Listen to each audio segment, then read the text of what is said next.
Thank you, Steve.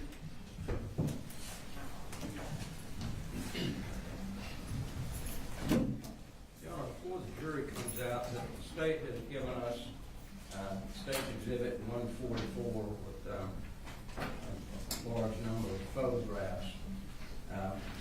We've gone through those photographs. Rather than taking them up in front of the jury, I thought we could deal with them before they get in here. Okay. Can I make a quick announcement before we do that? Okay. It'll just take a second. I just need to correct something on the record. Yesterday, for one of the first voicemail that we introduced in for John Crook, I announced that it was State Exhibit 150. I'd like to correct that to 142, if that's possible. It's appropriately marked on the envelope. I just had it mismarked on my paper. You said it's appropriately marked there. Here, and they're 142 and 143 for the two voicemails, which are on the hard drive.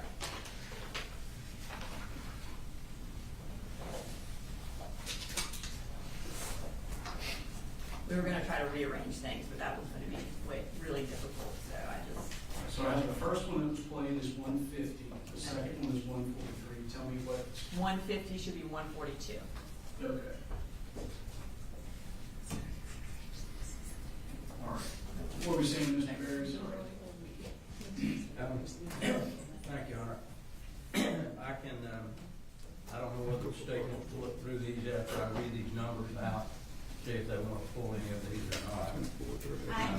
After seeing Mr. Berry's list last time, in anticipation of this, with the court's permission, we'll pull them up electronically. That just seems a lot more seamless if it's more than a couple. Can we just make a copy of your list? Would that be possible? Sure. Would you like a copy of it too, Your Honor? Yes, please. And these are about to be introduced? Is that right? Correct. I can do it over here if you want. Yeah. Instead of having to write it. Yeah.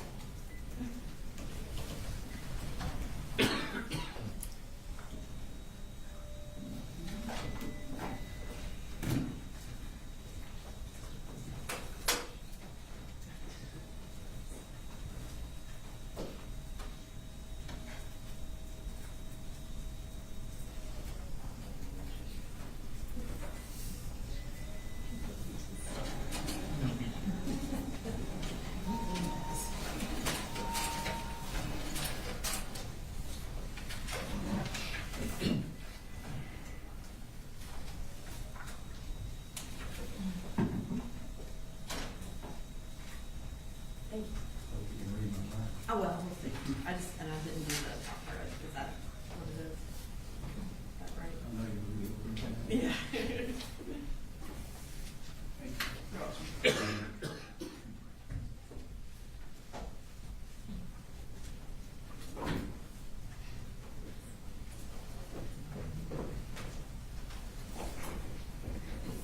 So, Mr. Berry, I'm looking at your list. Next to certain groupings of numbers, it says okay. Does that mean there's no issue with those? Right. I was just making those notes myself. Okay. So there's an issue with 145.38. Up I'm to- asking it, that's a question. Up to that, the first series of photographs are just of the interior of the home. There's no probative value for those. There was nothing found in those areas that the state plans to put into evidence. I don't see any reason to put in the condition of the home, whether they've got clothes scattered on the floor or not. I don't think that has anything to do with the case at all. So anything that just shows a condition of each particular room, I don't think would have any probative value. We're reviewing them, Your Honor. And you said 145.18 through 145.38? Is that? There's about 20 of them, I think. That's 18 through 35. And Judge, do you want us 38. to display these for you first and then me argue, or me to argue continuously, or? Well, it helps if I see them, I suppose. And we can display them on the Screen. screen. Okay.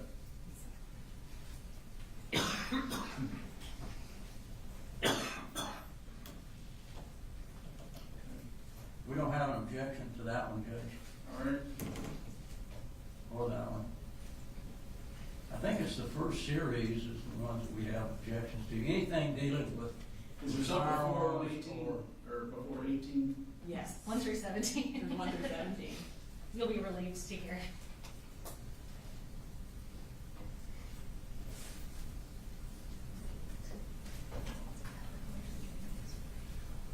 I'm just gonna do a walkthrough of it.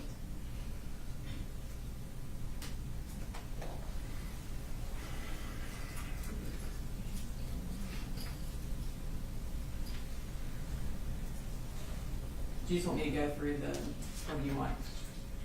I think they have several of the home. I don't know what purpose the number of vehicles would be at that particular location. I don't think it has any probative value, doesn't add anything or subtract anything from the case. And Judge, I'm just gonna go ahead and kind of blanket address that in no case that I've ever tried have I not been able to show pictures of the crime scene, or pictures of relevant aspects of the case. We just came off a day of testimony about the conditions of the home, about the living situation of this family.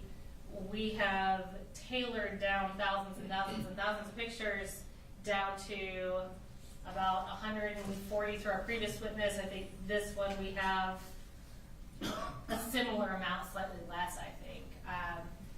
The pictures that he's challenging, and obviously we'll show them for the court for you to make your ruling, but these are contextual pictures. The state has to be allowed to present our case how we want to present our case. And in this situation, we are providing context, providing orienting photos both for the witness and for the jury.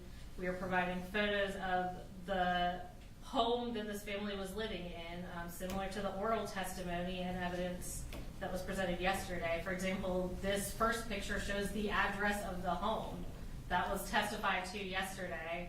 This is showing this is the home at the address that was talked about. Sure.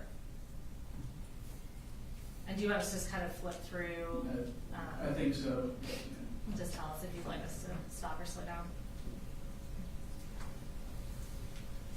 These are just the different sides of the house. Obviously, none of those are cumulative. That will be for context. That's not an exhibit itself.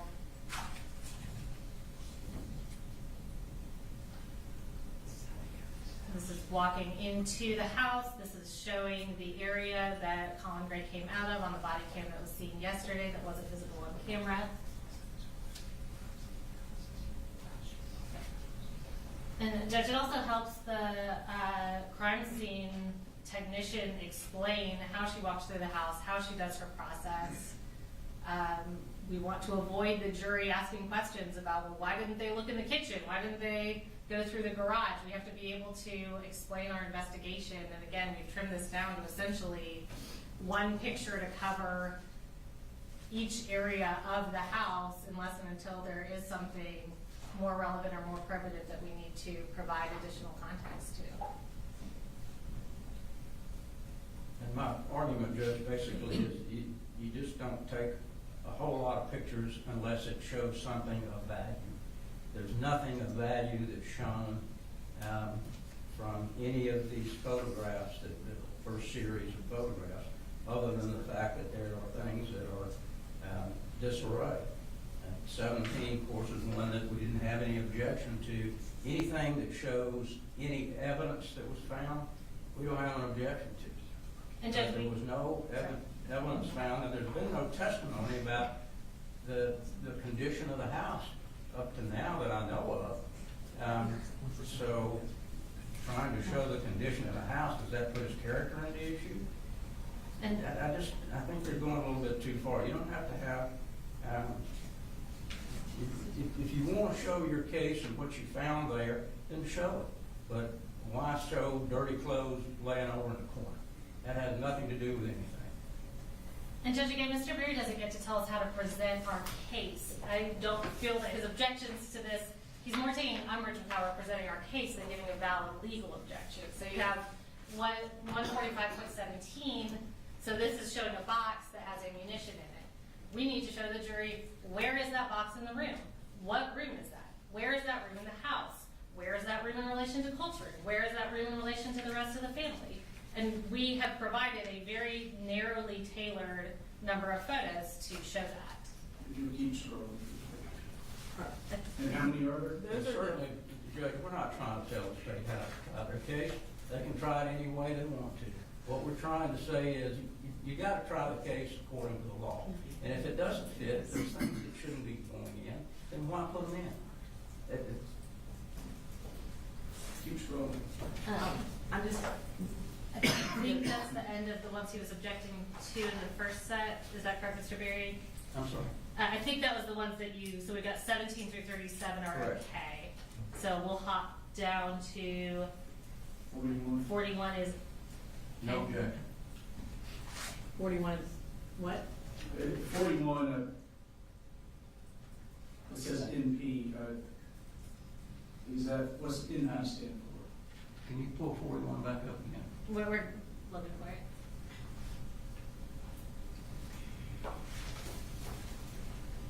What?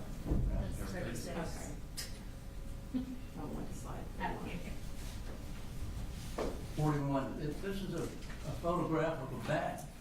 A bag, I'm sure that they're gonna, I don't know what they're gonna add in it at that particular point in time, but what's that bag got to do with anything?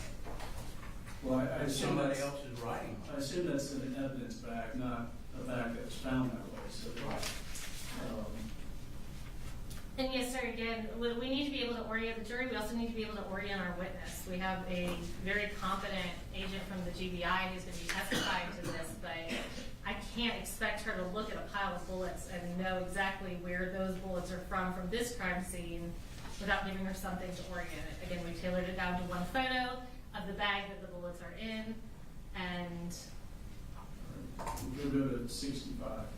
Well, I'm sure if she's a competent agent, she's gonna have those bullets in the bag, so when I take a picture of the bag, and then when I have the bag up there, we generally don't send the bag with writing out. because if we showed bullets without context, our very competent defense attorneys would be beating their chest about how we don't even know where those came from. Do you have an objection to 65, which is on the screen? Because your list looks like you do, but Anything showing projectiles, Judge, or gun parts, or guns, certainly we don't have an objection to, there's no reason for us to object to this. It's the other issues. okay. It's just, it was on the list that I was given, it looks like it says PV is your note. Right, I went through it fairly quickly, so I may have written something and then went back and looked at it. But, What, do we know what PV is? 66, 67 are okay. 90, I think, is the next one.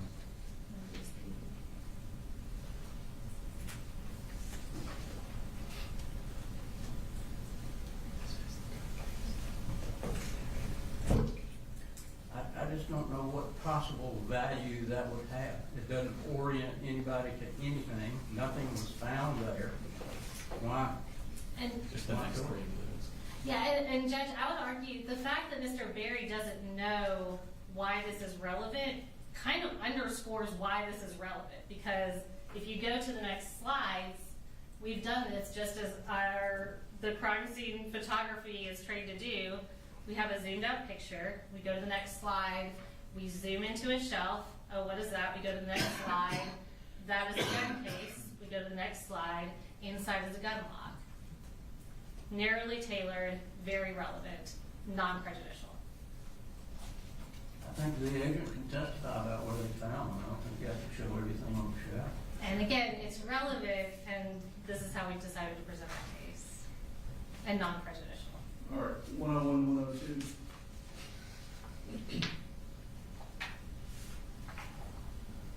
This is 101, Your Honor.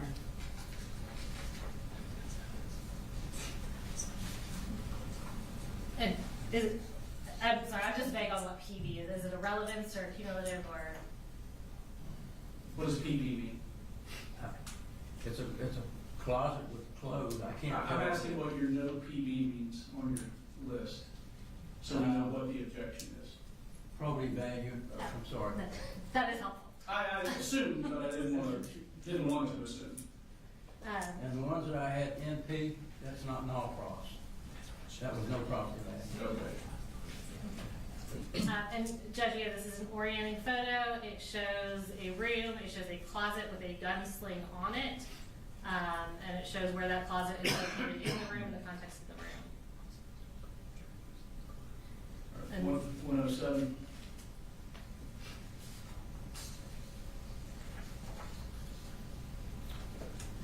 I believe the objection here is probative value as well. I think targets are relevant to this 146. case. 146.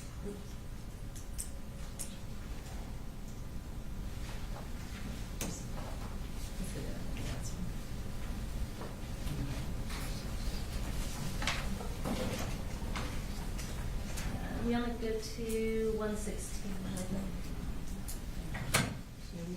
Yeah, there's no 146, Judge. It's a 116, that, Mr. Berry, what's the last one on your list? Is that 146? 146, 107, and 146. And we only go through, was it 114? 116. Okay. So, is there a 146 exhibit period? I assume there is. There is, I think it's physical evidence, but I'll confirm that. Okay. That is physical evidence. I think 146 is the third photo of what was on the wall. And I assume this big poster board, I haven't seen it yet, but I assume that's the same thing. I think it's duplicitous to have multiple photographs of the same thing. And Judge, Well, it's, certainly the photograph shows where it is in the house to some degree. correct, and what Andrew needs to be able to see as we zoom in, so I think that's what he's saying, it's duplicitous of, obviously in that picture, once you put that picture on a screen, it is hard to see what's in those lower photographs, so we've provided one additional photograph there to aid the jury to be able to see that. All right. And I'd like to take a look at the poster board before they put that up, just to be sure it's the same size. Don't know whether they blend these pictures up and put it on that board or not. Your Honor, that was over 2 weeks ago. Defense counsel came in and looked at that board. I don't think I was here. I saw you were not here, you were traveling. I was not here, Judge, but I haven't. Okay. Is the state saying this is the Yes, poster sir. board that's going to be tendered the actual poster board that was removed? No, Your Honor, there wasn't a poster board. Okay, Those- it was but put those on a are poster board? by us, but that is the actual pictures that were From taken the off wall the that are wall. on it. Okay. They're not copies, they're not reproductions, they are the actual pictures. And Judge, we also do need to be able to show that us reassembling that on the poster board is accurate in relation to the photos. Well, they don't have to show they've got 4 pictures of the same thing, plus they got a poster board. That to me is about as duplicitous as you can get. So in general, just kind of taking these as a whole, some of the photographs are highly probative, some of the photographs are a fair bit less probative. But in order to keep them out, I've got to find that the probative value is substantially outweighed by unfair prejudice, or being needlessly cumulative. I'm not able to find that it's substantially outweighed as to the exhibits that we just reviewed. And that's the standard for keeping it out, so the objection's noted for the record, but overruled. Thank you.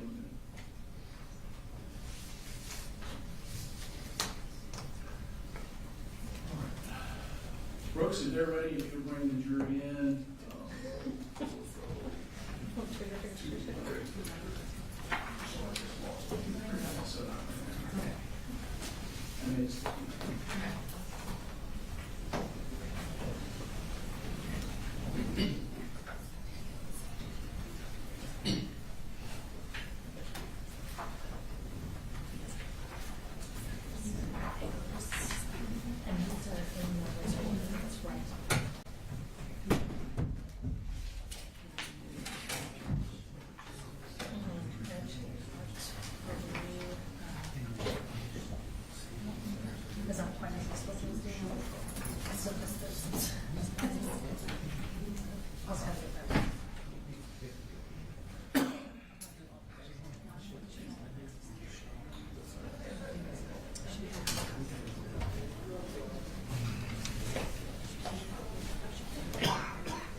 Thank you.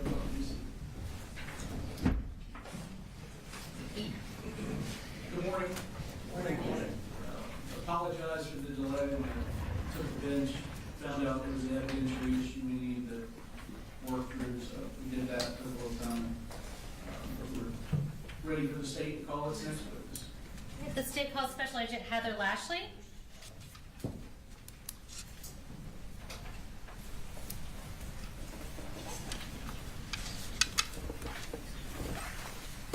Okay, you want to go ahead and raise your right hand.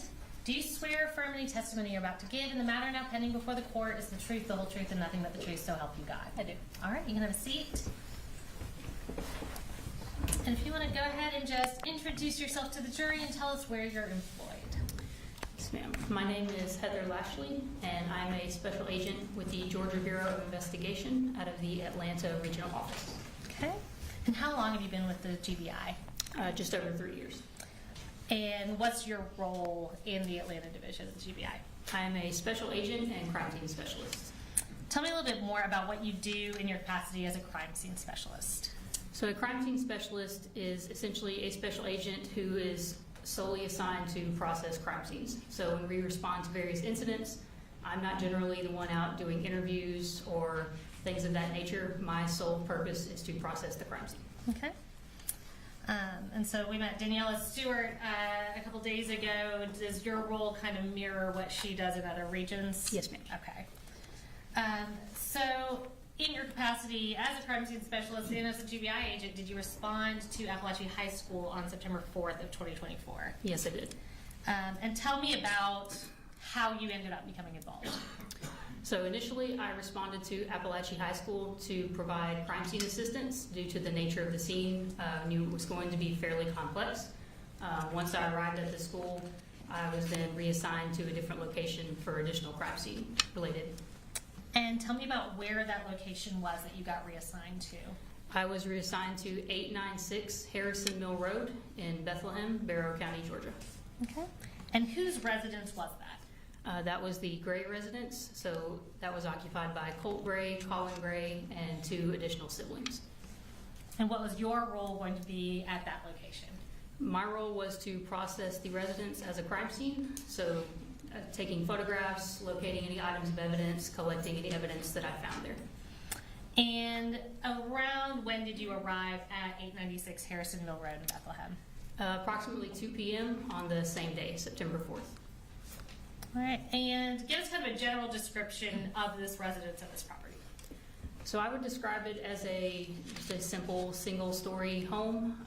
There was a gravel driveway that led from the roadway to a carport on the north side of the house. It was a tan and color home with dark brown and color shutters, a front porch on the front of the house, an open front yard, pretty large backyard that was partially fenced in. Okay. And did you photograph the outside of the residence as well as the interior of the residence and anything relevant within the home? Yes, I did. Did you also do a sketch of the residence? Yes, ma'am. And how did you create that sketch? So I created the sketch using a software called Zone, and that's the program that I routinely use to create my crime scene sketches. Okay, so is it an exactly to scale sketch of the home? No, it is not to scale.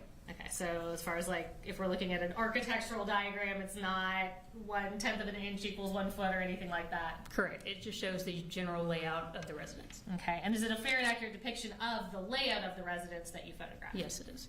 And so we're going to introduce that sketch at that time. Let me give you the physical copy. And this is stage 144. Is this the sketch that you did that day? Yes, it is. Okay. That's a fair and accurate copy of the sketch. Yes, ma'am. So Judge, we would tender State's Exhibit 144. Suppose that's for demonstrative purposes only. You agree it's demonstrative? I mean indicative, but Not, I think that's something we can discuss later, Judge. it's admitted, it can be shown. All right, so we're going to pull that up on the screen. It's showing up in front and behind you. And can you just kind of talk us through the layout of the house? Yes, ma'am. So I entered the residence through a doorway that was in that carport/garage area. So upon entering through that doorway, I was located in the kitchen. There were 2 doorways on the kitchen, one that attached to a laundry room / bedroom area and one that connected to the living room. When you go into the living room, that's where the front door was located. There's also a hallway that led to the remainder of the house. There were 2 doors located on either side of the hallway that were a combination of bedrooms, a bathroom, and then just a general room. Okay.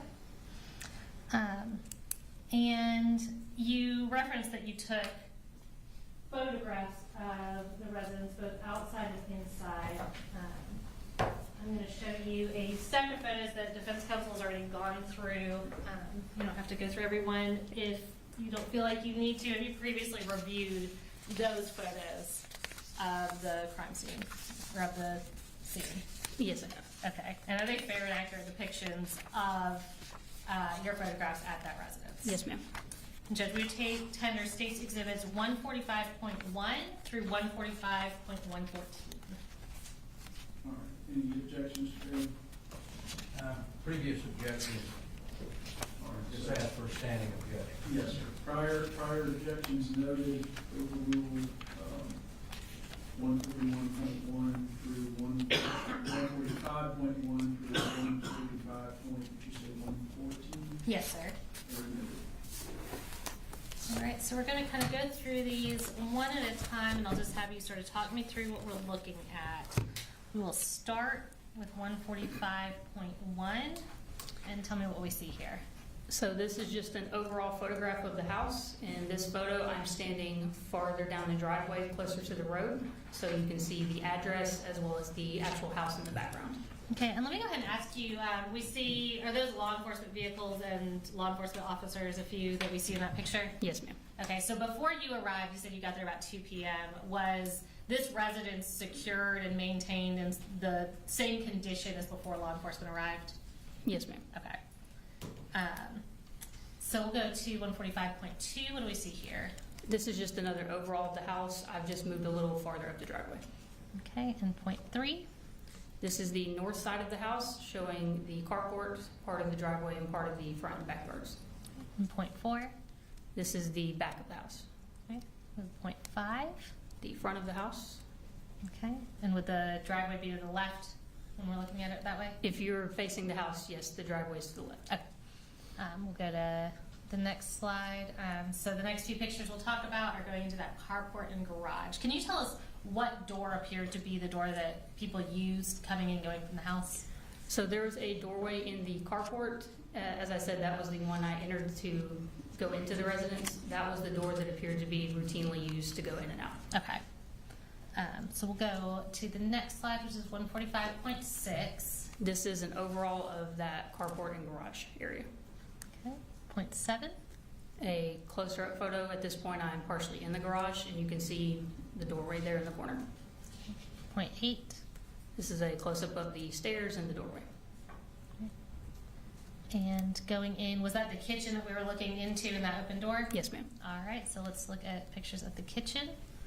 This is one of my overall photos of the kitchen. At this point, I'm standing in that open doorway. All right, and that was point 9, so we'll go to point 10. This is another overall of the kitchen. At this point, I've moved to a different corner of the room, and I'm making my way around the room taking photos. Okay. And point 11. Again, another overall. This is from that same corner, and I'm moving to my left, taking photos. All right, and with that door to the garage, oh, there we go. So point 12. You can go ahead. Yes, ma'am. That's the door that leads to the garage. Sorry, I got ahead of you. Point 13. This is another overall of the kitchen. You can see the doorway that leads to the carport and also the doorway that connects to the living room. All right, so that's the living room we see there to the left of the carport. Yes, ma'am. You need to pause for just a second. Council, you want to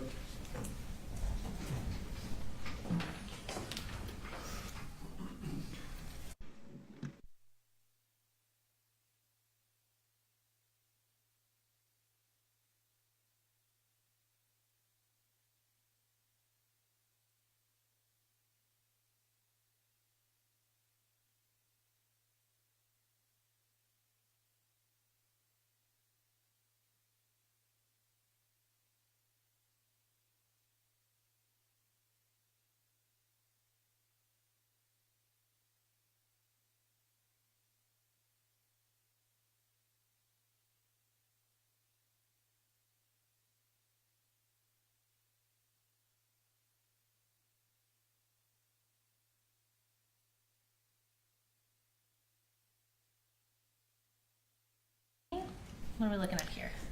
This is an overall photo of the doorway that connected to the laundry room / bedroom. Okay, and where is that in relation to the garage?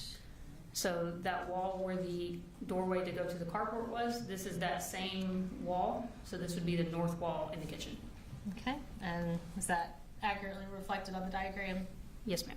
All right, so let's go to the next one. This is point 15. This is one of my overall photos of that laundry room from the perspective of me standing in the doorway. Okay, and point 16.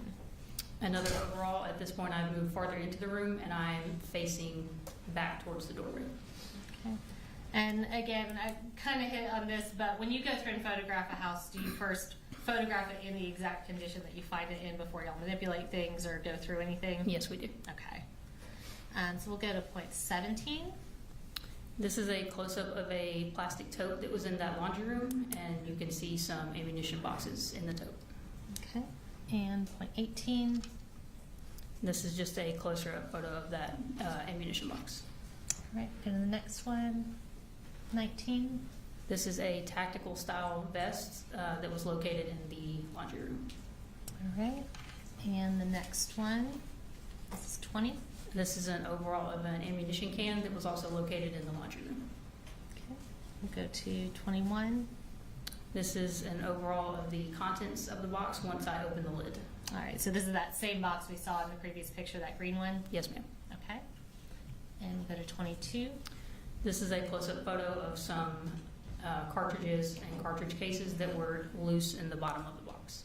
Okay, and did you have to do anything to unlock that box, or was it secured in any way that you weren't able to get into it initially? No, ma'am. It has a handle to keep it secure, but there's no actual physical lock on the box. Okay, we'll go to the next one. That was 22. This is 23.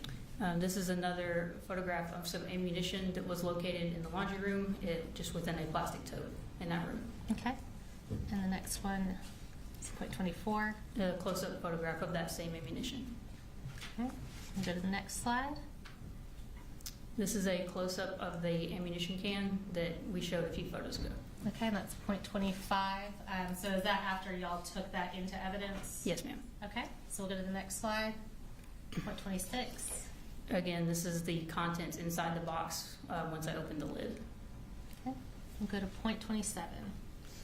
These are all the boxes of ammunition that I removed from the box and laid out to photograph. All right, so all of these were contained within that green box? Yes, ma'am. Okay. And point 28. And this is after I removed the contents of those boxes, just showing how many cartridges were in each box. Okay. And the next slide. This is just a close-up of those cartridges showing their caliber. All right, that was point 29. And we'll go to the next one, 30. A close-up of one of the other boxes of ammunition Okay. And the next one is point 31. and the contents inside that box. Okay. And the next one is point 32. Close-up of a different box of ammunition. All right. And the next one, 33. And again, the contents that were inside that box. And we'll go to the next slide. A different ammunition box Okay, and that's point 34. and the contents of that box. And that is point 35. We'll go to the next slide. This is an overall of what remained in the can after I removed the boxes from it. Okay, and that's point 36. So these are not ones that you previously photographed, those are additional at the bottom Correct. of the These box? were just loose in the bottom of the box. Okay. And we'll go to the next slide, point 37. This is an overall of which cartridges were loose in the box. As you can see, I laid them out and I wrote beside each one the make, the caliber, and how many there were. Okay, and can you just kind of read out what, basically what you've got written there?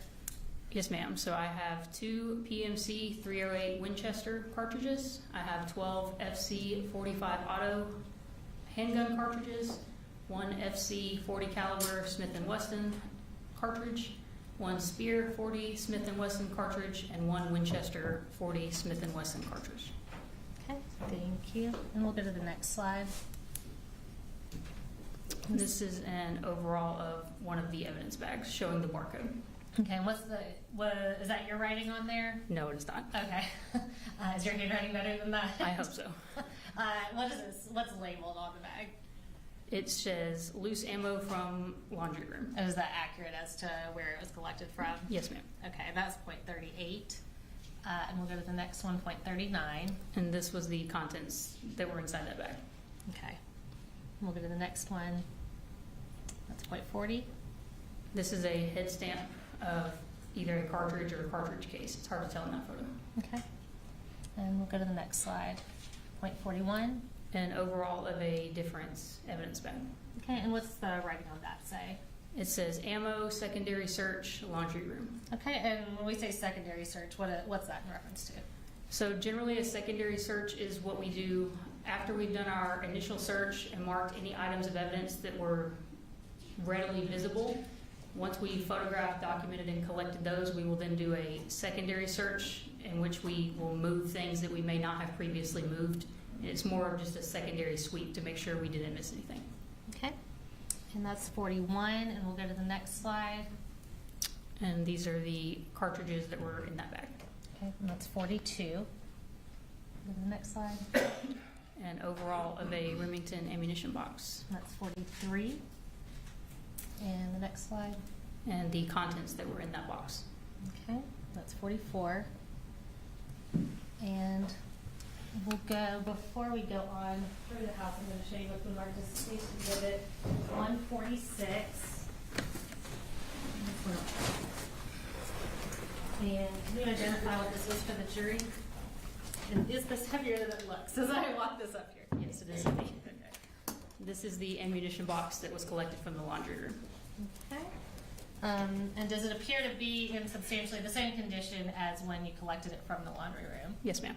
After y'all photographed the contents of that box, did you put the contents back in the box and seal it? Yes, ma'am. All right, and since I'll go ahead and tender State's Exhibit 146 into evidence.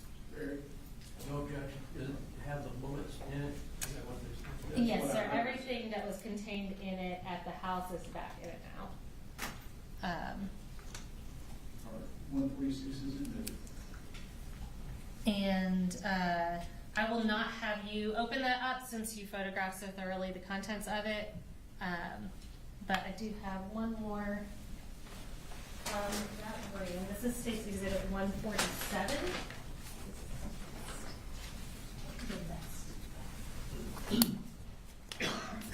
And can you identify what this is for the jury? This is the tactical vest that's been packaged, that was located in the laundry room. Okay. And is that bag and sealed everything in substantially the same condition as when y'all placed it into evidence? Yes, ma'am. All right, and I'm going to have you open that up and show that to the jury. And Judge, we tender State's Exhibit 147. Fair. Okay. All right, 147 is admitted.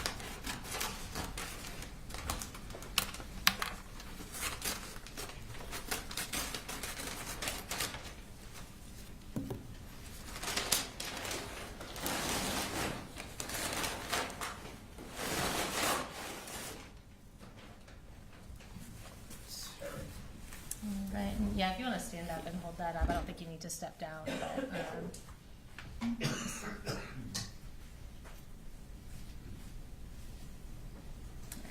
thank you. All right. Do you want me to put it back in the bag? And yeah, sure, whatever's easiest. If you need to get it out of your way, let me know.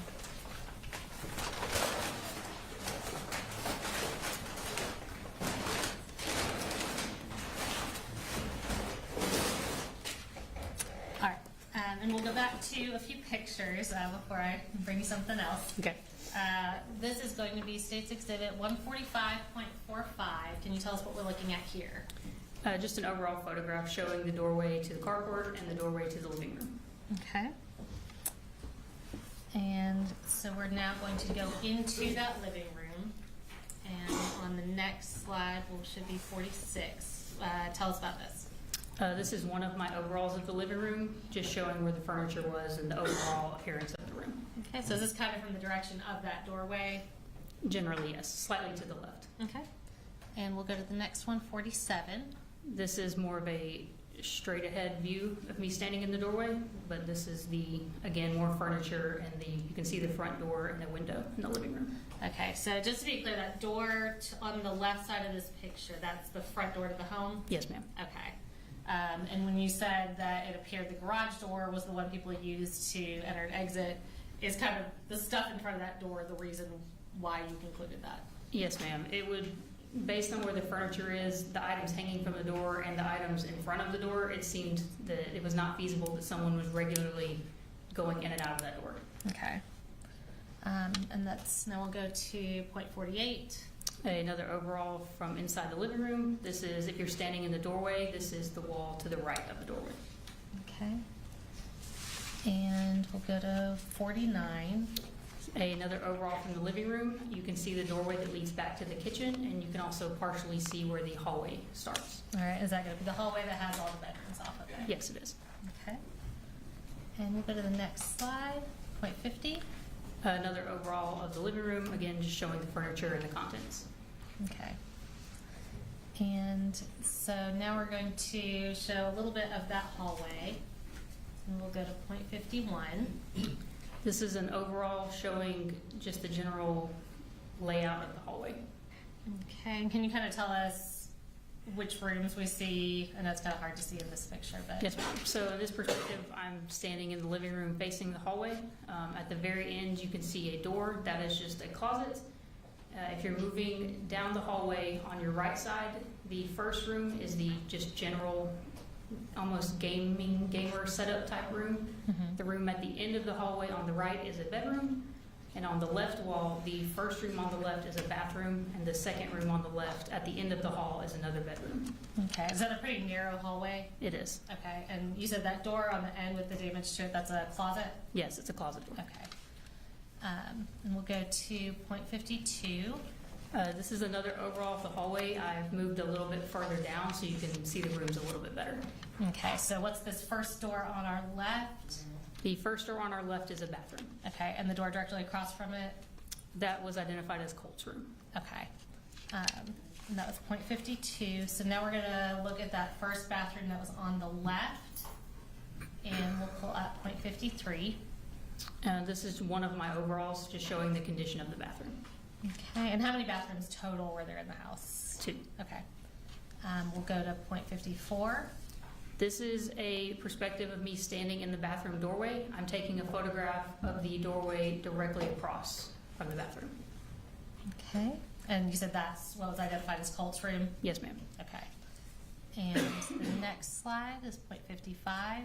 This is an overall near the end of the hallway. You can see that same closet door, and on the right and left are doorways to the bedrooms.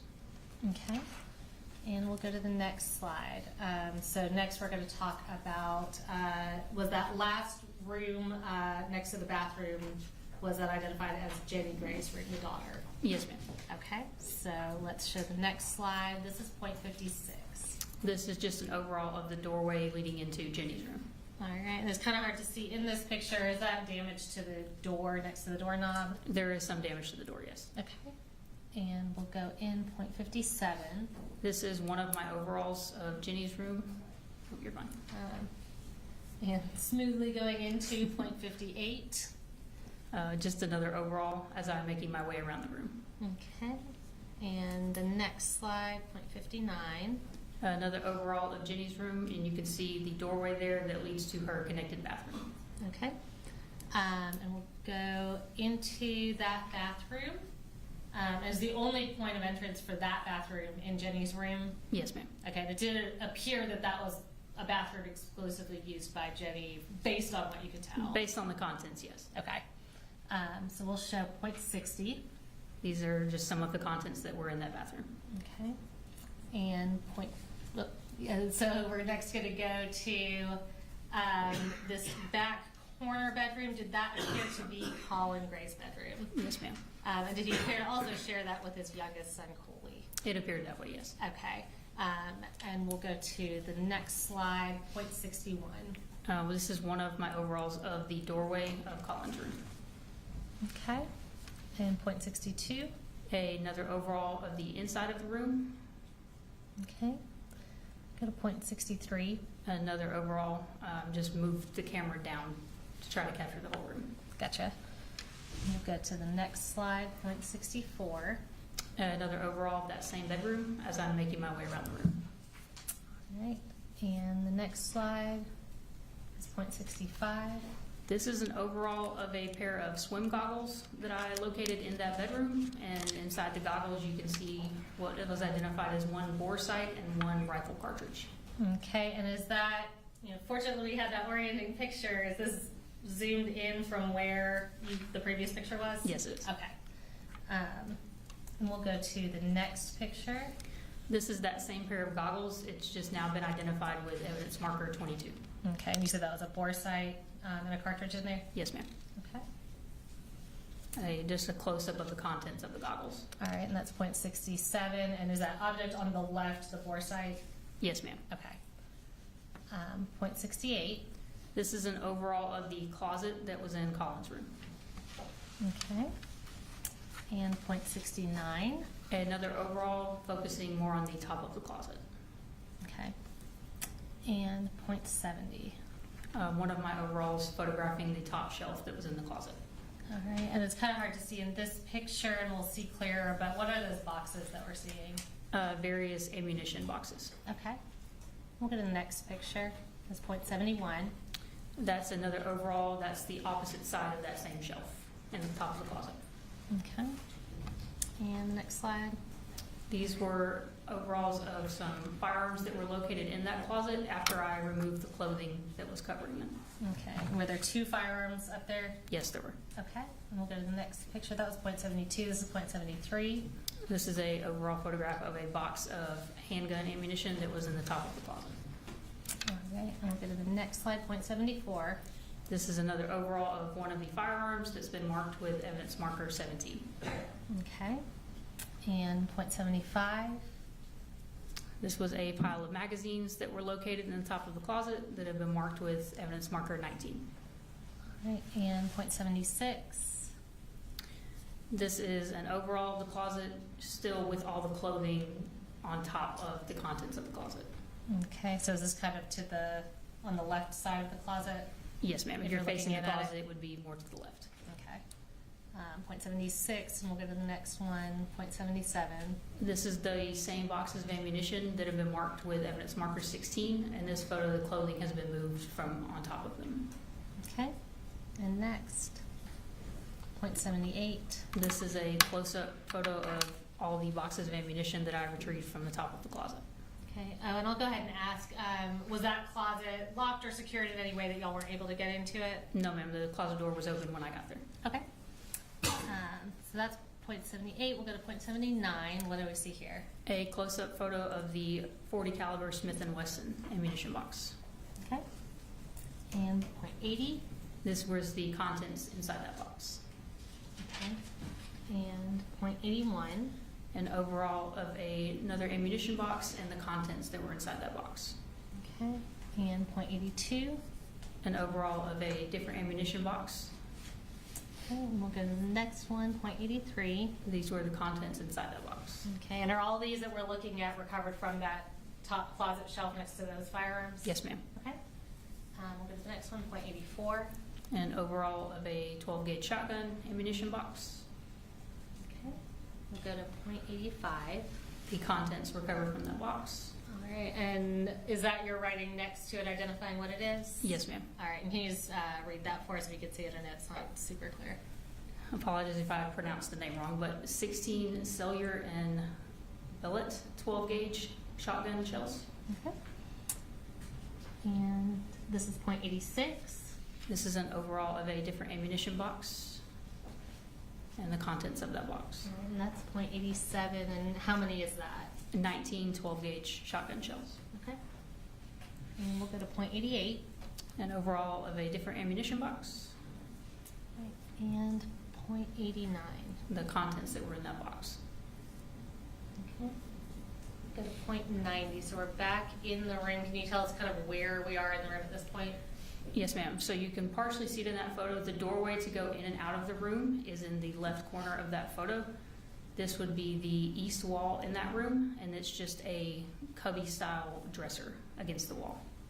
Okay, and that was 0.90, so let's go to 0.91, and what are we looking at here? This is a mid-range photo of the middle cubby on the top row of that dresser. Okay, that's 0.91.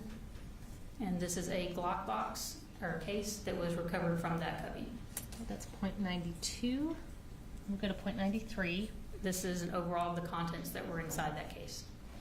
All right, and can you tell us just generally, at least what we can see about what these contents are? So you can see there are 2 handgun magazines. There's a black and color, what's called a speed loaders to help you load your magazines. And there's also a gun lock in a Ziploc bag. Okay, and was the Ziploc bag, did that appear to be the original packaging for the gun lock, from what you could tell? From what I could tell, yes. Okay. And that's 0.93, so we'll go to the next one now. And before we go to the next one, I'll introduce a couple physical things. I do want to ask you, those firearms at the top of the closet, what were those 2 firearms? One of them was a shotgun and the other was a rifle. Okay, was that like an AR style rifle? Yes, ma'am. I believe it was a AM-15 was the official brand of it. Okay. And I'm going to show you what's been marked as State's Exhibit 148.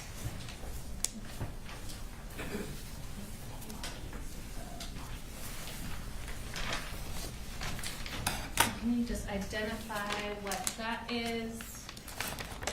Yes, ma'am. This is the Glock case that was recovered from that cubby in Colin's room. All right. And does it appear to be in the same condition as when y'all took it into evidence?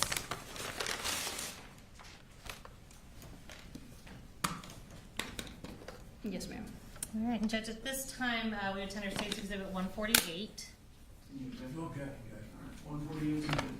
Okay, I'm going to have you go ahead and if you can just sort of show the inside of it to the jury, then I'm going to ask you about a couple of the individual contents.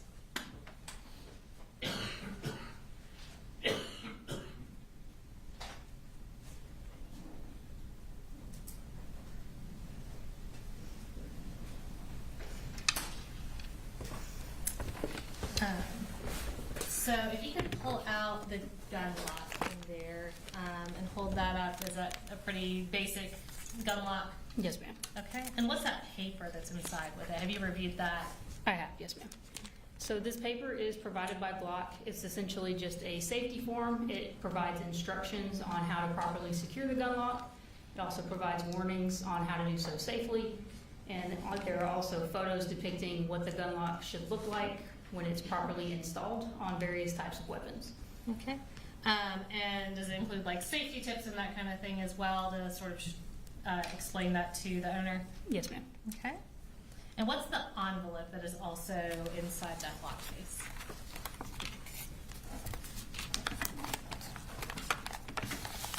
So this envelope contains just Glock's safety pamphlet provided by Glock, as well as a just general user manual for a Glock handgun. Has that envelope been opened? No, ma'am, it doesn't appear so. Okay. I'll give you a second to consolidate that.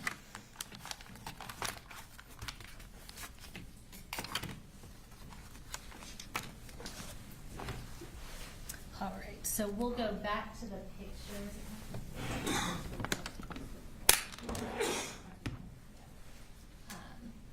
So we're talking about what you previously identified as Colt's room now. So this is that room that's directly across from the bathroom? Correct. Okay, and this is State's 145.94. Tell us what we're looking at here and from where. This is one of my overalls of Colt's room. In this perspective, I'm standing in the doorway, and I'm facing generally the west wall. Okay.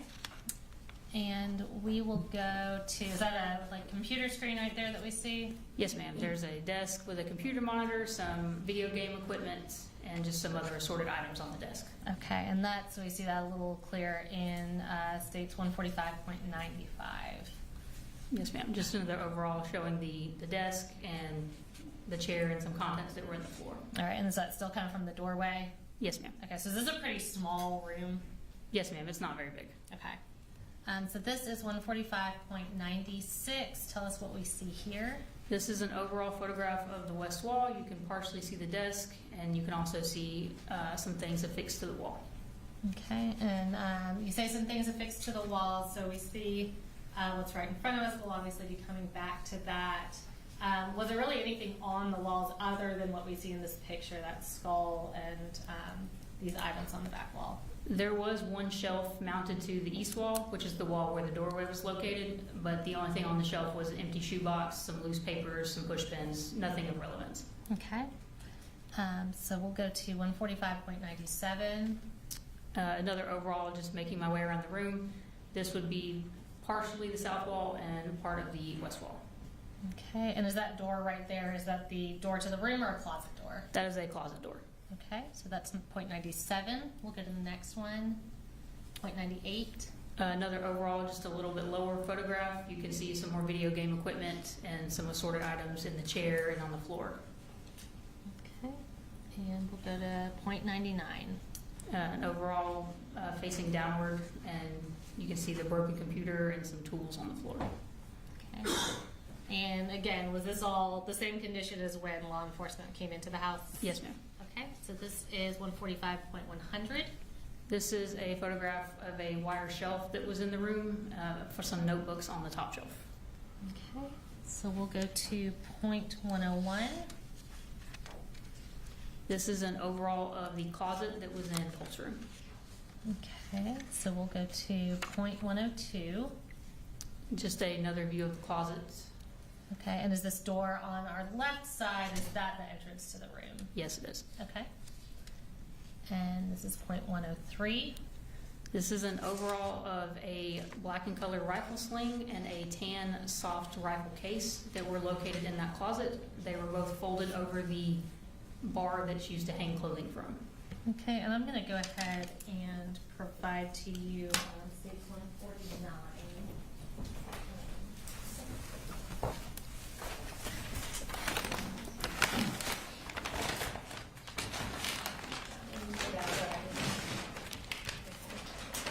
Stage 152, I'll trade you for a couple of those things you've accumulated. So here we have 149. If you want to go ahead and tell me what stage 149 is. 149 is the rifle sling. Okay, and does that appear to be in the same condition as when y'all packaged it up and put it into evidence? Yes, ma'am. All right. And Judge, at this time we would tender State's Exhibit 149. All right, 149. All right, yeah, and if you want to go ahead and open that up, and I'll have you display that for the jury.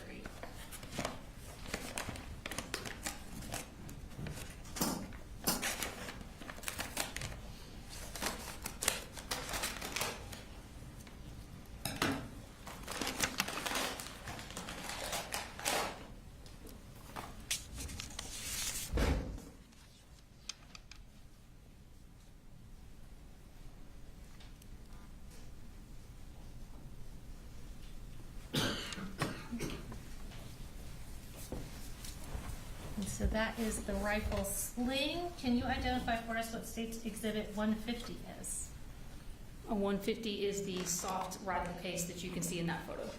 Okay, so is that this brown object that we see here? Yes, it is. All right, and is it in substantially the same condition as when y'all packaged it up and put it into evidence? Yes, ma'am. Judge, we would tender State's Exhibit 150. All right, 150 is admitted. All right, I'm gonna have you do your best to get that open and pull it out and display it for the jury.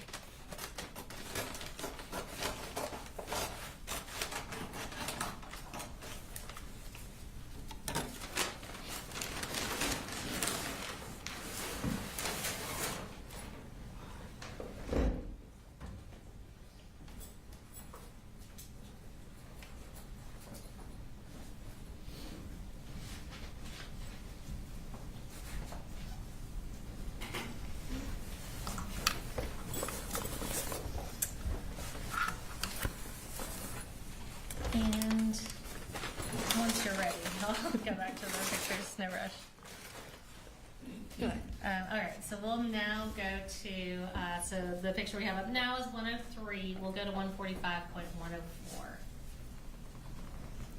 This is a close-up of the rifle sling, and it's been marked as evidence marker 7. And that's the rifle sling you just displayed for the jury? Yes, ma'am. Okay, and we'll go to the next picture, 105. This is a photograph of the rifle case after I opened it, just to show that there was nothing inside of it. And that's the inside of that rifle case that you just displayed? Yes, it is. All right. And we'll go to 106. This is an overall of the top shelf inside that same closet, just showing the contents. Okay. And we'll go to 107. These are some targets that had been wadded up, and they were located in the bottom of the closet among some clothing and other assorted items. Okay, we saw some of those as well in 106 and 107. Can you tell us when you say targets, what are those specifically? These are shooting targets. Okay. And we'll go to the next slide, 108. This is an overall of a sight box, red dot sight, that was located in that same closet among some clothing. Okay, we'll go to the next slide, 109. This is a close-up photo of the box showing the brand information and a photograph of the site. Okay, and we'll leave that up, and I'll go ahead and show you what's been marked as State's Exhibit 151.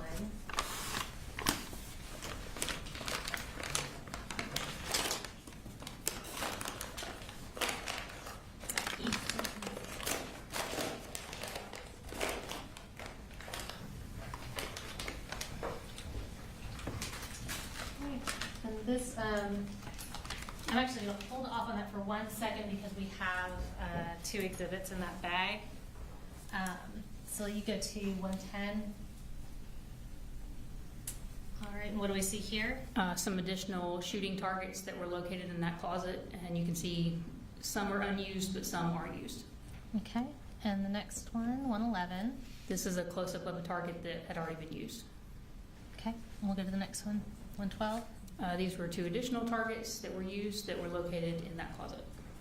Okay, and we'll go next, 113. This is a photograph of a shotgun shell as well as another gun lock that were located in the bottom of that closet. Okay, and 114. This is a close-up photo of just the gun lock. Okay, and so I'll go ahead and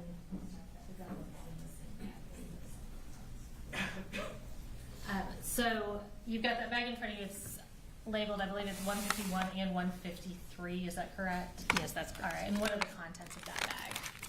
This is the box for the red dot sight as well as the gun lock that is on the screen right now. All right, and do those appear to be in substantially the same condition as when you took them into evidence? Yes, ma'am. All right, Judge, we attend our State's Exhibits 151 and 153. You know, check, 151 and 153 are admitted. All right, and if you can just hold up the site mark box for the jury. I won't have you open the box or anything. All right, and then moving on to 153. If you can hold up that gun lock.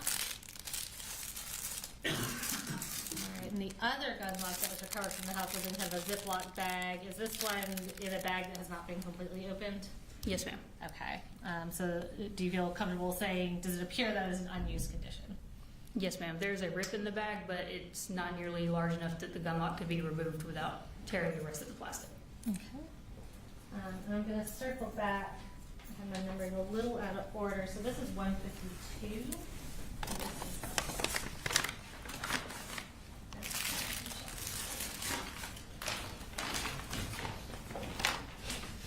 And I think this has kind of a combination of things in that bag. Can you identify what that bag is? This bag contains 1 shotgun shell found in the subject's closet, evidence marker 15, and evidence marker 22. Okay. And those appear to be in substantially the same condition as when you took them into evidence. Yes, they do. All right, and Judge, we would tender State's Exhibit 152. You check. No. All right, and I think you have I'm sorry, you have a couple individual bags within there. Can you just tell us what each of those are? Yes, ma'am. So each of the items that I just read off are packaged individually within their own coin envelope, and each coin envelope is then in this bag. Okay, so will you just identify each one really quick? Yes, ma'am. So each of these envelopes contain a shotgun shell. One was recovered from evidence marker 15, and one was recovered from Colt's closet. Each of these items are the 2 items that were previously observed in the swim goggles. One is the cartridge and one is the bore sight. Okay, so, and just order-wise, because I bounced around a little bit, so the bore sight, a couple of the shells were from Colin's room, and then another shell was from Colt's room. Yes, ma'am. Okay, and just to kind of clear up something that the jury may notice, was there a bed in the room that we're referring to as Colt's room? Was there a bed? Yes. I'm sorry. No, there was not. And what is your understanding of where Colt would actually sleep? It was my understanding that Colt was sleeping in the laundry room that also was serving as a bedroom. Okay. And at this point, we can go on to the next slide. So this is State's Exhibit 145.96. We're just going to kind of use this for reference. Tell me about what we're looking at here. We are looking at the west wall in Colt's room. You can see the same desk that we discussed earlier, as well as a series of photographs and articles that were affixed to his wall. Okay.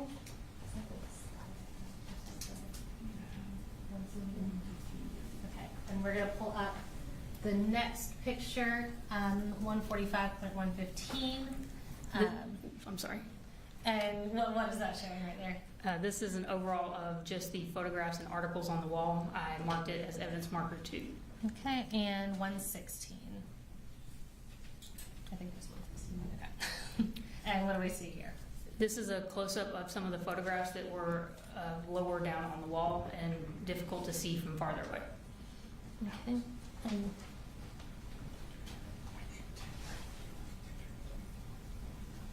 All right.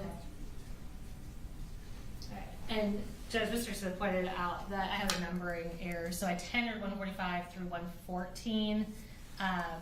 There's 116 photos, so I would tender State's Exhibits 145.115 and 116 at this time. They were previously reviewed and discussed with defense counsel. I just had my number wrong. So 145, 115, and 145, 116? Yes, sir. I just, in my aggregate numbering, left those out. That's great. Same objection that we made earlier. All right, so overruling the objection, 145, 115, and 116 for admitted. Thank you. All right, so I want to talk about, I want to talk about what we're looking at here. Did you collect these photos and news articles on the wall into evidence? Yes, I did. Okay. And were those affixed directly to the wall? Yes, ma'am. They were affixed to the wall using push pins. Okay. And in preparation for your testimony, did you use those, what was collected into evidence, the originals that were collected into evidence, and reassemble them on what's been marked as State's Exhibit 154? Yes, I did. Okay. And did you do that on a poster board? Yes, ma'am. Okay. Just kind of in place of a wall? Yes. Okay. And did you use your crime scene photographs as reference to make sure that the way you affixed it was as close as possible to exactly how it was affixed in size and order on that wall? Yes, I did. All right, and Jed, at this time, have you reviewed today State's 154 to make sure it's in the same condition as when you assembled that? Yes, I have. We attend State's Exhibit 154. We would object, Judge, under the duplicitous aspect of photographs. All right, and as I understand it, these are what was actually removed from the wall? Yes, sir, Judge, we're tendering the original shrine into evidence, reconstructed on the poster board, as obviously we couldn't take the whole wall. All right, so the photographs, 154, it's admitted over objection. So I'm going to bring this over and display it for the jury, and then we're going to talk about what we are looking at.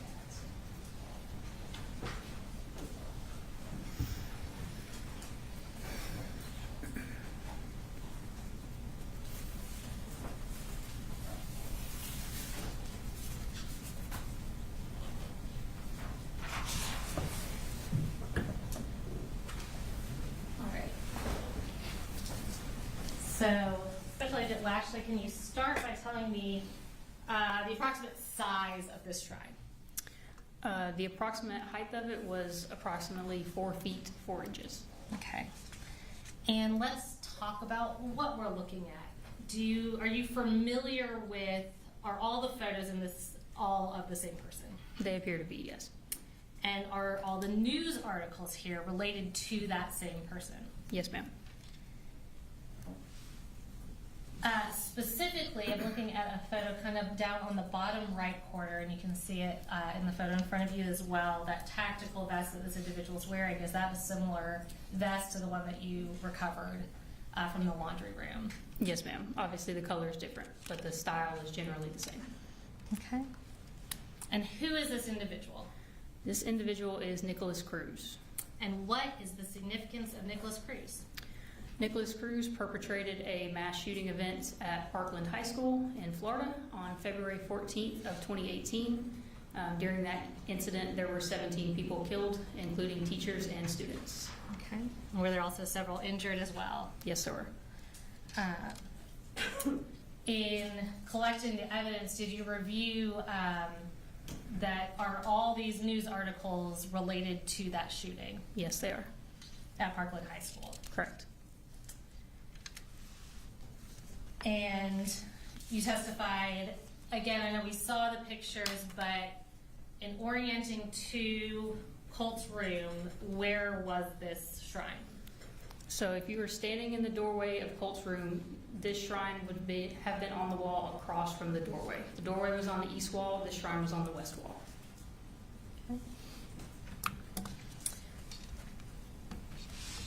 And I'll ask you, before I sit down, just as you recovered all the evidence, did any of the firearms that you recovered have a gun lock or any other safety mechanism on them? No, they didn't. Did you find any gun safes in the house? No, ma'am. Did you find any other kind of safe or secured location that a rifle could have been stored? No, ma'am. Nothing further from me, Mr. Berry or Mr. Hoff may have some questions. Cross?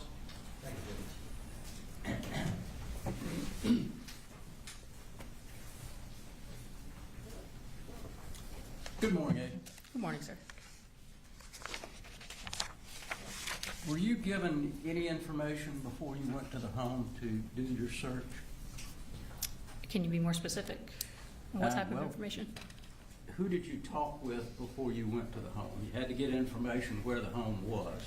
So- who did you talk with before you got there? My direct supervisor, special agent in charge, Lavender, out of the Region 10 office, is the one who directed me to go to the home and process it.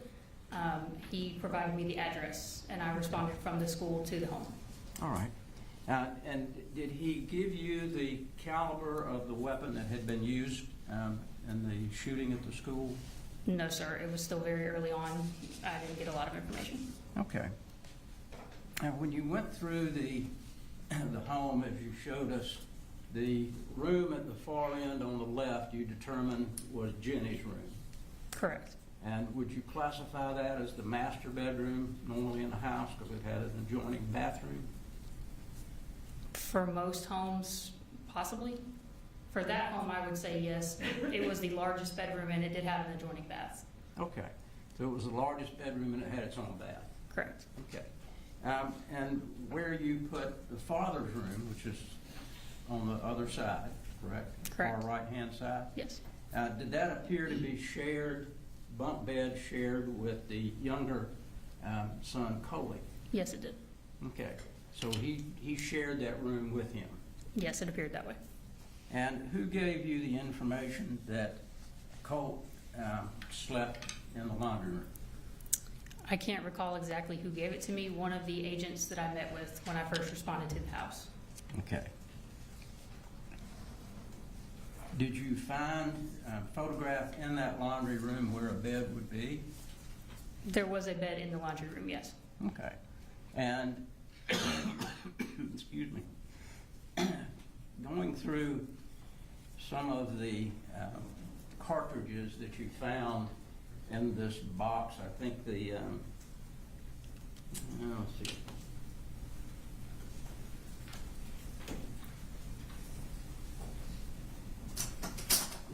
appears to be a military-type box. At least it was when I was in the military. Is that what you would call it? Yes, sir. It's used by law enforcement and military commonly.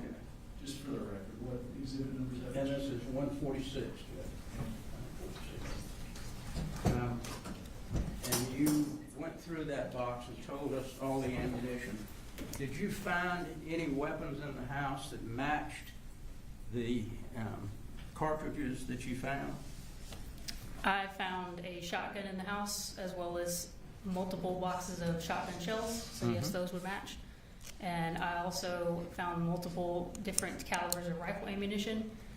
The rifle on the top of the closet, I'm not positive which caliber it would be, so I can't confirm or deny that. Okay. Well, you told us that you found 2 308s, correct? Boxes or just cartridges? In the box that I just showed you. Yes, I I think found you- several 308s. Okay. 12.45 caliber. Yes. And Smith & Wesson, different makes, but 4 Smith & Wesson type bullets. I found multiple types of handgun bullets. Yes. Okay. And did you find a handgun? Not in the home, in Mr. Gray's vehicle, yes. Okay. And you searched his vehicle also? Myself and Special Agent Andrew Still did, yes. And was there a Smith & Wesson found or 45? Neither. It was a Glock 43X. Okay. So you didn't find a 45 nor a Smith & Wesson? No, sir. How many Glock bullets did you find in this case? So generally, you will not find a cartridge that has Glock imprinted on it. Glock is the manufacturer of the handgun. Right. It's 9 millimeter though, right? Yes. Okay. How many 9 millimeters did you find? I don't recall, sir. And you indicated that you found an AR-style weapon in the top of the closet where Colin Gray slept, correct? Correct. And did any of the bullets in this case fit that particular firearm? I'm not sure, sir. I did not attempt to load that firearm. Okay. You didn't check to see what caliber it might be? I examined the exterior of the rifle, and it was identified as a multi-cal, which means it's capable of firing more than one type of caliber. There was not one specific caliber listed or imprinted on the rifle. Okay.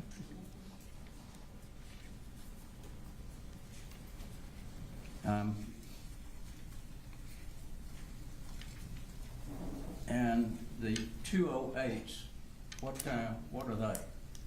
Yeah, 208s that you testified to, I think. I don't recall testifying about a 208, sir. Okay, I were there- testified about 308s. Were there any found there? 308s, yes. Okay. You remember how many? No, sir. Multiple boxes. Okay.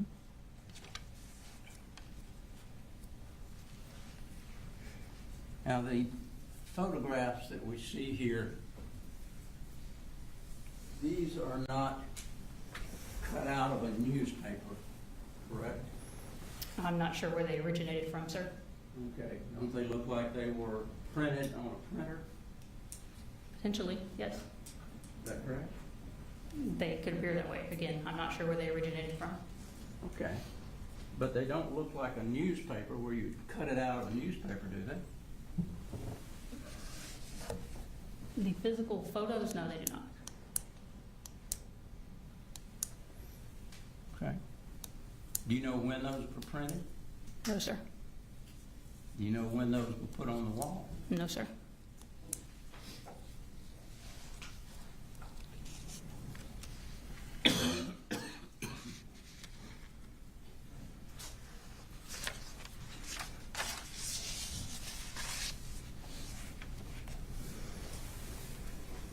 The site mark box that you saw, did anyone give you any information that there was corresponding site mark on the weapon that was used at the school? No, sir. I never saw any of the evidence that was collected from the school. Okay.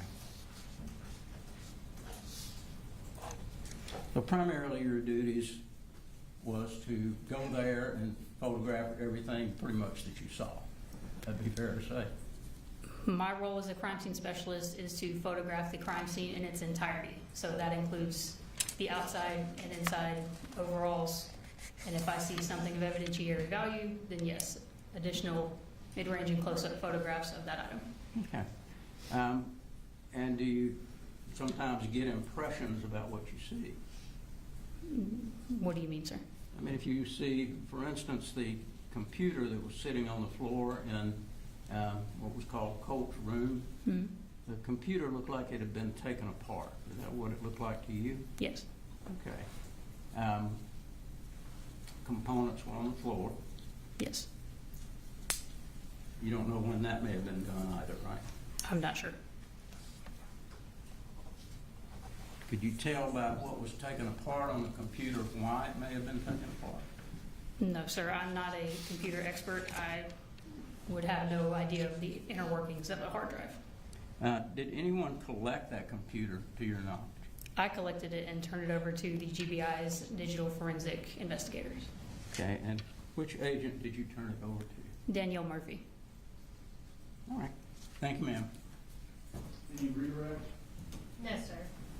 All right. Thank you, ma'am. You're free to go.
So, ladies and gentlemen, we are going to take a recess now. It may be longer than our normal morning recess. Trigger 122. Can you raise your hand? Okay. If you'll hang back, and then just you can stay in the box, but we'll go ahead and be in recess.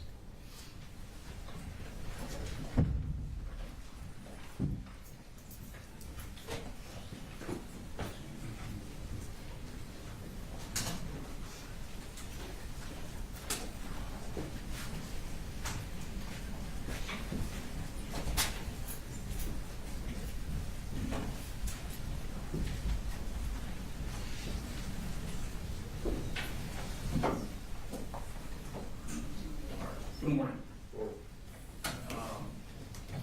My bailiff has informed me that you mentioned to a bailiff that you knew someone at Mike's gun room. Is that right? That's correct.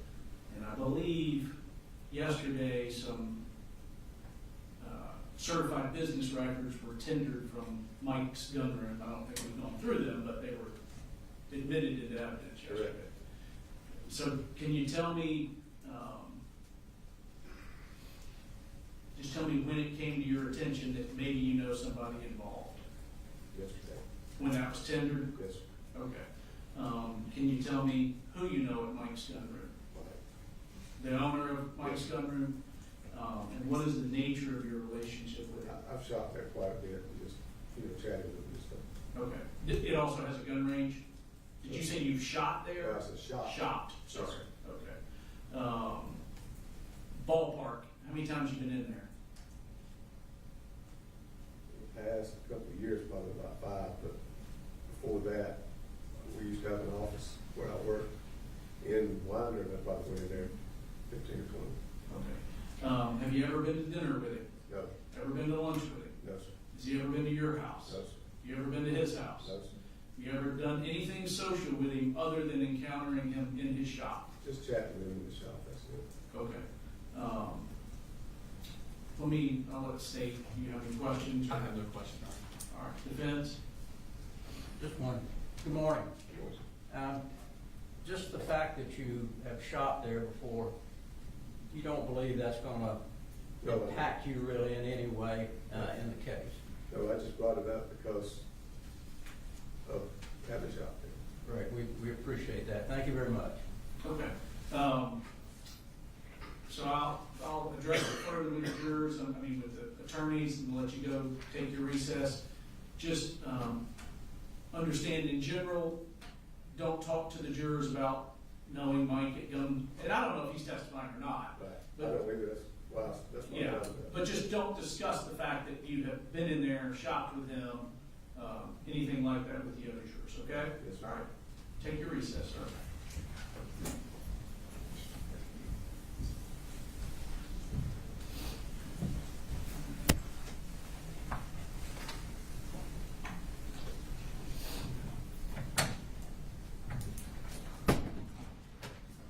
All right, any issues for the state? No, Your Honor, well, we're not calling anyone from Mike's gun room. It's a business record, just like we're putting in business records from Amazon where everybody shops. Anything from the defense? No, Your Honor, the court asked most of the questions I would have, so I don't think he's going to have an issue. Very good, we'll be in recess, call it 10:45.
sure what he did today. Today.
And we got unruly.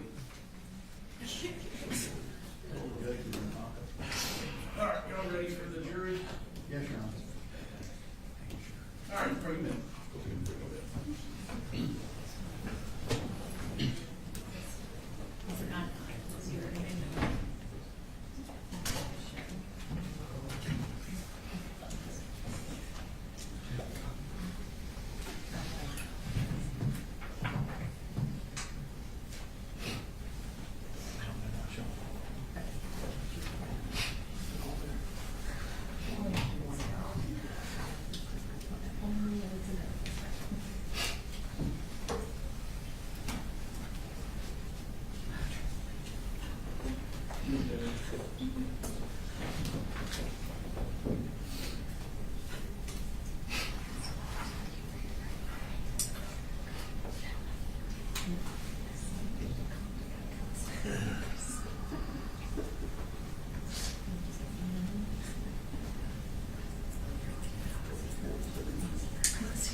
You guys don't have to stand. Been sitting all morning, Your Honor. You know, as soon as we sit down, they're gonna come out.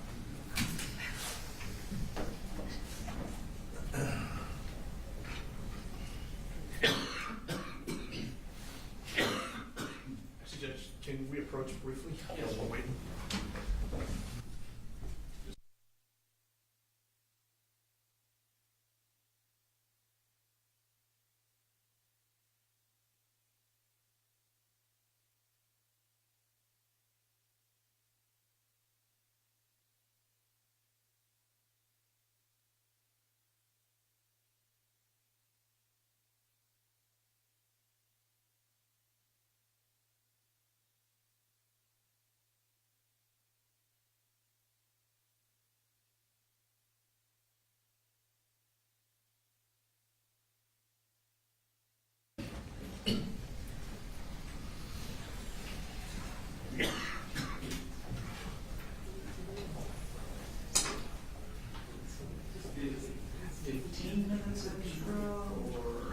say 20. Okay.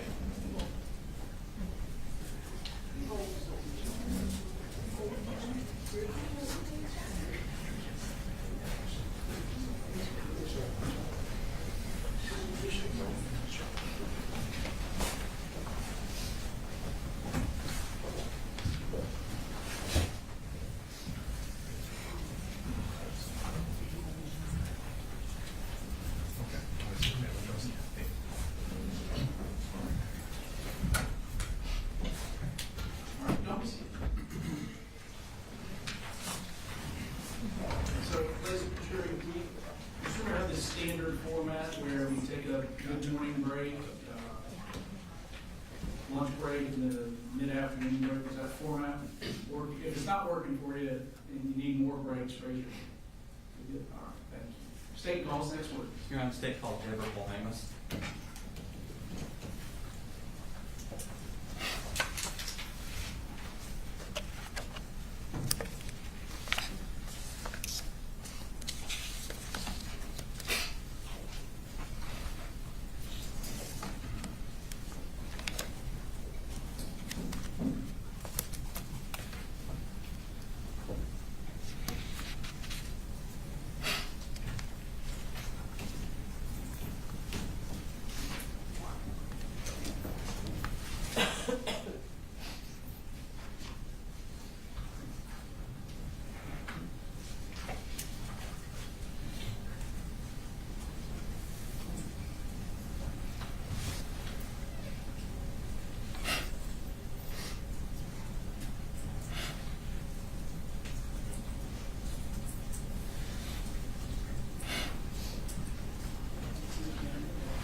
If you'll actually pull that so you can speak into it, that'd be great. Okay. Thank you. If you could introduce yourself to the jury, please. My name is Debbie Polhamus. And could you spell your name for the court reporter? Debbie Polhamus, Polhamus. Okay. If you could raise your right hand, please. Swear the testimony you give in the matter now pending before this court will be the truth, the whole truth, and nothing but the truth, so help you God. I do. Okay. Tell us about yourself. Who are you? I'm Colt's grandmother, Okay. Junie's grandmother, Coley's grandmother. Okay. And your daughter is who? Marcy. And that is Colt's mother? Yes. Okay. And what do you do? I'm a retired educator, Okay. And how long were you an educator? 43 years. Okay. And where do you live? I live in Fitzgerald, Georgia. Okay. And how far away is that from here? About 4 hours. Okay. And so you said you were Colt's grandmother? Yes. What did he call you? Mamu. Mamu? Mhm. Okay. Is that spelled a certain way or just? Mamoo. Okay. So are you one of those grandparents that doesn't see your grandkids very often, or are you a grandparent that's fully immersed in their No, lives? I've tried to be fully immersed Okay. with all of them. My other 3 are in Florida. Okay. I was about to say, do you have other children? Yes. Okay. And where do they live? Toby lives in Columbus, and Annie lives in Tavares, Florida. Okay. Do you have other grandchildren? Yes, Annie has 3. Okay. Toby has 2. Okay. So, in the hierarchy of your grandchildren by age, where does Colt fall? Colt is the 3rd grandchild. Okay. And in this family, where does he fall? In his family, Uh-huh. he's the oldest. Okay. When Colt was younger, did he have issues with impulsivity, having a short fuse? Impulsivity more than a short fuse. Okay. Do you remember talking to a GBI agent by the name of Agent Maddox back in, I believe that was September of 2024? I guess. I mean, I talked to a lot of them. Okay. I don't remember all their names. Okay. And this would have been shortly after the shooting that had happened? Yeah. Yeah, that was when most of the conversations took place. Okay. And do you remember telling her that about Colt, that he's always been very impulsive, short fuse, even as a younger child? Judge, I think he's leading, it's his witness. I don't know if he needs to refresh her memory but at this point, he's leading witness. Your Honor, I asked her about an issue regarding Colt. She gave a different answer than she had in a previous statement, an inconsistent statement. I then talked to her about that inconsistent statement, got the reference for it, and then asked her if that was what she said in the statement. She confirmed that is what she said in the statement. It wasn't a leading question. I didn't say, didn't you say this? I said, did you say this? And she confirmed that she did. Mr. Brown? I think that's an improper way to do it, but All right. For that specific question, we'll leave that. So where did Colt, where was he living when he was a young child? Where did he grow up? They grew up in Statham. Okay, is that here in Barrow County? Mhm. At some point, did they move from that house? They moved from Statham to Gainesville. Okay, and how long did they live in Gainesville? 2.5, 3 months. Okay, and where did they move from Gainesville? And then they moved to Cumming. Okay, and how long did they stay in Cumming? They were in Cumming a couple of months. Okay, and did something happen in Cumming that you thought that they needed to go somewhere else? Well, they had moved 3 times and they were getting evicted. Okay, And I told Marcy that I thought they should just think about moving to Fitzgerald, getting out of the hustle and bustle of the city, get a break. They could live in my mom's house. I was about to ask, was there an opportunity for living arrangements in Fitzgerald? Yeah, my mom had died recently, and her house was still fully furnished, dishes, everything. And I told her, I said, y'all talk about it, but it's there, and you're welcome to it. Okay, and at some point, did they actually move down to that Yeah. house? Mhm. Okay, and was that in March of 2020? Mm-hmm. Okay, how far is that from your house, that house? About a half mile. Okay, and did they start school there? Yes. Okay, and 2020, of course, that was the COVID year. Mm-hmm. Tell me about the situation with schooling and how that worked. Well, they went to school for less than a week. Okay. And so what I did was I let Colt and Jenny come to my house, and I did school with them. Okay. And then we finally got them computers, Okay. laptops that they could use. I wasn't familiar with how to use them, but they seemed to know what to do because I retired before all that. Okay. But Well, let me ask you a question. okay. I had children in school in Barrow County at that Mhm. time. In Barrow County, March of 2020, they just stopped school. Mhm. They weren't doing the digital learning. It was Yeah. just school ended early. Is that what happened in Fitzgerald County? No, they were still doing school. They did some digital. Mostly it was educational packets. Uh-huh.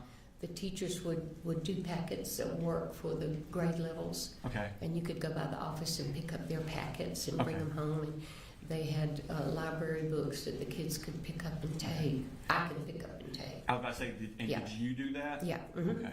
And so they did those at my house. okay. Mhm. Now, in September of 2021, we got a new school year. Mhm. And where does Colt go to school that year? Colt was in the 5th grade, and he went to the elementary school, In 2021, when you went to 6th grade, where did you go? the middle school. Okay. And we've had some testimony about Colt doing a search on a computer. Were you aware of that? I was not for a good while. Okay. Marcy didn't share a lot of those things with me, Okay. and Coley was working all the time. Okay.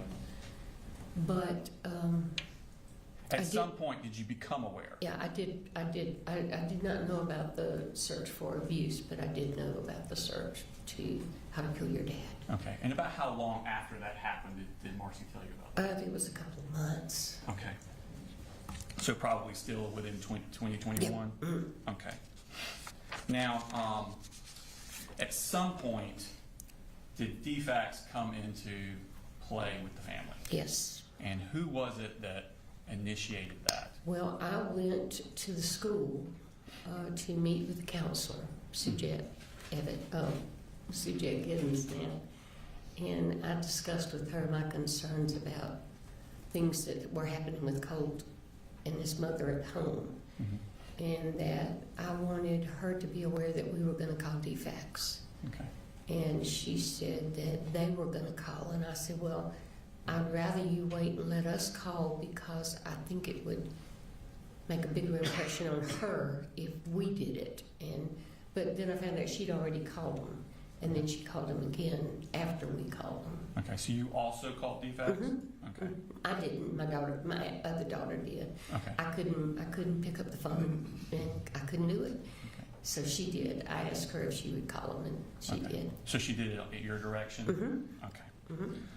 At some point, did the family leave your mother's house and move away? They did. They left in. I'm not sure. I want to say it was January, but it might have been. No, let me think. I got some notes here. Let me look. Okay. Maybe I can remember. They went back to Jefferson. I've got November here. Okay. So would it have been the same? Yes, She's brought notes, certainly we would have the opportunity to look at those. that's accurate. I'm sorry. Examine, so. Yes, sir. Do you need those to refresh your memory?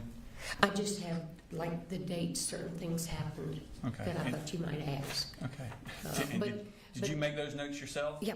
Okay, and they're from your own memory? Okay. Well, they're from my notes that I've kept along Okay. since things started happening. I just kind of put them together. Okay. And when did you start making these notes back, kind of when you were talking about with the defect stuff, or more recently? Well, when we called defects, I sort of went back and started making a sequential thing when they left Statham, when they left Gainesville.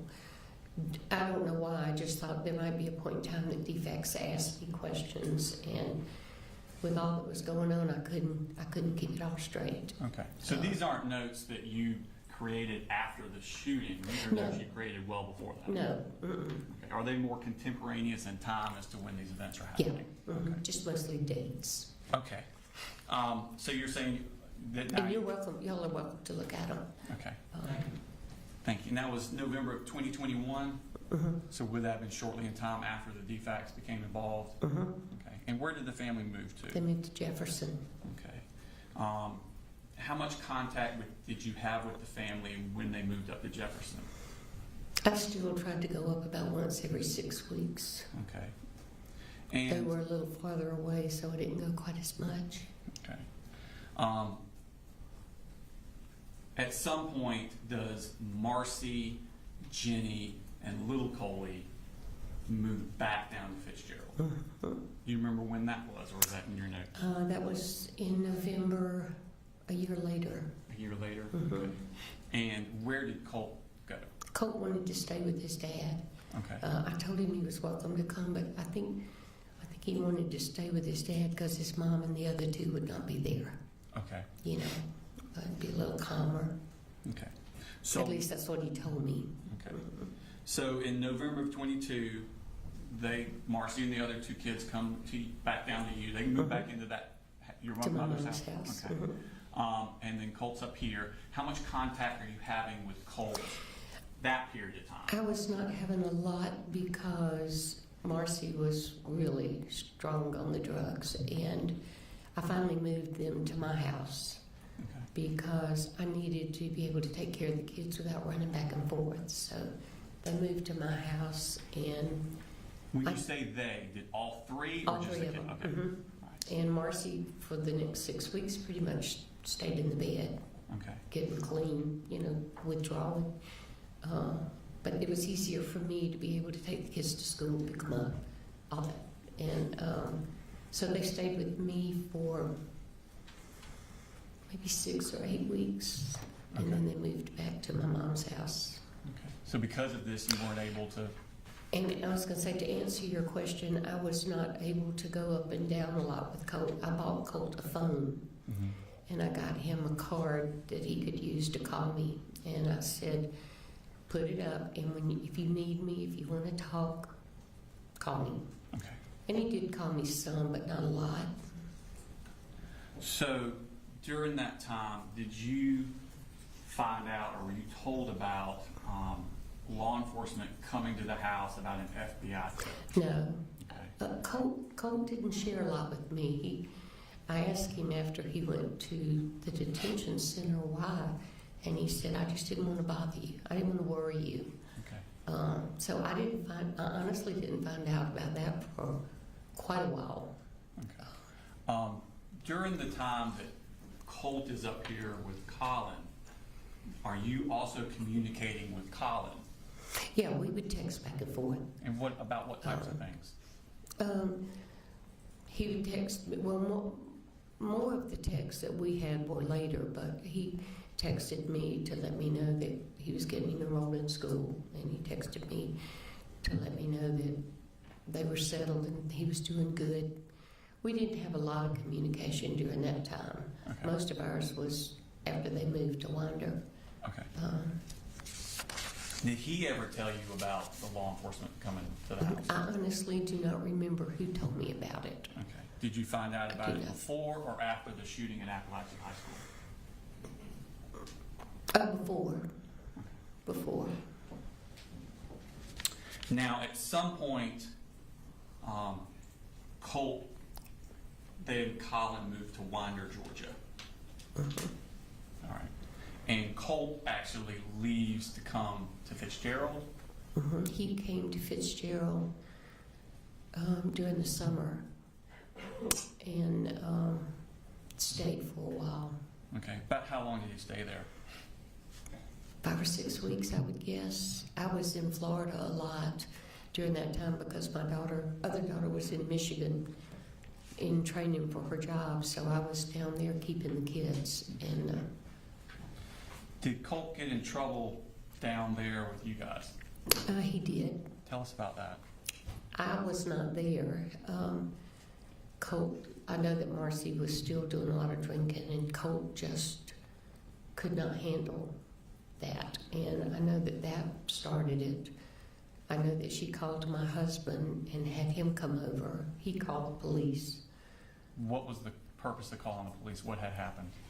Well, I think Marcy told him that Colt had hit her, but I honestly, I'm not sure about that. But something happened with them. They got into an altercation. Was Colt damaging property in the house? He did, apparently. He cut holes in the couch. But I have to tell you, this all took place while I wasn't there, so I never saw any of it. Did you see the happen. damage to the couch? I saw the cuts to the couch. Okay, and what was he cutting the couch with? I don't know. I would assume a knife. Okay. It looked like slit marks. Okay. Marcy and I were not on the most conversational level at that point. Did you have tensions with you and Marcy? Okay. Did Colt ever do anything to hurt himself while he was down there? He did. I did not know about it, and I did not see it until Colt showed it to me and at the juvenile center. And what did he show you? He showed me the places that he had cut himself. Okay. And that happened down there in Fitzgerald? Down there. Okay.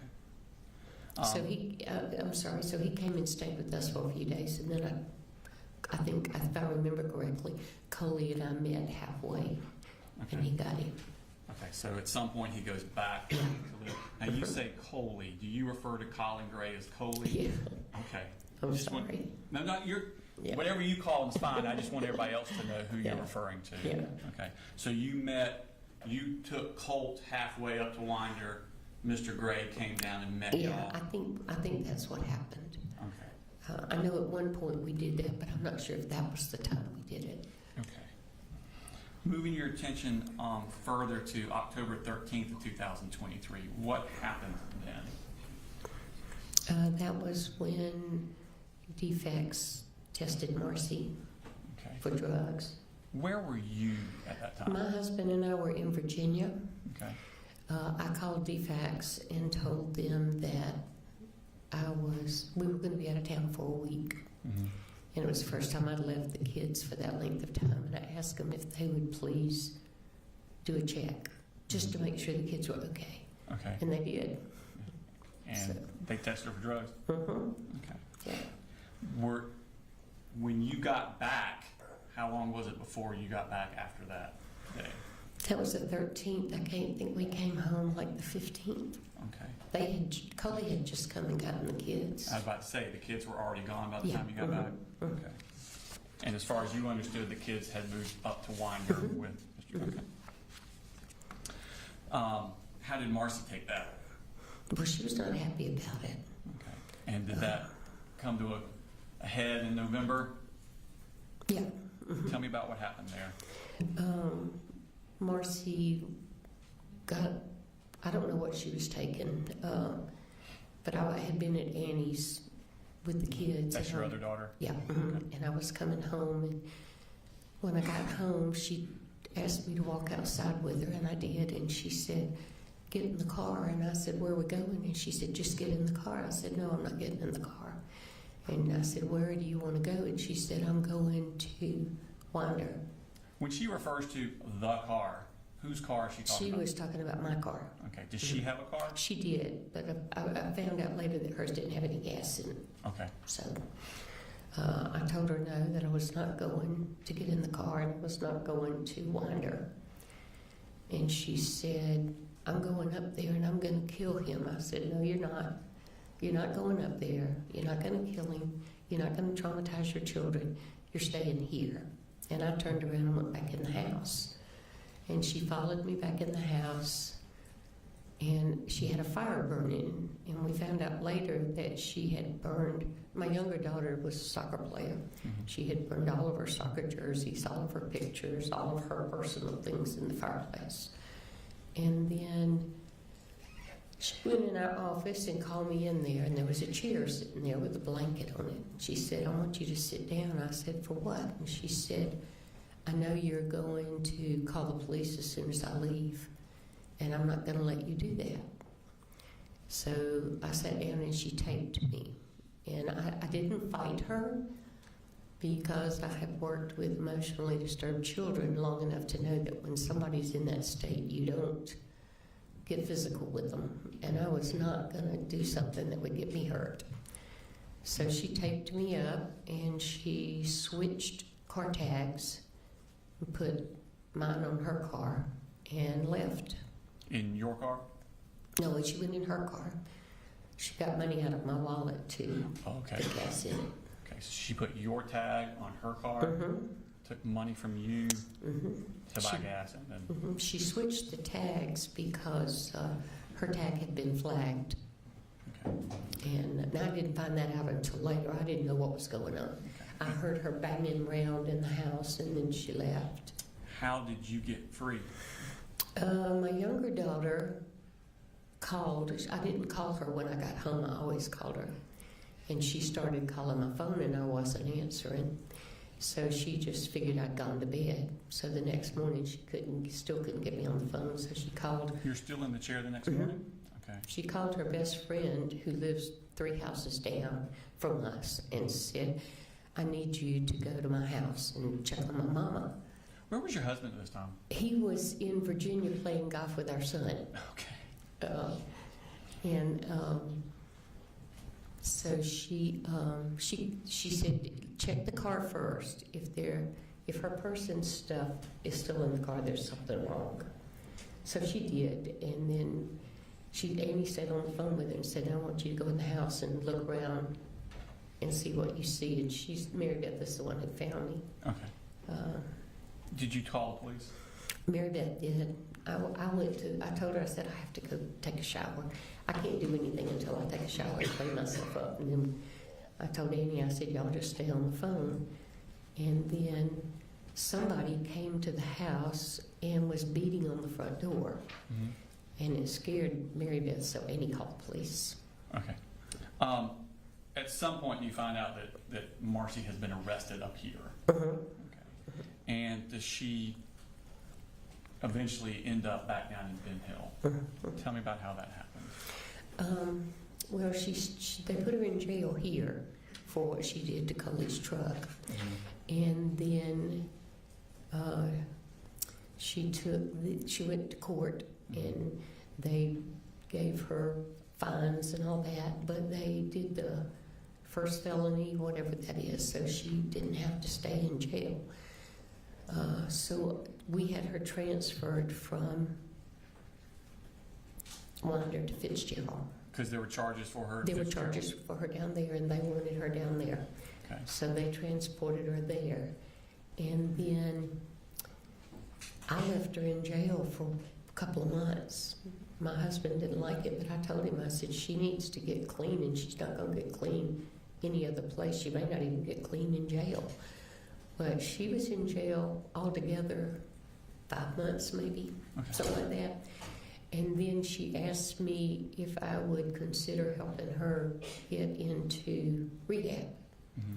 I told her I would, so I found a rehab, and I talked to the sheriff, and he said they would transport her to rehab. They Okay. did not want her to come home. But my husband insisted that she come home, so she came home for 3 days, and then we took her to rehab.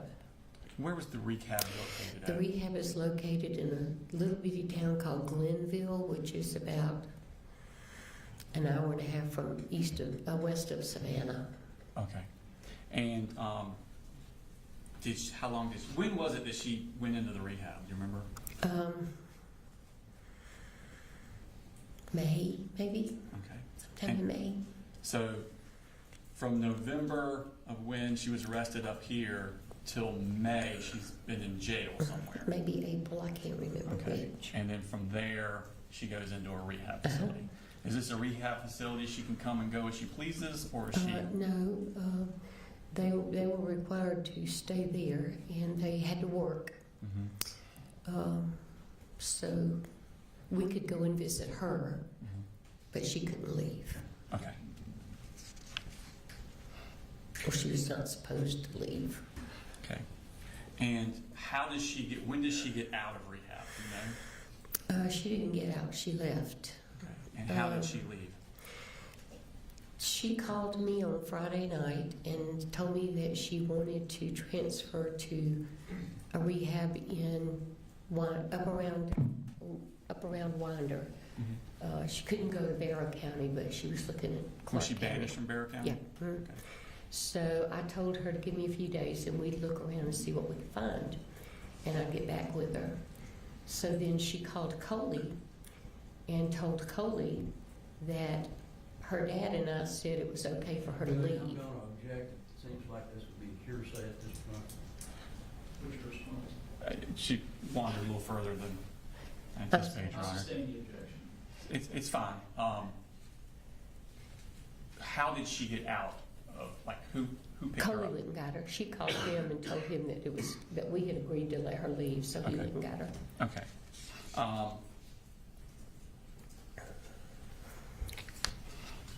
And where does she go at that point? She went back to Winder. Okay. Is this the house that Colt and Mhm. Jenny and little Coley and Colin Gray, that you Mhm. referred to as Coley also? Yeah. Okay. I want to take you back in time now to Christmas of 2023. So this would have been after Marcy has duct taped you and stole your car, stole your money, and she's in jail. Mhm. Okay. Do you go visit the kids in Winder with Colin around Christmas I time? went the day after Christmas, I think. Okay. And I want to show you. Do you have the diagram from Apalachee? I'm going to pull up the diagram that we used with the prior witness. I know this isn't to scale, but is this kind of accurate as to what the house looked like? Yes. Okay. Was that your first time visiting that house No. at Christmas? You'd been before that too? Yes. Okay. So we have things listed. You got the carport in the garage, the Mhm. laundry room, kitchen, living room.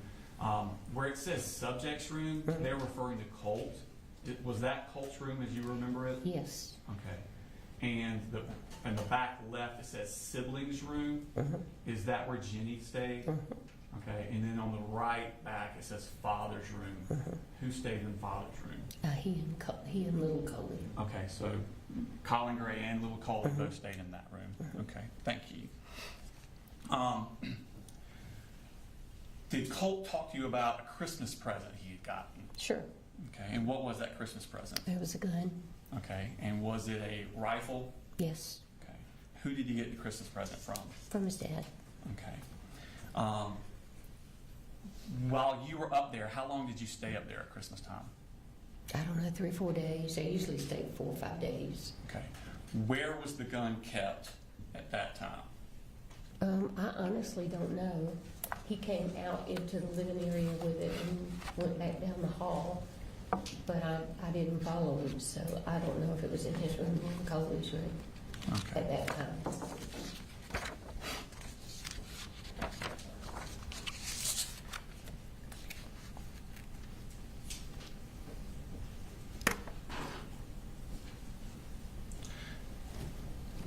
Did you see it? Did you go back up there after Christmas? Mhm. How often would you go up there after Christmas? I went back for Colt's birthday his birthday was 14th of January. Okay, so shortly after Christmas. Mhm. Okay, where was the Colt gun at that time? It was in Colt's room. It was in Colt's room? Okay. I'm pretty sure it was. I Okay. couldn't swear to it. And when would be the next time you went up there? Probably sometime in February. I tried to go about once a month after they moved up there. 'Cause- Okay, so once a month. Yeah. And whenever you went up there, where was the gun? I never really looked for it. Sometimes, the couple of times I did see it, it was in Colt's room in the corner, Okay, propped up in the corner. okay.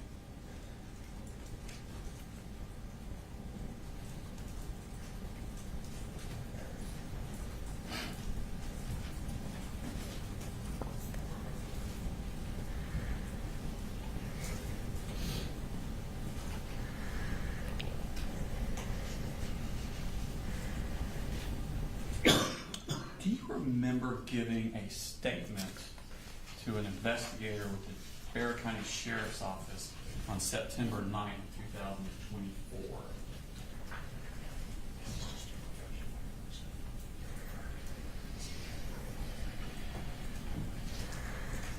Do you remember talking to Jason Smith with the Bexar County Sheriff's Office? Do you remember talking to him about these times you would go up there and where the gun was located? I talked to so many of them, I don't remember Okay. what I said to which one, Okay. honestly. If I were to show you a transcript of that, would it refresh your memory? I'm sure it would. Okay. Starting around here, read all the yellow down. All of it. Yes, ma'am. Just read it yourself. See if it refreshes your memory.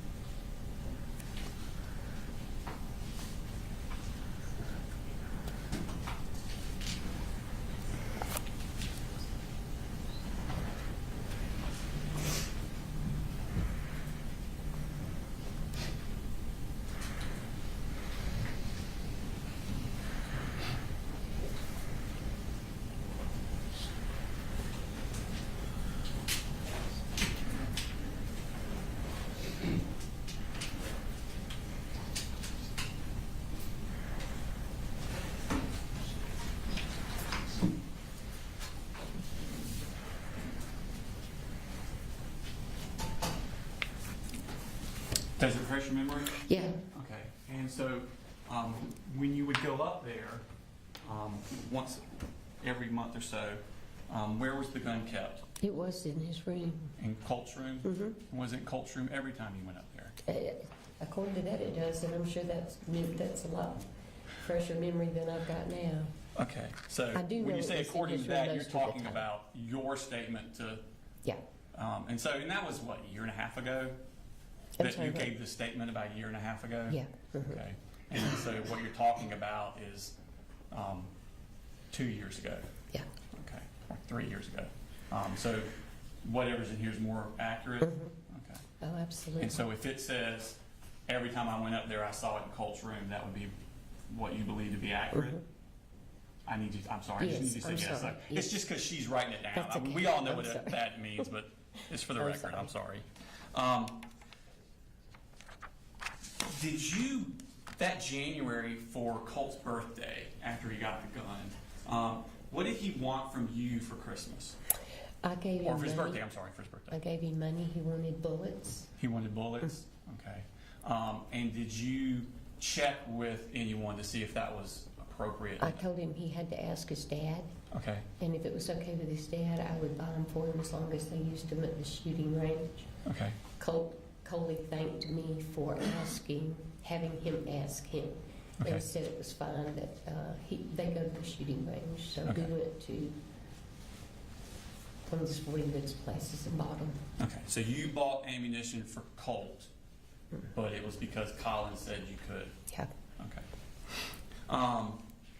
Now, I want to we're going to skip forward again now. So, no, it's the same time period. So now, Colt has been removed from Marcy. All the kids have been removed from Marcy. They're up here in Winder. You have that Christmas. You have his birthday in January 14th, is that correct? So now we're in 2024. Colt's 14. Okay. Is Colt going to school? No. Are any of the kids going to school? Jenny and Coley were. In January? Oh, I don't know. I think they got registered and started in February, if I remember correctly. And how did that process happen, them getting registered? Who did that? My daughter did a lot of it. Okay, and that would Coley by your helped. daughter. You have two daughters. Annie, I'm sorry. Annie, the Yeah. Colt's aunt? Mm-hmm. Okay. She's a computer whiz, and I just get bogged down, and Coley was working. Mhm. So I called her and asked her if she would help get it all done, and Okay. she did. All right, thank you. Mhm. Now, so when Annie's registering, she's registering all three kids? Mhm. Okay. Does Colt ever actually attend school? No. Okay. Were you helping the family financially at this time? When Coley needed me to, I did. Okay, so if he needed, and by Coley you mean Colin Gray? I'm again. sorry. No, you're Colin. fine, you can do that. I'm just making Yeah. sure everybody Mhm. understands who we're talking about. You just talk like you normally talk, I'm not trying to correct you. But you're talking about Colin. Mhm. If he needed something money-wise, food for the kids, light bill, rent, anything, could he ask you? Yeah. And did he routinely ask you? He asked me several times. Okay. And did you always come through? Mhm. Okay. But I'm sorry. That's fine. Thank you. So now let's fast forward to, we've gone through the summer. Marcy is now up here. Mhm. She's left rehab. She's up here. How did Colt get enrolled in school that time? He was already enrolled. You mean for the For ninth grade? Apalachee. For Apalachee, Oh. that school year. I don't know. I just assumed that the paperwork from the middle school would transfer over to the high So school. you're not aware of how that happened? Mm-mm. Okay, that's fine. Now, I want to take your attention to Thursday, August 15th. And just to set the stage, and Marcy's up here, right? Is that correct? Okay. Do you get a call from Colt about Marcy? Do you know what I'm talking about? I do. Okay, tell me about that. Colt called me, I want to say it was during the night, and he said, Mamu, I don't know what's wrong with my mother, but you need to come and get her. They'll have to object unless they plan on bringing Colt in to testify. All right, so there's a hearsay objection. What's your response? Your Honor, it's not for the truth of the matter asserted. He's asking her to come get his mother, and so it's why did she do what she did next?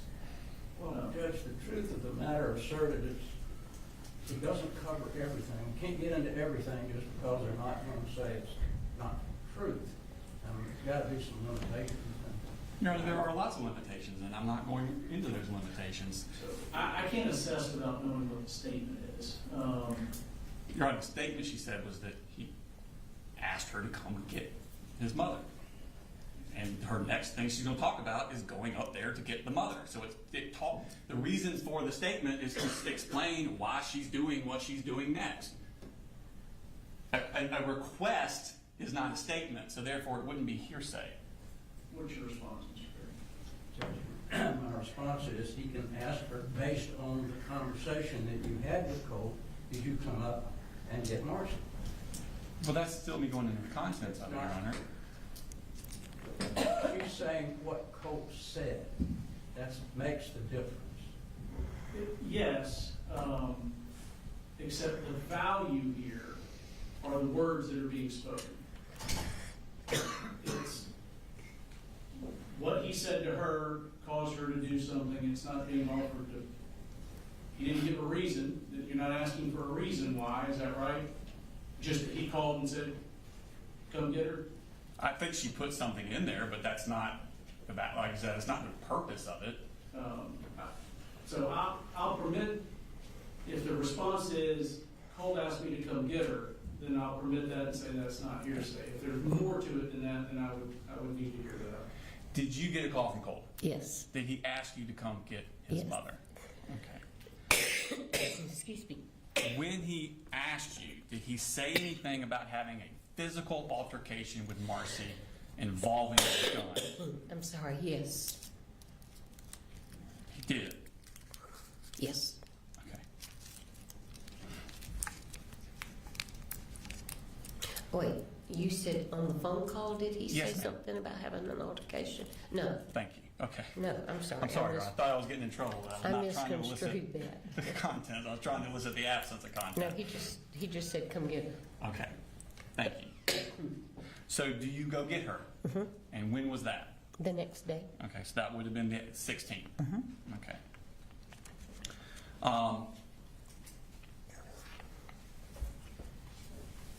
Had Colt texted you that morning while you were coming up? He did. Based on that text, where did you think Colt physically was? At school. Okay. When you arrived, who was at the house? Colt was, but we did not know it. Okay. Thank you. Who else was there? Marcy. When you say Colt was there but we did not know it, do you mean we did not know he would be there, or when you got there you still did not know he was there? I still did not know. I thought he was in school. Okay. What did you do when you got there? What were y'all doing? We went in the house, told Marcy to get her stuff together. We were going back to Fitzgerald. Okay. And did she begin packing her stuff? Mm-hmm. Okay. Did y'all help her pack? Uh-uh. Where were you standing while she was We were packing? in Coley's room. I was sitting on the bed.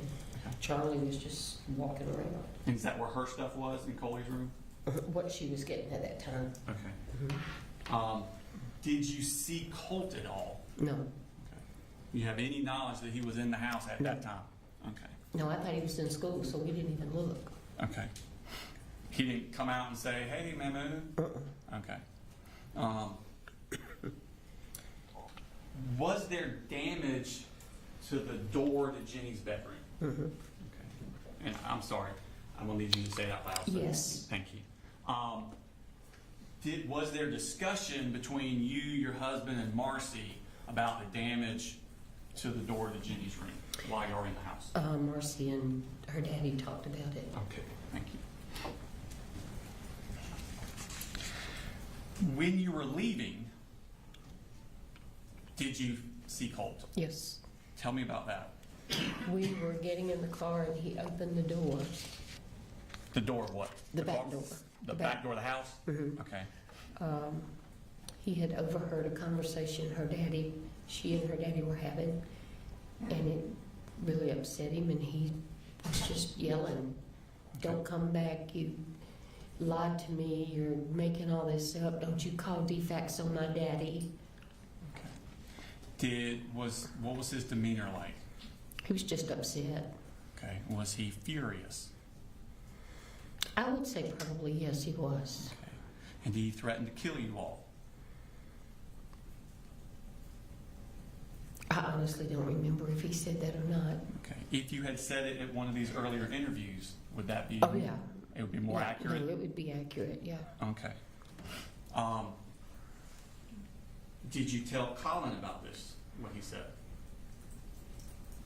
I can't remember if I did or not. We talked to him and went by to see him to take some medicine. And I figured that Marcy probably told him. I don't remember if I told him or not. Okay. I don't When you remember if I were- talked to him during that time. This was upsetting to everyone that Colt's come out yelling. Oh, yeah, it was to them. Okay. And so y'all leave at that point? Yeah. Are you in communications with Colin during that drive, or someone in the car in communications with Colin during that drive after Colt was done? Marcy was. We went by to see him, and Okay. Marcy, they talked for a while. I Okay. honestly don't remember if I talked to him or not. Okay. And At that where was point- he? You say you went by to see him. Where did you go? He was at work. Okay. And did you give him anything for Colt when you went to the work? Marcy gave him some medicine, What kind of medicine? Zoloft, And whose medicine was that? Marcy's, Okay. And what was the purpose of giving it to him? because Marcy had been giving it to Colt. Okay. And so what was the instructions to him about that Zoloft? I assumed to continue giving it. Okay. I wasn't in on the conversation. Now, at this point, would it be safe to say that Colt's mental and emotional health is kind of spiraling? Mm-hmm.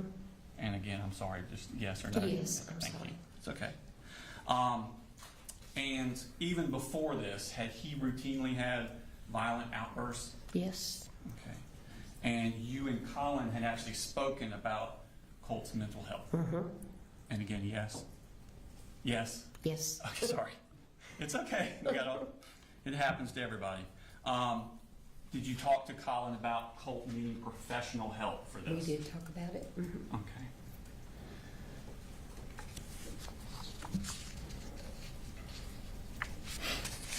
Did you tell, when you stopped off to give the Zoloft to Colin, did you tell Colin about what Colt had done when y'all were getting in the house? I didn't talk to him. You didn't talk to him? No, Okay. we stayed in the car. Marcy, he was working around in the back of the fire station.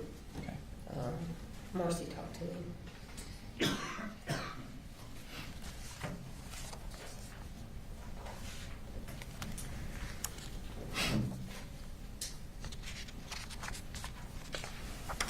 Did you get, after you left, did you get text from Colt during this time on the 16th?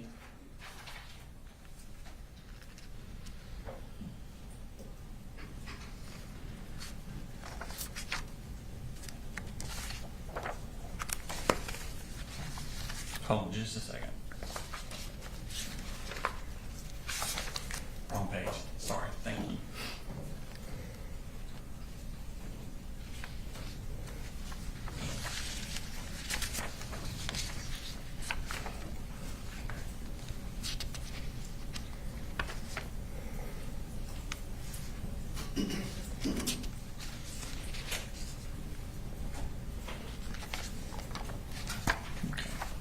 To show you what's already in evidence in State Exhibit 158.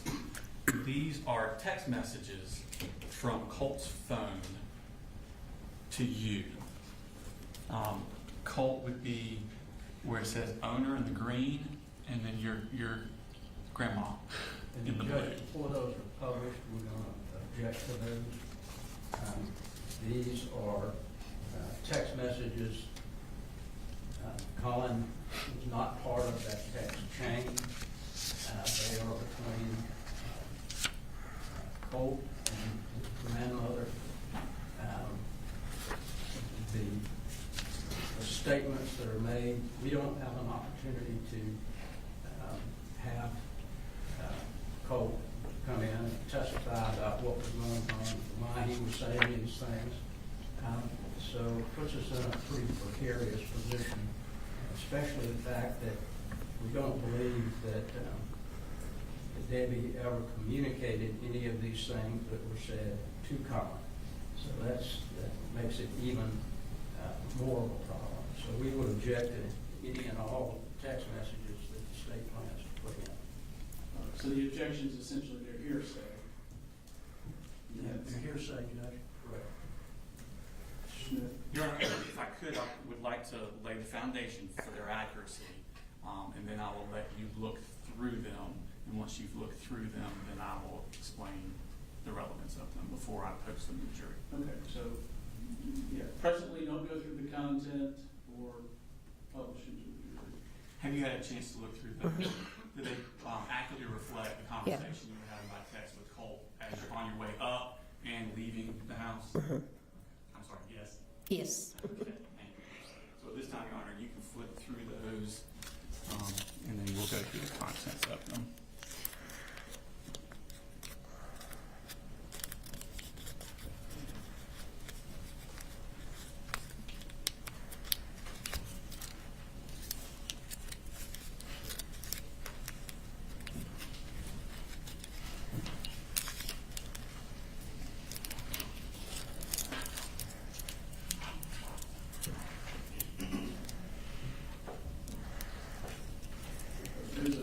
There's a number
is the witness going to testify just in general that she told any of these things to Mr. Gray?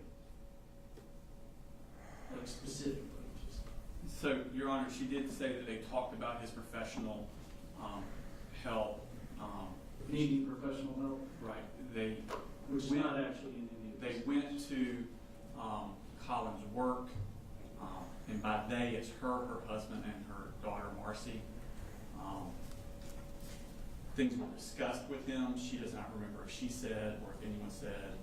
However, my next line of questioning is later that day, he sends her a text of a screenshot of the enlightenment counseling that he had filled out that the earlier witness testified to, which would give an inference that he is affirming to her that I am getting Colt professional help the same day that this is happening. And so the purpose of this, Your Honor, the things that happened in the house and the Zoloft, she's already testified to that, so we're not getting it in for any probative value of that. What we're getting it in is this is showing a complete, utter meltdown of Colt by text. You know, we don't have cameras of how he was acting. We have people's recollection, but this is a concrete, memorialized version of Colt's meltdown, and it shows his emotional state on August 16th, which is close in time to the shooting in Apalachee. And this is where the either loved ones that he's around and how he's acting around his family members, and the jury could use that to infer that this is Colt's state that he is in. There will be further evidence as we go along of the defendant's personal knowledge, his personal acknowledgement of these things. But at this point, this is showing the state that we're going to be talking about. So like I said, further witnesses, including officers that talk about Colin's statement that he gave to them, he references this time period and these types of things, but this is a memorialization of what we're actually talking about when people are describing Colt spiraling out of control and Colt needing help and things of that nature. So that's the purpose of this, Your Honor. Okay. Very, My turn. yes. The problem is this. He's been charged with knowing all these things. They want to put in something that he had no knowledge of. Now, let me ask, is that not something you can flesh out and explore on cross?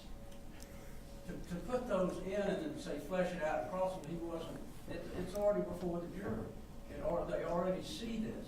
They already make opinions about what they hear. Whether he knew it or not, they're going to make an opinion about, well, he must act like that all the time. So this is the problem with putting it in.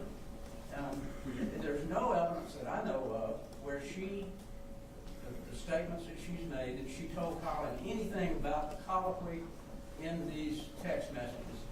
All of these that they're going to be putting in, the problem with every one of them.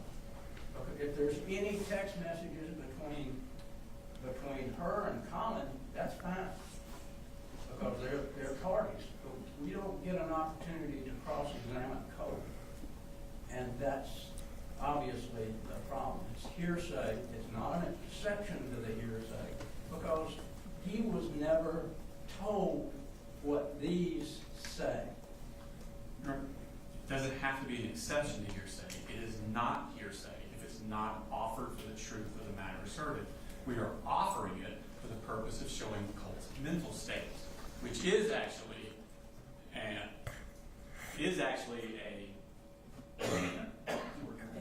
exception to the hearsay rule. Excited utterances, his emotional existing, this is 803.3, existing mental, emotional, and physical condition. A statement of declarance, then existing state of mind, emotion, sensation, and physical condition. That's not hearsay. That's an exception to the hearsay rule. So while we would argue it's not only not hearsay, but even if it was, there's an exception to it, because the purpose is to show Colt's mental state on that day. We will put in evidence with other witnesses about his knowledge of it, but I can't put all the evidence in for the entire trial in one instant. It has to be a series, Your Honor. Well, I guess it's okay then for me to ask the detective who took Colt's statement, all of the hearsay from his statement. All of his It's exceptions. the same thing. Well, If so it let had me been give you an example. So, is the statement being made by an out-of-court declarant to prove the content of the statement's truth? Okay? This text says, with the shit you pull, you'll rot in the deepest pits of hell, according to your God. I don't think that's being offered to prove that the witness will actually rot in the deepest pits of hell. So it's not being offered to prove that. It's being offered to show that it was said. You know, is it relevant? I think they win the relevance argument on they can use this to argue and infer what Colt's mental state of mind was at the time. If Colt says, fuck you, he's not saying it because he wants that to be true. That's not something he's actually going to do. It's the mere fact that he said it, and that's the value in it. Now, where he says, I've already told Dad everything. Well, I think potentially, you know, the jury would need to be informed that that one arguably is, for the truth of the matter asserted. They can't prove that Colt actually told Dad everything based on this text. So, you know, that text, I agree, there's an issue. Your Honor, I would argue that text he's referring to, I've already told Dad what y'all did at the house, not that I'm crazy and I don't know what he mean. He just says, Well, that could be brought up in cross, and I can clear that up also with the witness. You know, and as to this just issue generally, there's Gates v. State, 298, Georgia Supreme Court, 324. There were text messages that were sent. The text message sent along with the naked pictures was not offered to prove that Gates' girlfriend could in fact call or had permission to call Wilson if she were lonely. Rather, the text message was offered to show its effect on Gates and his motive for committing the murder. An utterance may be admitted to show the effect it has on a hearer. For such a purpose, the statement would not be hearsay, as it was not offered for the truth of the matter asserted, but for the effect or lack thereof on the hearer. As such, Gates claims that the evidence was inadmissible because its hearsay is without merit. I would agree if Colt was on trial. Colin is not a party to the crime. They didn't charge him as a party to a crime. It's a separate and distinct thing. I agree, and I think that you get to explore on cross that she never showed, and I'm just assuming things, that she never showed Colin these text messages. You get to explore that. You get to argue in closing. Colin was never saw these text messages, so they can't say that he knew something based on text messages that were admitted. I do think that they can argue that there's an inference to be made about Colt's general state of health, which isn't mental health, which is an issue in the trial, through the text messages. So I understand the frustration, but you know, things like a question, so what time? A question's not making an assertion. You know, if somebody says, what color was the car? That's not an assertion. If someone says the car is blue or was blue, that is an assertion. I just, in reading these, I don't see that they're trying to prove the truth of the content of the message.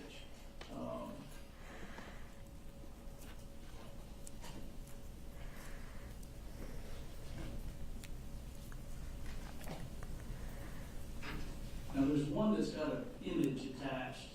I can't tell exactly what that image is. I don't know what it is either, Your Honor. We just put it in there for the completeness of it. I can't tell what it is. It's probably like a picture he took of something. I don't know.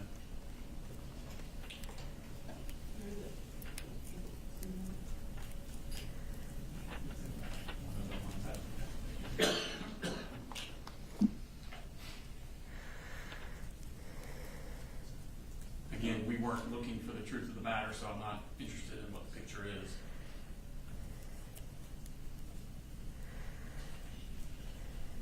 No, Mr. Berry, I'm happy to instruct the jury that the messages are being offered not to prove the content, the content of Colt's half of the messages are true, but that the state argues that they're to show his mental health.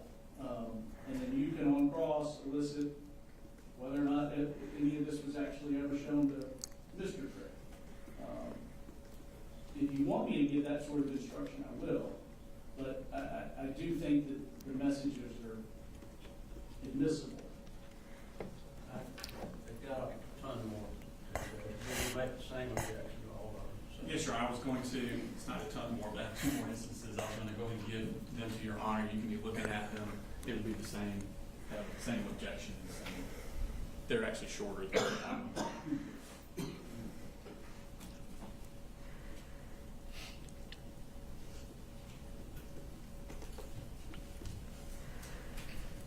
These are on different days, Your Honor.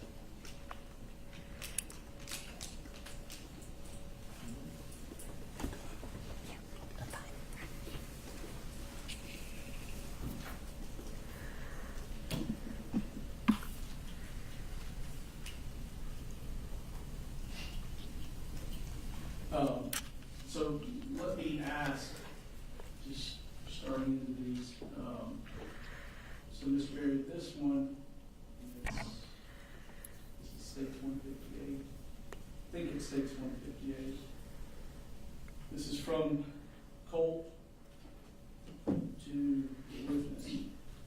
You're blatantly ignoring my calls, and so I'll just say this. Ask Mama why the fuck she was drunk that one to the point where she was literally passing out. After Dad told her he didn't want to drink any of that Jack Daniels he got from a coworker for his birthday, and then he lied to me saying that she was just tired. Do you want that one out? I think, to me, arguably, that the content of that is more for the truth of the matter asserted than, I don't know if you think that one is good or bad for you, though. Well, I don't think any of them should go, but certainly if they. I'm trying to use a scalpel. These, then play that one too. Here's one where Colt says, I have been going to school and I go to the library to do work. That's why I don't eat. I threw up last night, asked Daddy. He literally had me clean up. So, to me, that makes it look like he's going to school and went to the library to do work. So potentially the content there is something, to me that's more about a state of mind than the content, or it's more about the content than the state of mind, sorry. Do you want that one excluded, or do you want? If the court's going to allow the others, I think we ought to allow those as well. Okay.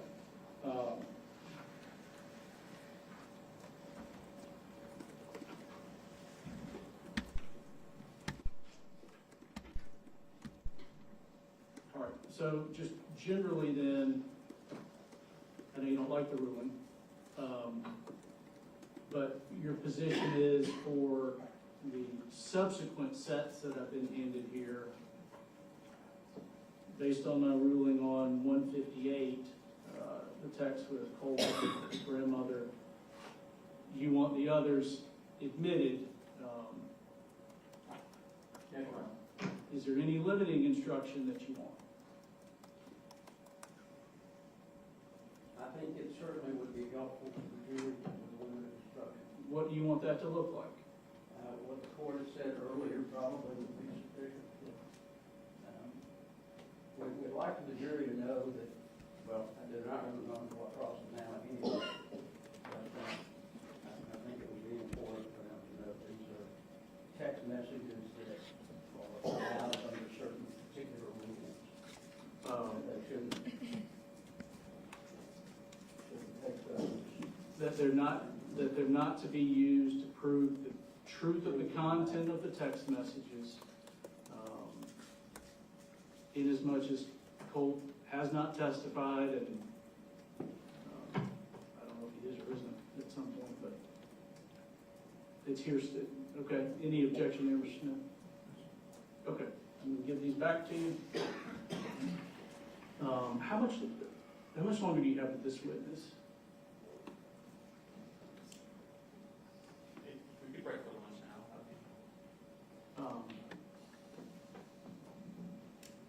All right. And y'all, I know you said you need probably an extra 20 to, I'm gonna say 30 now, because I think I'd like to speak to Ms. Brooks about the next witness, so we don't have to have this, okay, to see if we can shorten this process, all right. if that makes sense, Ms. Yeah. Brooks. Brooks, if you want to bring them in, we'll go ahead and break.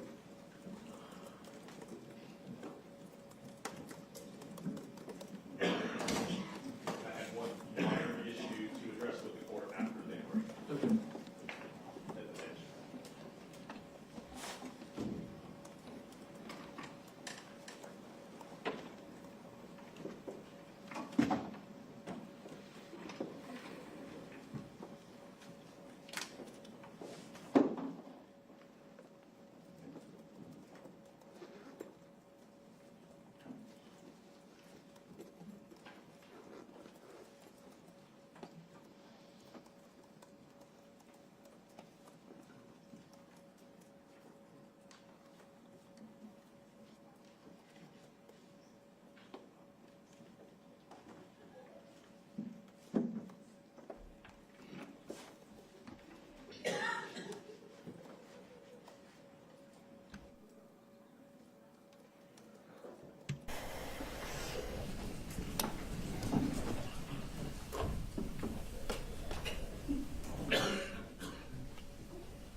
Don't get comfortable.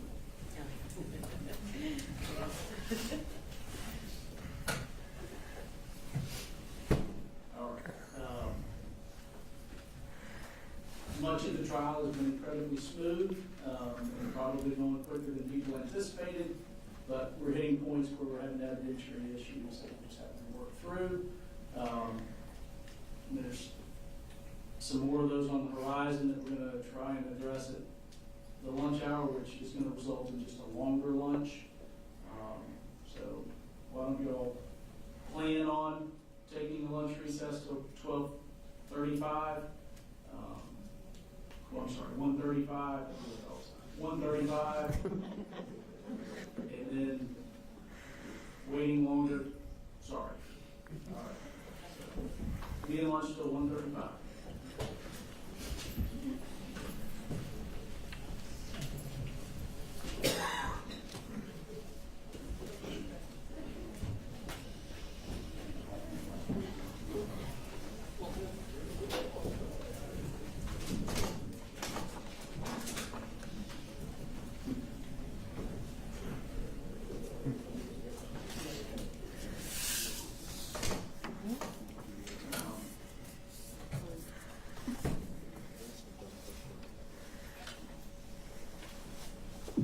Arguably, I mean, looking at hearsay exceptions, you've got then existing mental, emotional, physical condition, a statement of the declarants, then existing state of mind, emotion, sensation, or physical condition, including mental pain or mental feeling, and bodily health, or it's an exception to hearsay. Y'all can look and decide if you think Yes, sir. these qualify there as well. What time do you want me back on the bench? We're ready to go with this. I'm sorry, I don't have the next witness. It's not much. Yeah, I mean, probably 1:20.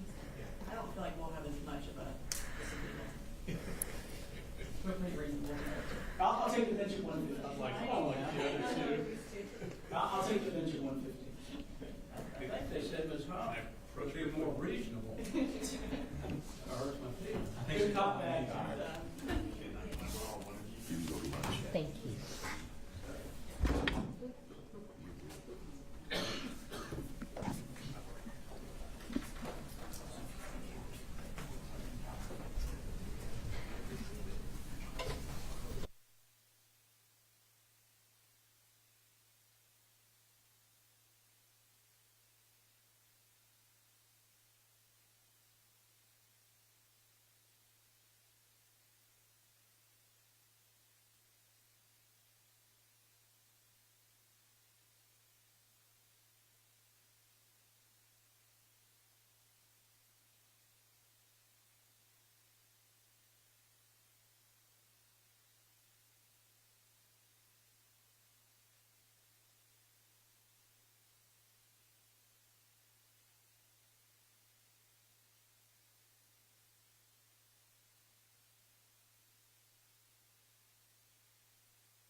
still here today. I'm happy, yeah.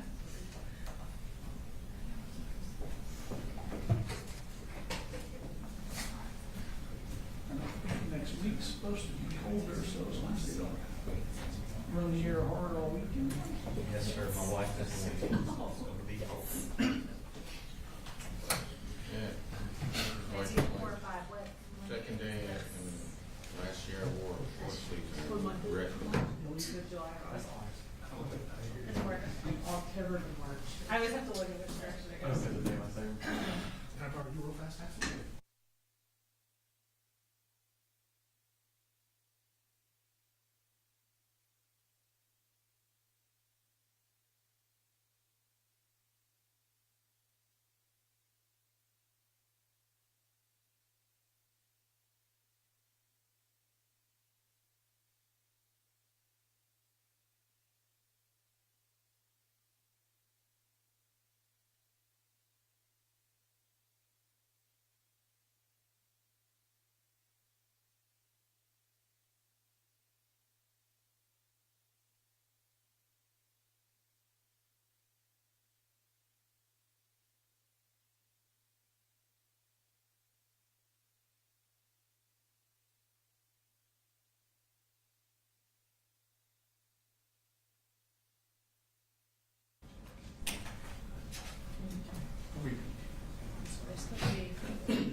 I've been told that some on the first row are using their cell phones to record. Yeah, and I think the media, but recording things from Well, Your Honor, the news media, she was taking pictures of the witness, eyewitness, her taking pictures of the witness. She didn't have that phone pointed in any other directions. I think they've seen video of, is that right? You've seen That's video? all I can tell you is all I can tell you what I saw. I'll just, Just a general, I'll remind you. just to be safe. Yeah. All right, what can we address? Okay, you guys have me done? We're straight. I think we're good. I did leave my folder there, so we're good. There is one I mean, email. they take pictures. Yes. Right. But I think they saw something online that there was some recording around their table. Your Honor, was there anything else you needed to address, or can I be excused to run down and get something I need to show him? Is there anything we need to take up? No, I think we're all good. We went over everything, and I think we're all in agreement. I think we're okay. Okay. So we can be in recess for 10 minutes, is that Yes, where we're sir. at? That's where we're Is there anything that, You have anything? is there anything bad copy Mr. Smith need to take up? I think the back cop, sir. I think we've already argued everything, Judge. Okay. I'll try to think of something else between now and then. Reserved till I see the email back. All right, we'll be in recess for about 10 minutes. Thanks, sir.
this room.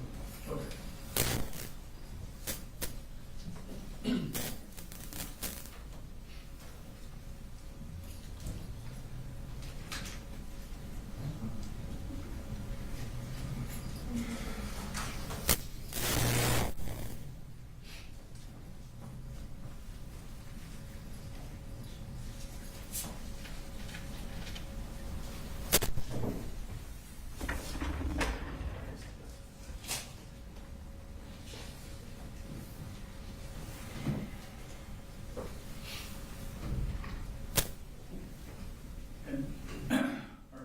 Remind me where we landed, Mr. Berry, you do want limiting instruction or not?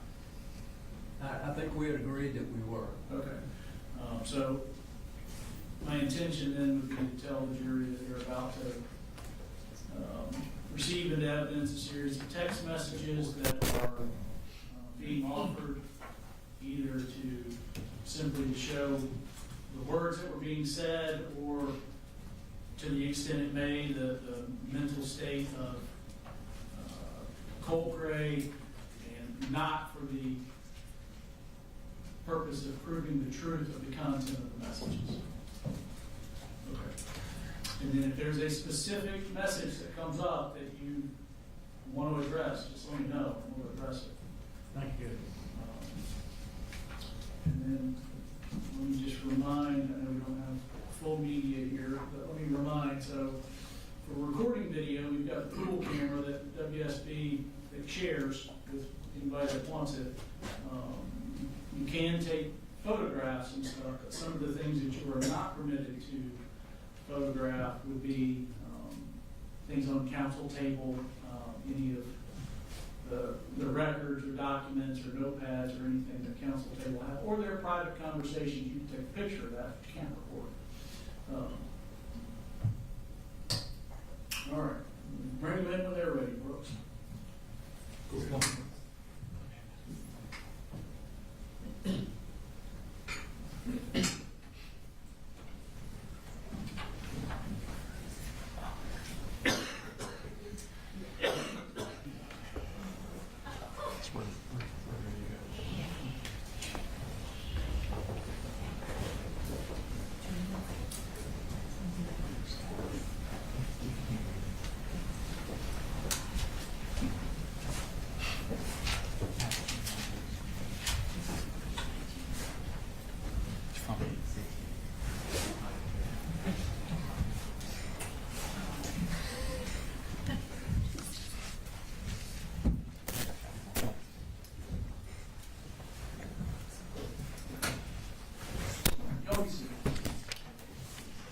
So, ladies and gentlemen, either presently or very shortly, you're going to receive into evidence a series of text messages. Understand that the text messages are being offered simply for the words that are spoken in the messages, or purportedly from Colt Gray, or to prove, to the extent it may, Colt's state of mind or his mental state at that time, not for the purpose of proving the content of the actual messages. All right, Mr. Smith. Thank you. So, Ms. Polhamus, just to get everybody back on the right page, we were talking about August 16th. Y'all had come up to get Marcy and take her back. Colt had confronted y'all when you were leaving, and then you had gone to Mr. Colin Gray's place of work to give him the Zoloft medication. Okay? And I'd given you these text messages to look through to see if they were accurate as to the conversation you were having with by text with Colt on that day. Is that correct? Yes. Okay. And are they accurate as? Yes. Okay. Now, this time we publish those to the jury. They're already in evidence in Exhibit 158. All right. So if you could zoom in on the first one there. I'm talking to her, sorry. So this is the first one here. What I want you to look at the bottom right, where it says 10:57:08 a.m., and it says UTC +0. So what that means is that's the uniform time stamp. That is going to be 4 hours faster than us. So we would be UTC -4. Okay, so where it's showing 10:57, that's actually going to be 6:57 a.m. Okay, does that make sense as to about the time that this text would have been coming in? Yeah. Okay. And so he asked you there, Dad wants to know when y'all are coming, right? And you respond a couple minutes later, we'll be there in a little bit, just getting up. If we don't get there before you leave, I'll be back to see you guys after we get something done with your mom. I.e. Bud, have a good day. Was this you still anticipating him going to school that morning? Okay. Yes. And then, so I think this is him asking you that same minute, so what time? And you respond, or y'all driving, or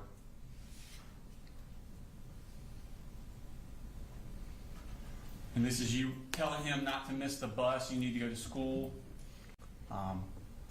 And if your mom is just up to avoid her, she'll be gone when you get home from school. And then I think you told him that, responding to his other, if you're driving, that you're actually already up here. Did y'all get a hotel room? Yeah. Okay. We did. Okay. And this is Colt asking you, I assume it'll be as simple as getting her in the car and going. And then you respond to him, not sure, but it'll go smoother if no one is there, correct? Yes. All right. And then he responds, all good, I'm heading out around 7:45, so y'all should be good. So again, you think he's referring to school? Yes. Okay. And then you say, that's what I'm hoping, just know that she'll be gone when you get home. And he writes back, love you. Is that pretty Yes. standard how he would address you? Okay. All right, so now we skip ahead. This is you telling him that y'all were all out, and he asks, and I'm sorry, this is him. All right, we're all out. So this is going to be 8:24. Where are y'all? At 8:25. And you're like, head to the house, please relax, try to enjoy your day. And he responds, I will, correct? Yes. Okay.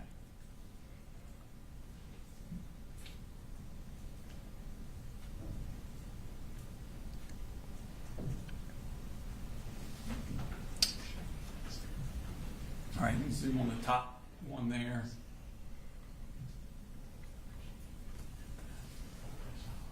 And that's him sending you a picture, and that's a picture of the hallway of the school. Okay. Yeah. And he's telling you he's leaving this here for your sake. He knows it. Does he know that it's important for for him to go to school? Yeah. Okay. You stress that to him? Yes. Okay. And that's just saying a status that you read what he'd given you. So now we're up to, this is going to be, trying to do my math, 9 o'clock, the 1:02. Make sure mom leaves my Zoloft.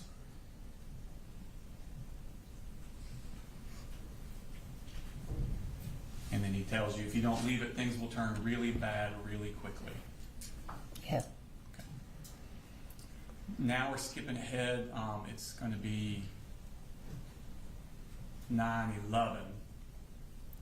And he says, I heard everything. What is he referring to there? Everything that they were talking about Okay, and while that we would were in the house. have been you and Marcy and your husband. Marcy and her daddy. Marcy and her daddy. Okay, so he's heard that. He's telling you this. Mhm. Okay. And then he's asking, where is my Zoloft? And then he responds back, where the fuck is my Zoloft? Yes. And then he says, I will literally die without it. Yes. Is that what you want? Yes. And then he's quickly, this is a series of texts all right in a row. You just ruined my life. Hope you're happy.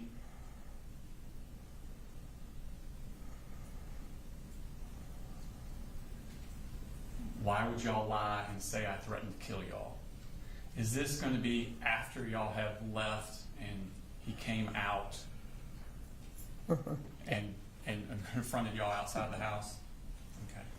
And so he's Have y'all spoken to anybody about that? I had not. You had not, but somebody had? Charlie had not. Okay.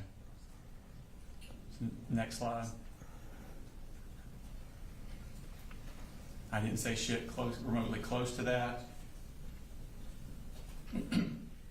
You ruined my fucking life. Fuck all of you.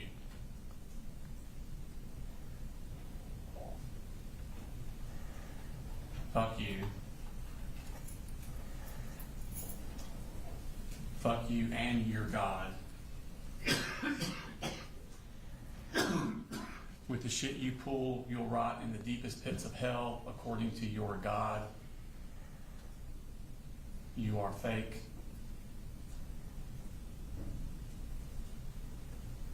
A lying, two-faced rat. It is unbelievable how fake you are. A deadbeat alcoholic son who's been fired from his job and is now being sued. A schizophrenic daughter who is also an alcoholic and assaults her husband on a day-to-day basis in front of her own kids. And finally, a daughter who chose meth, opioids, alcohol, and pills over her own children. Yes. Is he doing this to hurt your feelings? Yeah. And to get out, to vent the anger. To vent the anger. This is the way he would do it. You're truly a fucking waste.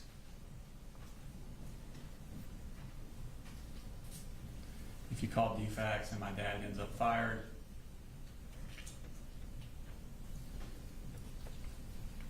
so that's the end. We're back at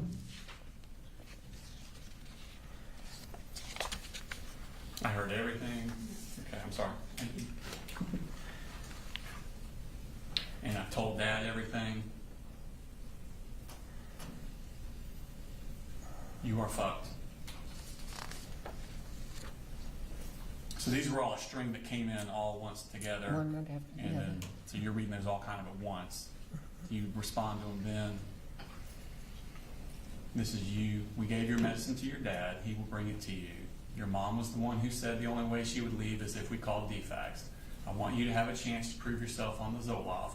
Maybe you can with your mom gone. I know you're upset, and I'm sorry. Once again, the lies are muddying up the waters. I'm sorry we have such a screwed up family. I still love you and hope things will settle down.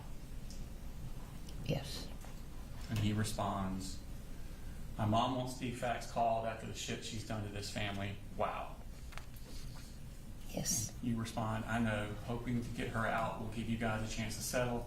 Be sure to take your Zoloft and go to school. Yes. Did Colt often have outbursts like that?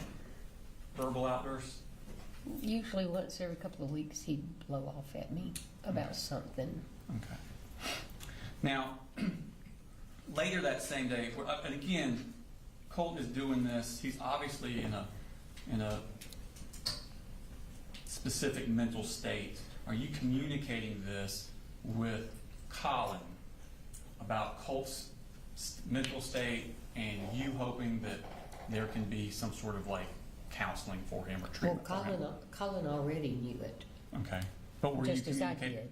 Were you also communicating it We with had him? talked about therapy. Okay. And on that same date, I'm going to show you what's already in evidence in State Civics 156.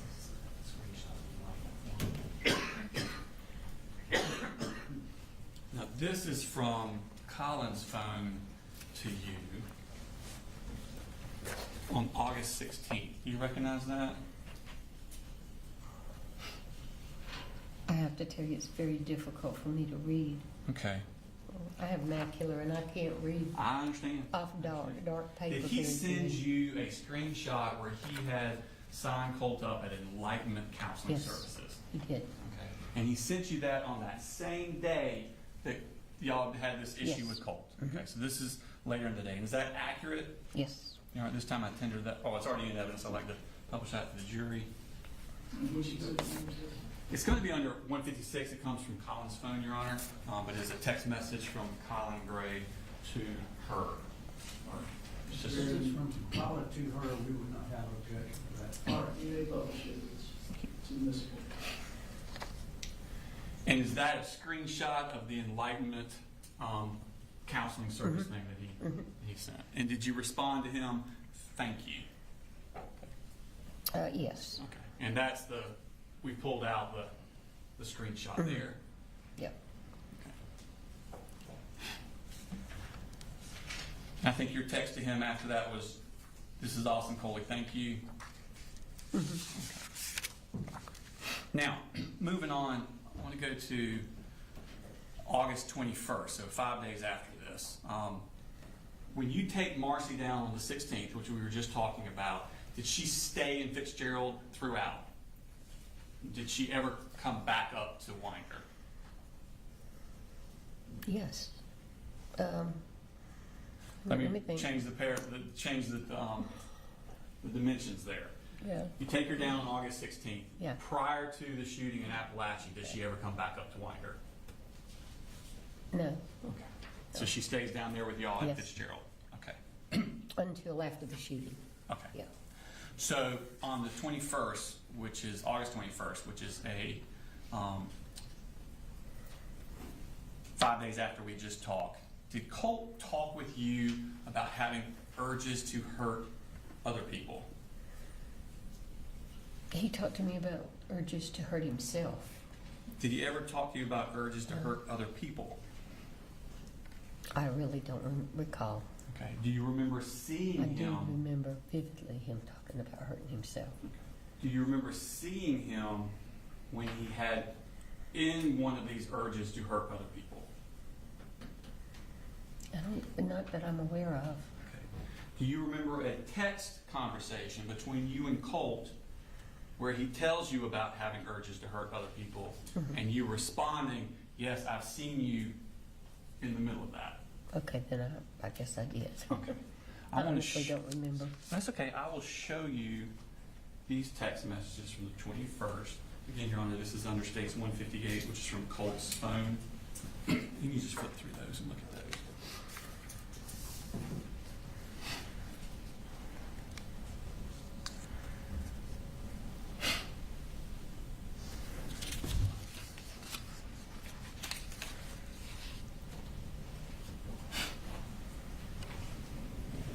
Yes. Okay. Do you remember that now? Okay. Are those accurate text Yeah. messages? Okay. And did Colt talk to you about having schizophrenia? He did. And did he talk to you about having acute mania? He did. Okay. Did you share that information with Colin Gray? I don't recall. I should have if I didn't. Okay. Now, Colt wanted you to order a graphics card for his computer. Do you know what that is? I don't either. But do you remember him specifically asking for that? Yeah. Okay. Were you going to use that graphics card as any sort of incentive for him? I told him I wasn't ordering it. Okay. He wanted to know why, and he kept going at it. And I said, you start going to school and doing what you're supposed to be doing, and then we'll talk about it. Okay. Would he have vulgar outbursts if he did not get this graphics card immediately? Well, yeah. Okay. So at this time, we're going to look at those text messages from August 21st.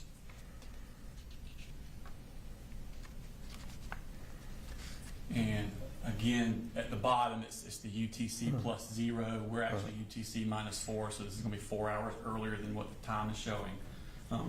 But he asked you, did you order the graphics card yet? Yeah. And immediately says, you're blatantly ignoring my call, so I'll just say this. Asked Mama why the fuck she was drunk, got one to the point where she was literally passing out after Dad told her he didn't want to drink any of the Jack Daniels he got from a coworker for his birthday, and then lied to me saying she was just tired. Yeah. Fuck you. Is this all in relation to him really wanting that graphics card? Yes. Okay. And then you respond, Colt, I love you. I'll do anything to help. You just need to let me know how I can help. I told you I would probably not get to the graphics card until next month. Are you going to school? According to your lunch account, you are not eating. If you are in school, you need to be eating. I I set up a lunch account for you. If you're not going to school, you should be aware that your attendance record will be turned over to the truancy officer after 10 absences. Your dad will have to go to truancy court. If you continue not to go to school, he could go to jail. Then he could lose his job and truck, all because you're not going to school. I truly thought if you could get back into school, you could get some normalcy back in your life. I hope you are going. LU. Does that stand for love you? Okay. Yes. And he responds, I have been going to school and I go to the library to do work. That's why I don't eat. I threw up last night, asked Daddy. He literally had to clean me up. Yes. And he says, quit assuming shit you have absolutely no clue about. Yes. Apologies. I felt a sudden induced feeling of mania. It's kind of like a surprise package that comes with schizophrenia. Yes. Do some research on it. It can help you a ton with understanding why it is I say these things at certain times. Yes. It's more leaning towards acute mania. Yes. And then you respond, I'm so glad you're going. I will keep money in your lunch account. You need to eat. Please know that I'm not assuming anything. I just don't know.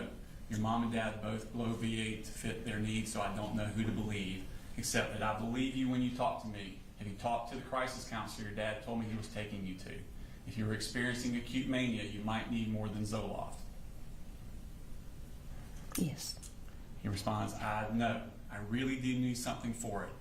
I haven't gotten to a point where I've felt an instantaneous urge to hurt anyone, but I do have periods where it's heightened. These can last days to weeks for me. Yes. I know it's hard for y'all, really anyone to believe. I would be struggling with something like this, but it is very real. Yes.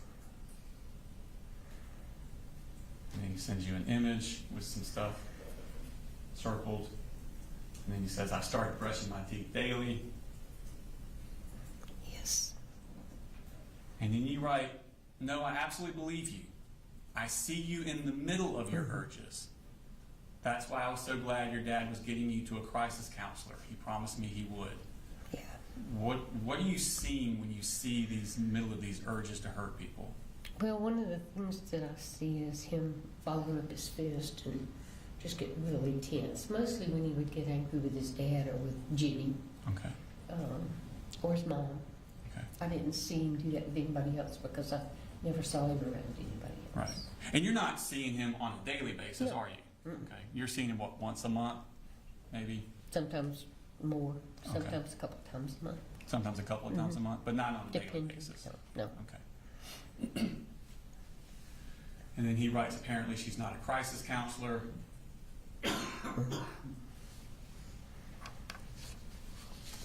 I wish she was.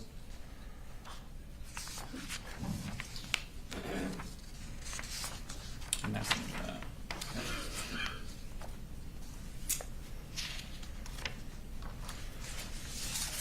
now, going up to 5 days after that, on August 26th, were you aware of Colt having an anxiety attack at school? Yes. Okay. Did you talk to Colt on the phone that night? I talked to him at the school. Okay. He called me from the school while he was Okay. having his anxiety attack. So he told you about it at that point. Did he also talk to you that night? Yeah. Okay.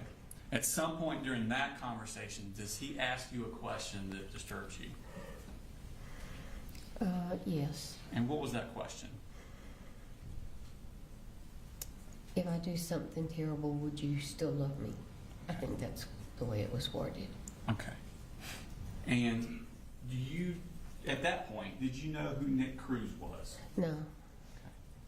Did Colt talk to you about Nick Cruz? not that night. Not that night? I went back up there, and in a conversation we had a day or two later, Okay. we were going to McDonald's to get food, and I can't even remember how the conversation started. He asked me if I knew Nick Cruz, and I looked at him and I said, I've never heard of him. I didn't know who he was. And he looked at me and he said, are you serious? And I said, yeah. He said, well, have you heard of the Parkland school shooting? I said, absolutely. I read all about it, but I don't remember who did it. And he said, Nicholas Cruz did. Mm-hmm. I said, well, how would you know about all that? And he said, I've interviewed me about it. Are you, you're sure that wasn't the same day that you had the conversation? And this, or that wasn't the same conversation? It could have been, I can't promise you, but I just vividly remember it being on the way to McDonald's. Okay. But I may be wrong. Okay. If you had given a different statement on September 4th, 2024 to the GBI agent that was in the same conversation, would that be correct? Probably, yeah. Okay. Either way, when he asked you that question, about if I did something terrible, would you still love me? And you said it bothered you. What did you do in response to that? I asked him why he would say that, you know, later. And I said, why would you think that I wouldn't love you? And I said, and he said, I don't know. And I said, well, why would you think about doing something terrible? And he said, I don't know, I was just asking. Okay. And of course, my first thought was suicide. Yeah, I can see that. So I got in the car and went up there. I was going to say, so when I was asking, you went up there? Yeah. So when you get this phone call, you're down at Fitzgerald, Mm-hmm. okay, and you immediately come up here, Mm-hmm. The next day. okay? And did you make any phone calls to anyone in relation to that? I did. I called the Advantage Crisis Center in Athens Okay. and talked to them and told them that I was really, really concerned that he was showing signs of manic behavior and talking about hurting, and I didn't want him to hurt himself. And she said, well, you can bring him in. I'm going to get into that in a second, Your Honor. I am going to ask her that, and I will argue it at that time, but I want to do something else. She's getting a little further along than my question, so I have something else I want to go to before we get to that. For the moment, then I'll sustain it and we'll see where it goes. Okay. Thank you, Your Honor. I'm showing you what's already been tendered into evidence as State Exhibit number 161. I'm sorry, can I show you that?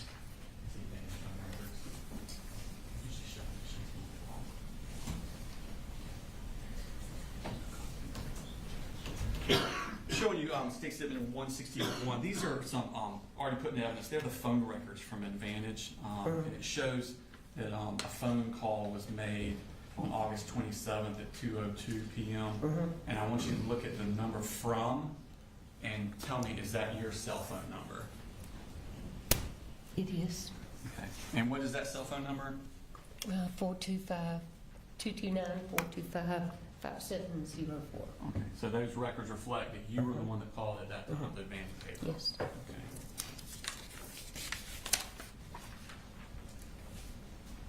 Now, when you were talking to Advantage Behavioral, did you tell them kind of what your needs were and what you were looking for? Yes. Okay. And were they receptive to that? Yes. Okay. Did they talk to you about scheduling of when it would be the most advantageous time and when would be a good time to schedule bringing Colt? Well, she said... Without going into what they said, yeah. did they Yes. talk about it? Did you talk about scheduling? Yeah, can I get you to, I know you're leaning forward, can I get you to pull the mic in? Yeah, we kind of bumped it. I'm sorry. Yes. So they talked about that? Yes. This time I would tender what they said about scheduling, not for the truth of the matter asserted, but to show what she did next, because it's talking about appointment times and things like that.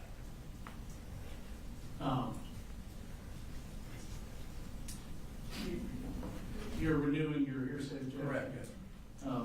I don't know that we need to know what they told her. You can ask her if she made an appointment or... No, Your Honor, they told her something specific that then she went and told the defendant. And so it's what she did with that information that she got. It's not for the truth of the matter. It's what she understood the process would be to get Colt there, and then what she did with the information of how to get Colt there. Whether or not that how to get Colt there is that information is true or wrong or correct or factual doesn't matter. The instructions were given to her, and then she acted on those instructions. So the truth of the instructions aren't as important as the fact that she received them. Well, I mean, that's going to be the evidence of the case. You want me to keep going in front of the jury? Or? Well, I thought you were indicating you said she told Mr. Gray. Yes. Did you say that? Yes, sir. Yes, sir. She then went to Mr. Gray to, yeah. Okay, maybe we should approach Judge Evans and argue.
State's about to ask, and the witnesses, from what I understand her response to you, does not prove that what she was told by Advantage is true. It's just her testimony about what she says she was told. It doesn't mean that whatever this content is, that it's actually true. Okay. Go ahead. So you talked to somebody at Advantage. Did they tell you who could bring a child in? Parent. And they told you it was a parent. Okay. Did they tell you when would be the best time to bring She a child said in? Saturday morning, Okay. Did she give a reason? because there's very few people in the clinic. Okay. And Coley could go on a Saturday when he couldn't go during the week. Okay. Thank you.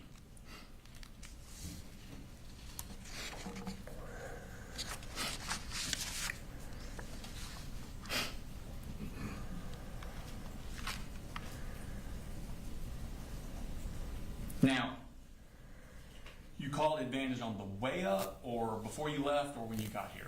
After I got here, Okay. Did you call anybody else? the counselor at the middle school, Okay. at the high And school, at the high school. And you know who that was? Butler, Okay. And did you go to meet with her? I did. Okay. You remember when that was? Same day. Okay. And do you remember what time of day it was?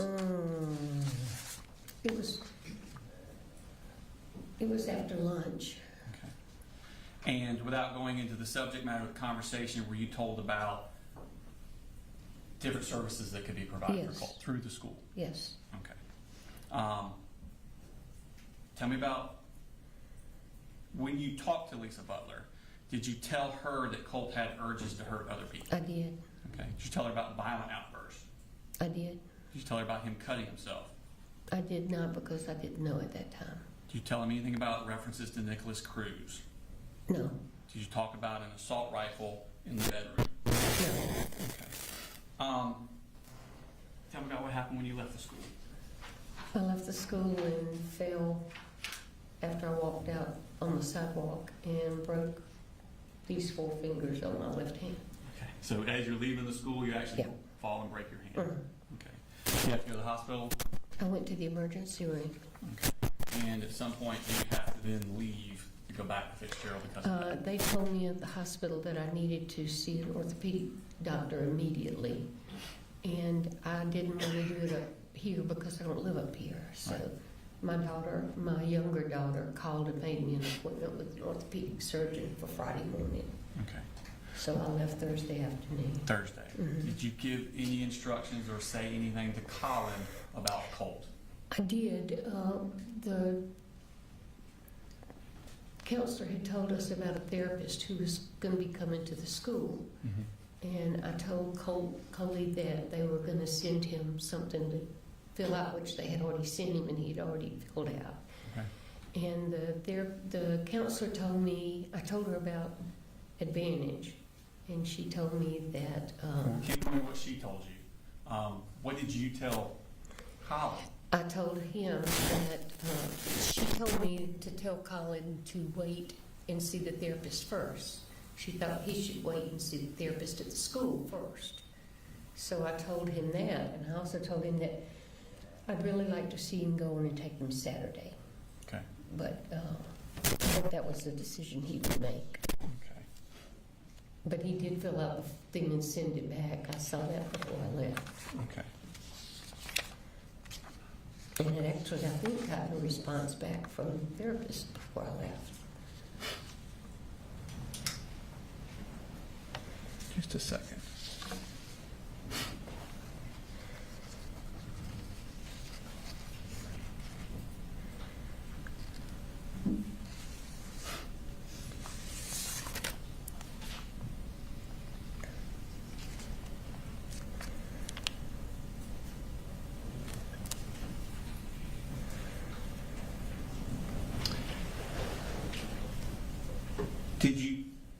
Did he tell you that he would take Colt on that Saturday? Yes. Okay. No. He said, when I told him about the therapist, he said, well, maybe I'll wait and do that. And I said, well, that's up to you. I honestly I don't remember him saying that he was definitely going to take him.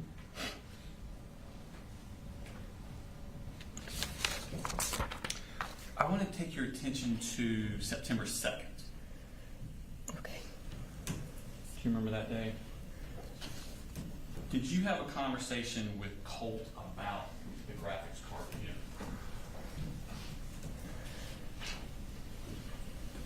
Did you? About what? Did you have a text conversation with Colt again on September 2nd about the graphics card? Yes. Let me show you what's in. States 158. This is from Colt's phone, Your Honor. Flip through those.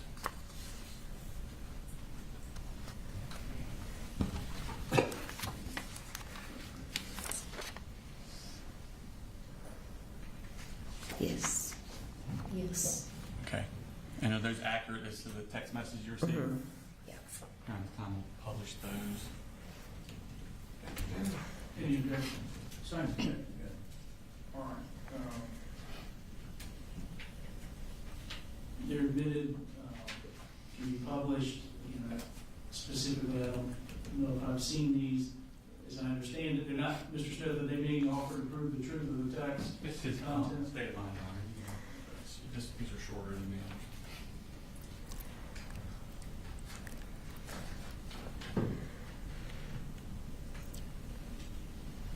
All right. Ladies and gentlemen, their admission is to show that these were words that were said or state of mind to the extent may. Go ahead. Thank you.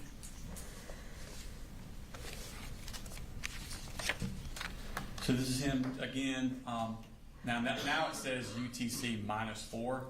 So that time is accurate now because that is us, UTC -4. So at 12:49, he sends you the request graphics card. Yes. And you say, I know I told you I would get it after the first of the month. I was assuming you would be steady going to school and getting therapy, but you were not. I honestly cannot justify the purchase when you were staying home, not trying to help yourself. I know you are going to be angry and I am truly sorry, but you desperately need to be in school so you don't wind up in trouble. School for 1 month and then you can have the card. I love you the most. Yes. Okay. And he responds, fuck you. Yes. You ruined me. Yes. All of you. Yes. And drop dead. Yes. Okay. Did you communicate any of this to Colin? No. Okay. Did you have any more communications with Colt before September 4th? I don't think so. I don't have any memory of it. Okay. Just saying.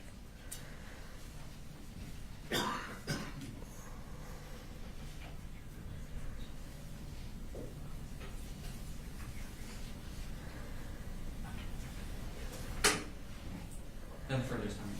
All right. Cross. Thank you, Judge.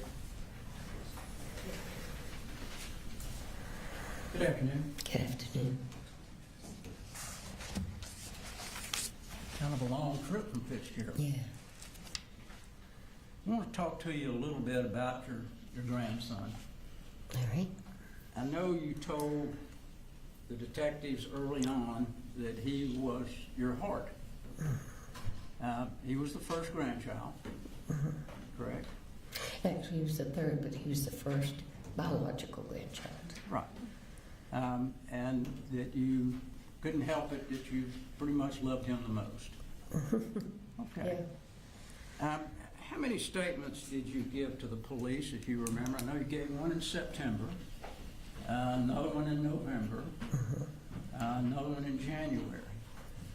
Did you give any other statements other than those? Not that I know of. I'm sorry? Not that I know of. Okay. You got a soft voice. Sometimes I'm it's hard sorry. for me to hear. No, that's fine.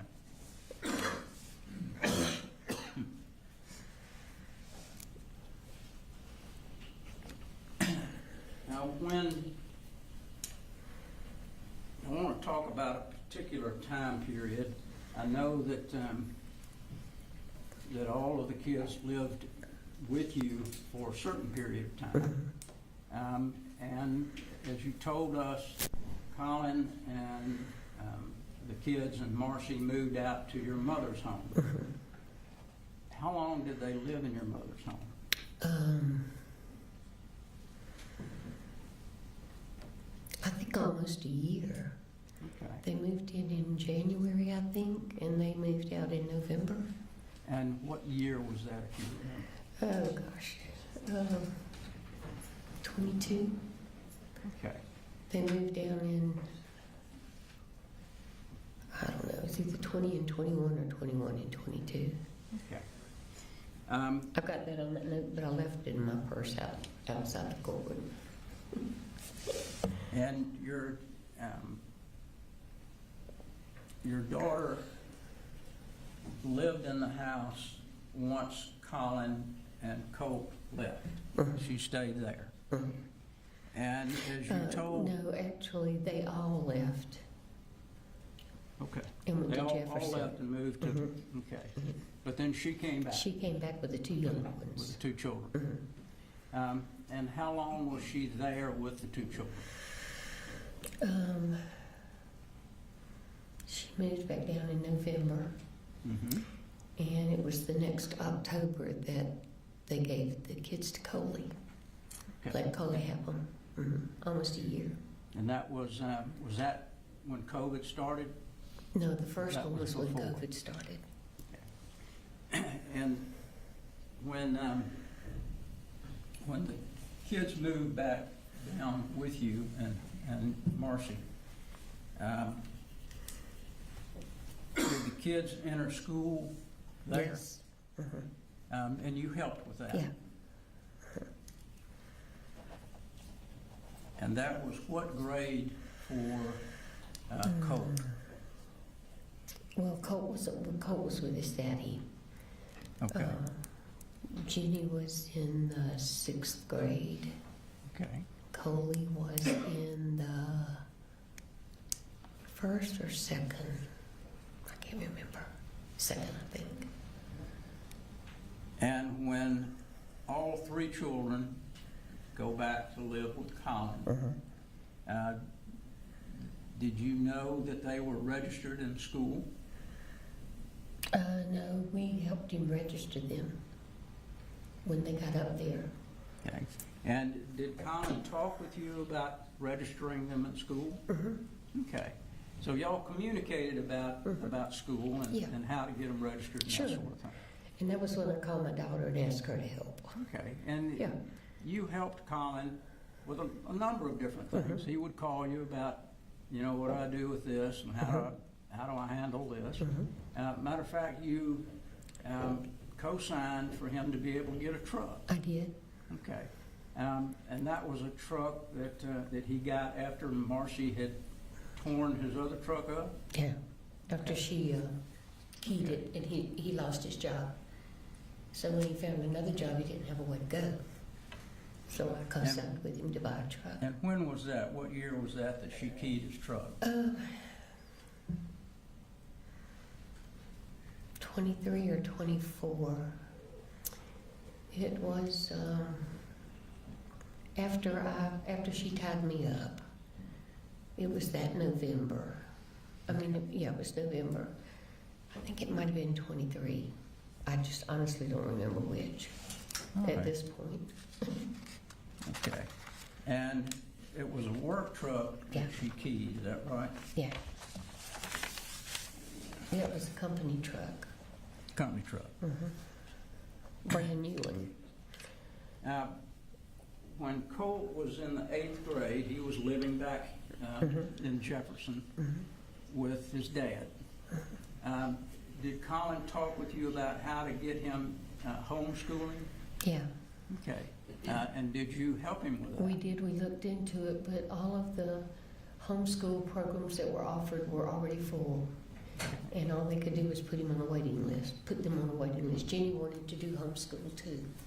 And did your other daughter, Annie, help with that She process did. too? She did. Do you know whether or not Colt told his father he was enrolled and he was doing the homeschool on the computer? That I don't know. Did you ever talk with Colt about that? No. Okay. I do think that his mom told Coley that Okay. he was doing it. And But I don't know during, about him. I'm sorry, go ahead. I just said I don't know about Colt saying anything about it. Okay. During the whole time that he would have been in the 8th grade, how many times did you come up to visit then? Not as many, maybe 5 or 6, Okay. because the Would other you ever, kids were with me. Well, no, when he was in 8th grade, they were all up there, so I was up there about every 6 weeks. okay. And would you talk to Colt as well as the other children about school? Mm-hmm. Okay.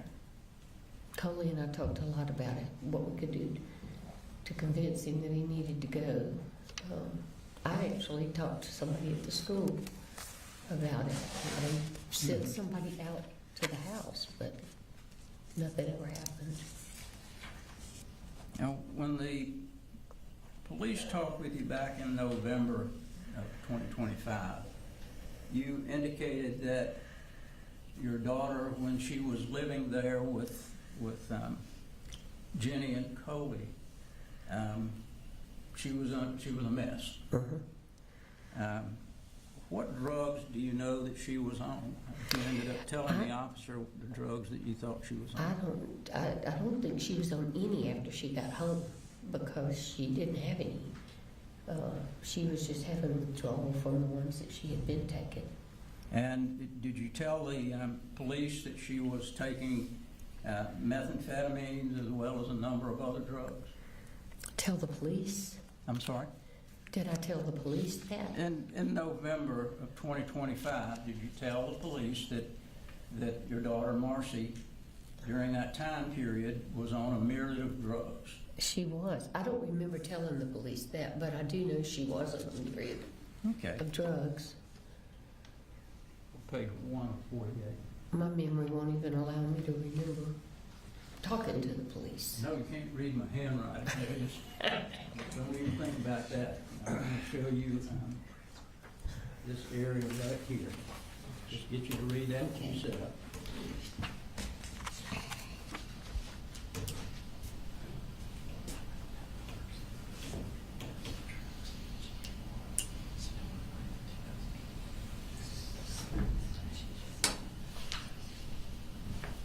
No, I said that. I just don't remember I don't remember talking to the police about it.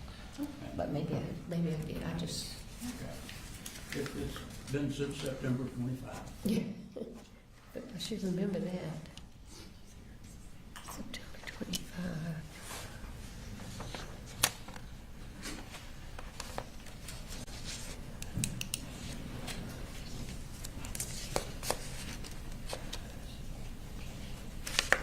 Was that related to when she tied me up? I'm sorry. Was that a meeting with the police after she tied me up? Well, you met with the officers after the incident, Okay.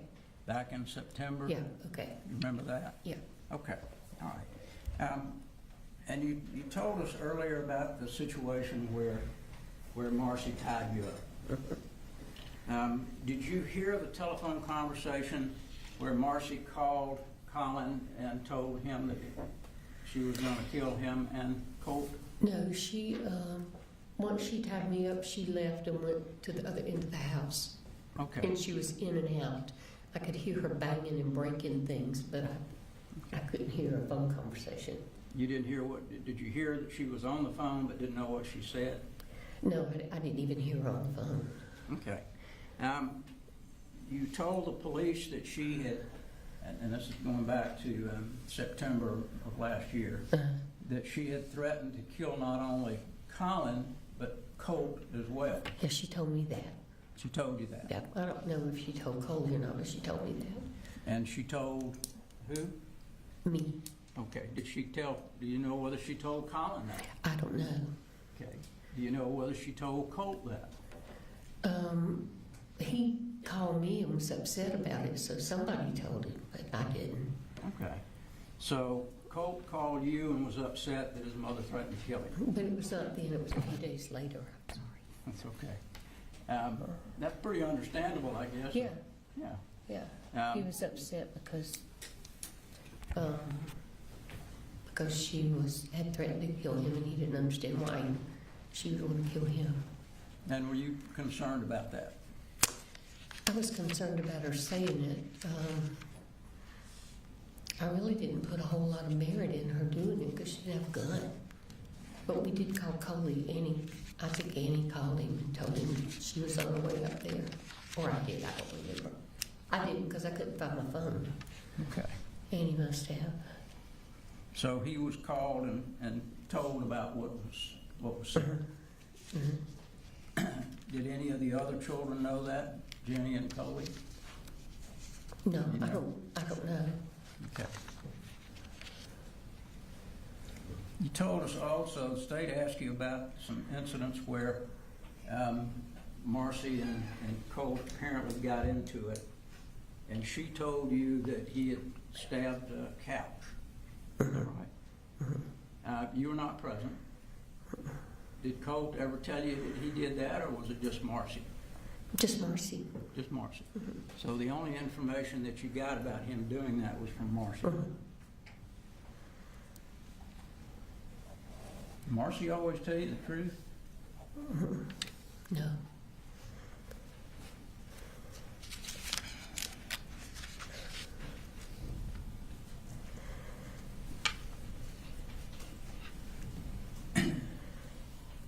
You told us also that you had bought Colt a phone. Do you remember approximately when you did that? It was after he went up to live with his dad when he was in the 7th. When I brought Marcy and the other kids down. Okay. A couple of weeks after that, I bought him one. Would that have been in 23? Yeah. 2023? Yeah. Okay. Yes. And you, as you indicated, you and he would converse on the telephone. You would text and also call and talk. How often would you talk with him on the phone? Not very often, maybe once a week. Okay. And how about texting? About the same. Actually, he called more than he texted. Okay. You told the police that that Colt was a bright kid. Yeah. Yes, sir. Very smart. Knew a lot about computers. Very manipulative. Because he knew how to get things out of you. And if he pitched a fit, then you were going to get it for him usually. Yes. Okay. So he would use that to manipulate. If you wanted something you weren't getting it, he'd act really angry. Yeah. Be fair to say? Yeah. Okay. Were you with him when he'd do that, or would he do that primarily over the phone? Mostly over the phone. Okay. Was there ever a time that he got angry when you were there about not buying you something? Not that I can recall. Okay. But that doesn't mean it didn't happen. All right. So the only times you remember are things that he would put in text messages or phone calls about anger issues. Yes. Is that right? Now, when you would come up here, would you go to church with Colin and the kids? I went sometimes? once or twice, but most of the time after they moved up here and started, I would come during the week rather than the weekend. Okay. But you they knew that- went. You knew that they were attending church? Yeah. I had been with them several times. It was a great church. All right. And you knew that Colin was working full-time? Yes, You knew that he didn't drink anymore? yes. Did you know anything about the job that he had here? What his work schedule was, how often he'd be away from home? He'd be away from home every day. They wanted him to work on Saturdays, and he would usually leave the house 6:30 after he got little Coley on the bus, get home at 6 o'clock Okay. at night. And did you know that he took Coley to school and then the older kids would have to catch the bus later? Catch the bus. So he would not be there when Colt would be supposed to be going to Right. school. And from your experience, you found out firsthand that Colt didn't always tell the truth about going to school. Absolutely. Okay, because one of these text messages, he was saying that he was at school and actually he was in the house. And would he do that often? Would he say he was going to school? He told me every time I asked him he was. Okay. Did he ever say anything about liking the new school, Apalachee High School? Did he say anything to you about that?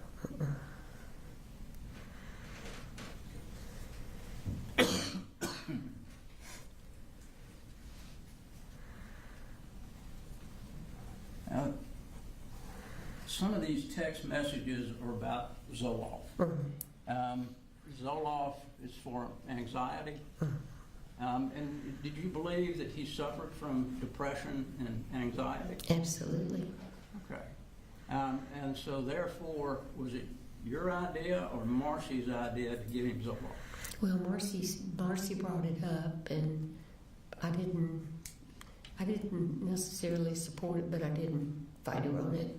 I didn't try to talk her out of it. That was not something that Colin suggested. No. And how long had Marcy been giving him Zoloft? She started giving it to him after she went up, when she left rehab. August? No, she left sometime in July. Okay. I don't know July. how long after that she started giving it to him, but Okay. July or August of it was July 24? because it was around the 10th, I think, of July. All right.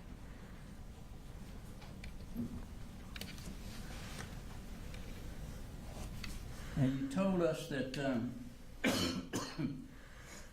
during the 20 years of 24 and 25, that you would come up at least once a month. I tried to. And would you talk to Colt more during that period of time than you did earlier? Yeah. So you and he would have numbers of conversations. You told us about Christmas. Was it Christmas of 24 or Christmas of 23? I think it came out Christmas of 23, but it was actually Christmas of 24 that he got the gun, right? Yeah. Okay. And after he got the gun, did he talk with you about getting things for him for the gun? No, he just talked about bullets. I'm getting bullets for it. Okay. Did you end up buying him a strap for the gun? Buying what? A strap? You remember getting him anything other than bullets? I don't, but that, he could have ordered it on Amazon, and I just, Okay.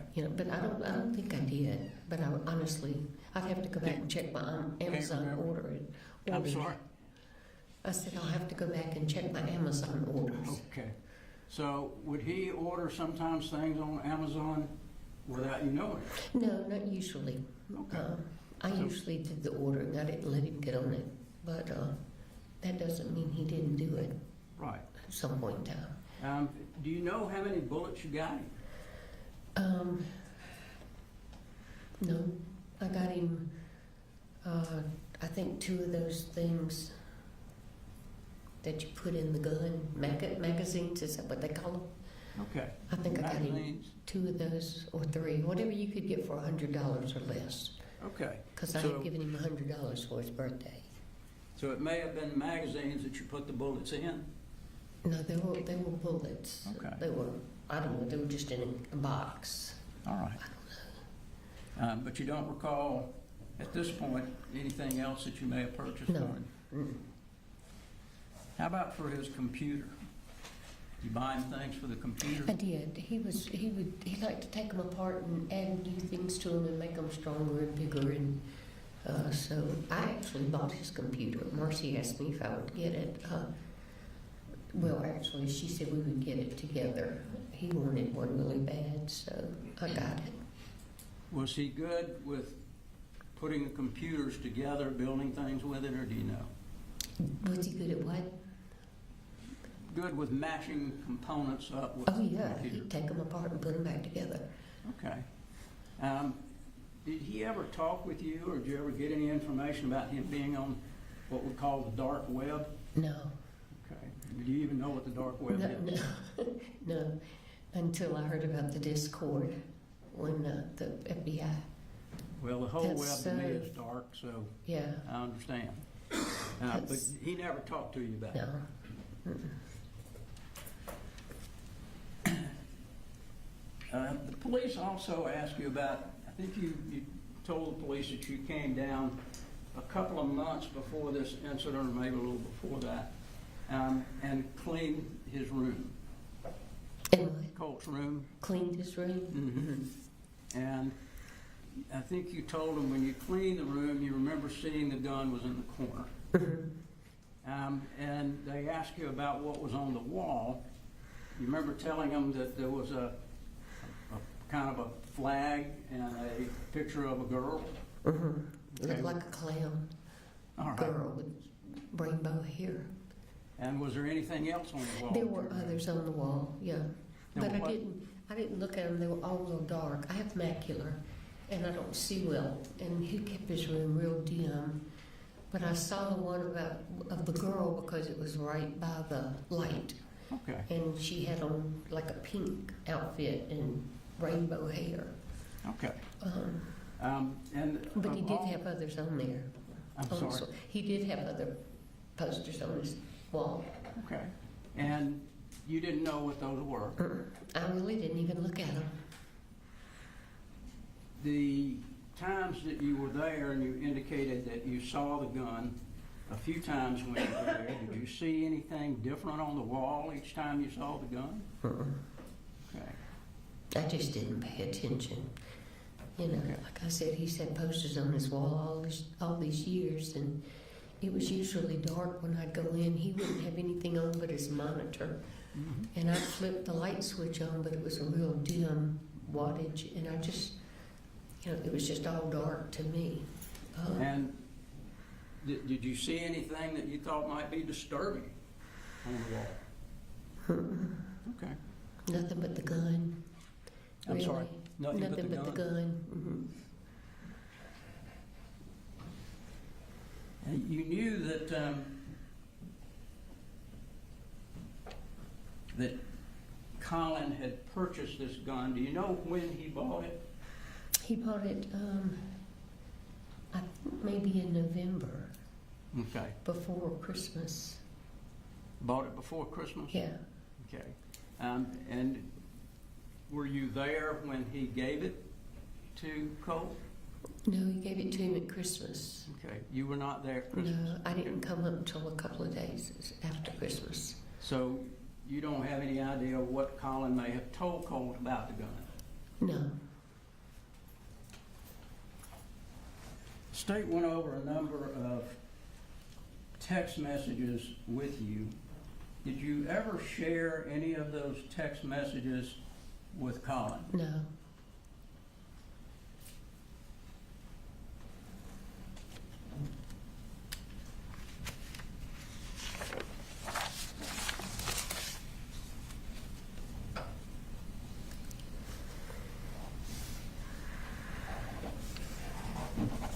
One of the text messages was Colt saying that she lied, didn't say anything about killing you. That came from Marcy, is that right? And Colt indicated that he did not say that. He would not what? Colt said he did not say that. Is that correct? Okay. Did you share that text with Colin? No.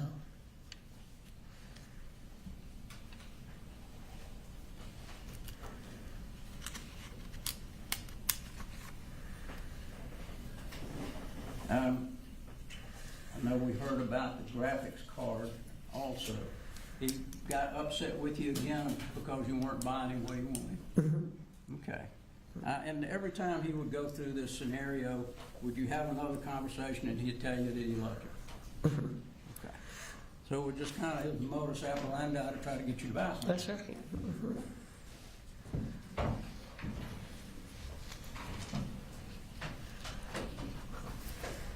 And when he talked about hurting someone, did you tell that to Colin? I don't think I did. But you said you told that to the counselor at the school. Yeah. And if I told Coley, I don't remember. All right. And you also told us that on the 27th, when you went over to talk about the therapy, they told you that the best time would have been Saturday. They didn't tell you that was the only time. No, they said you could come anytime, and I said, well, Coley works all week. And she said Saturday would be better because most people don't even know we're open on Saturday. Okay. And she could get him in, he could get him in real quick. So Saturday would be the best time, but he could come anytime. Yeah. Because they're available anytime. And did you tell that to Colin? I did.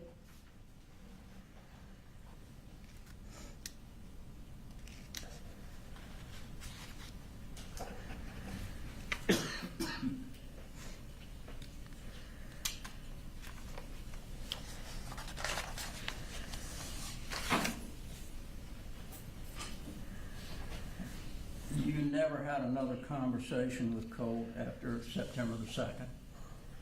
That's correct? I don't know. I don't think so.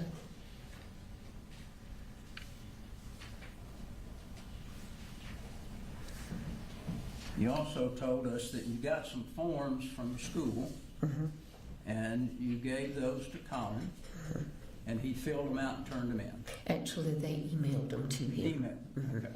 And did he tell you that he had filled them out? Yeah, he filled them out before I even left to go home. Okay, And so, I think he had gotten a response back from the therapist too. so he had done that quickly? Yeah, and he was supposed to, Colt was supposed to see her on Thursday. Okay.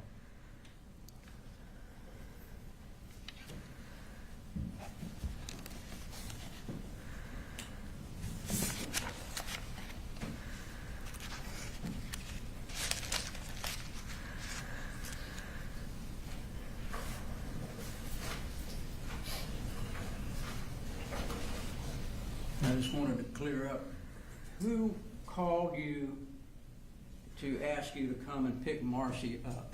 Colt. Colt. Okay, it was not Colin? No. It was Colt. No, apparently, I'm sorry, go ahead. And it was you and your husband and Marcy that came up? Oh, well, No. Marcy was already Yeah, here, Marcy I'm was sorry. here, yeah. But it was you and your husband to Yeah. get Marcy. Yeah.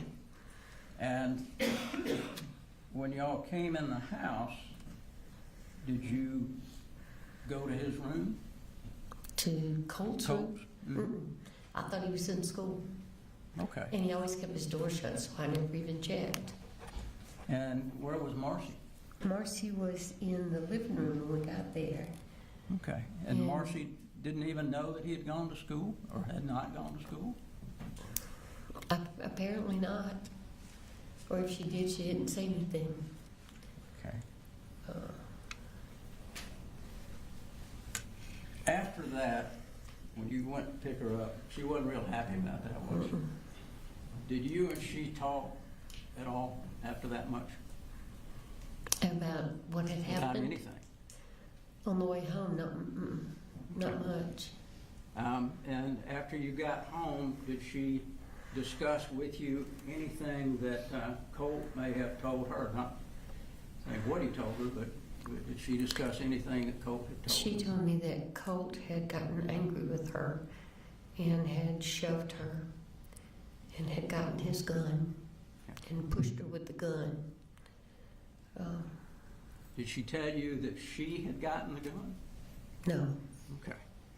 So you weren't there, and that was just her No. statement? that's right, both of them. I wasn't there for any of it. Okay. And the question is, after you got back home with Marcy, did she ever discuss anything that Colt may have told her during any of the time period leading up to September the 4th?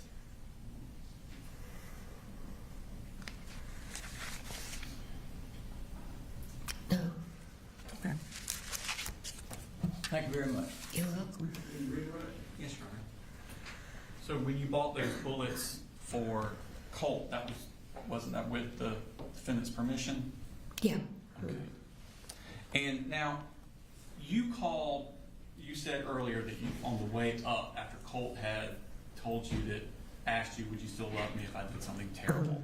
You called Advantage Crisis in Athens. Where did you get that information about that place existing? From Marcy. Okay. And had she been searching for places like that? She had found that one. Okay. And she said she thought it was probably the best one for him. Okay. And why is that? What was special about this place? Because it was in-house. They would take him immediately. Okay. And they would keep him whatever length of time they felt they needed to Okay. So, figure out what was going on. so it was an inpatient kind of place? Inpatient, yeah. Okay. And were you in conversations with Colin during this time period about Colt needing to be inpatient? Yeah, well, I don't remember if we discussed being inpatient. We had discussed at length trying to find some therapy for him. Okay. But that's why Advantage was the place that you were looking for because of the inpatient that could take him. And then when you talked to Advantage, did you describe to them Colt's symptoms and his issues? And did they tell you that they would be able to help him? I'm sorry, it's just a yes thing again. Yes, I'm sorry. It's fine. They said Colin could just walk in the door with him. Okay. And it didn't have to be that Saturday. No, It could be any day. yeah. And you told Colin that he could take him at any time. Well, I told him that Saturday was the best day for him to take him because there wasn't anybody there. I really didn't say you could take him anytime, but Okay. But you he told him works Saturday. all week, so He I- worked during the week, so Saturday just sounded like a good idea. Okay. And you asked him to please take him that Saturday, didn't you? Okay. I told him I didn't ask him to please. I told him I thought it would be a good idea if he did. But if he didn't, to make sure that he went to school Thursday so he could see the therapist. Right, because the therapist at the school doesn't work if Colt's not at school. Yeah.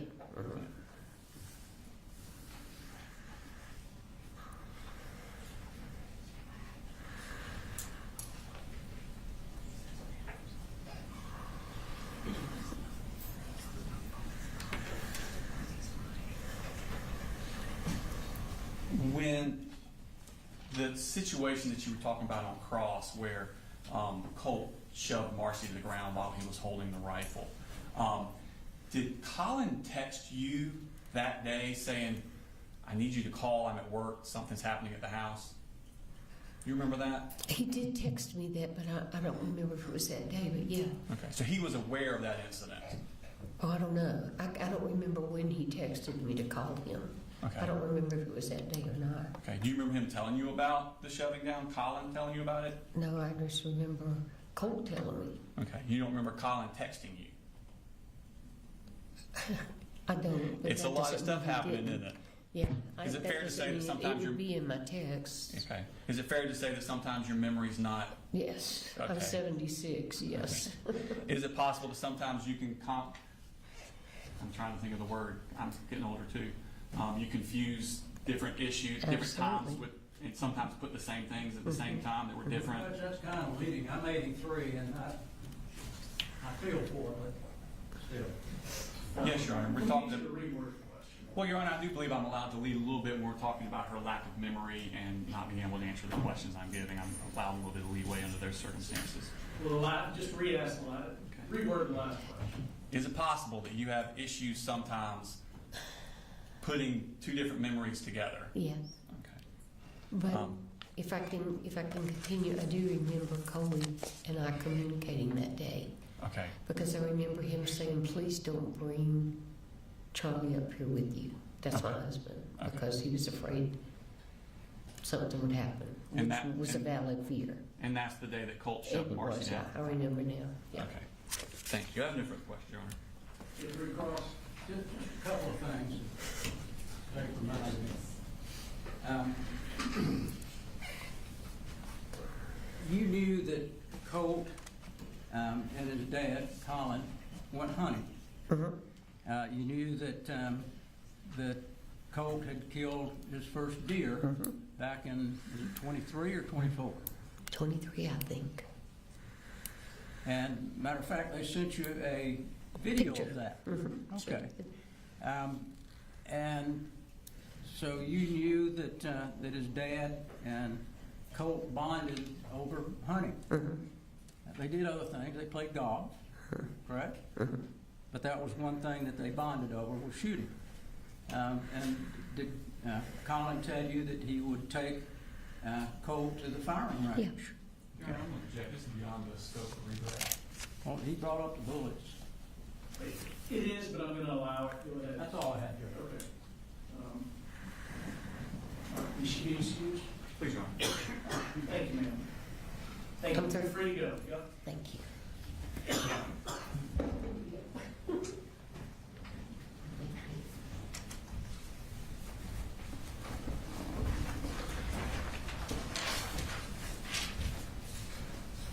Who is the state's next witness? Vicki Lee, Your Honor. Did you need to take a break before? No, jury, you need a restroom break, or raise your hand if you do. Just say no. State calls Vicki Lee the same, Your Honor. Just put back the evidence.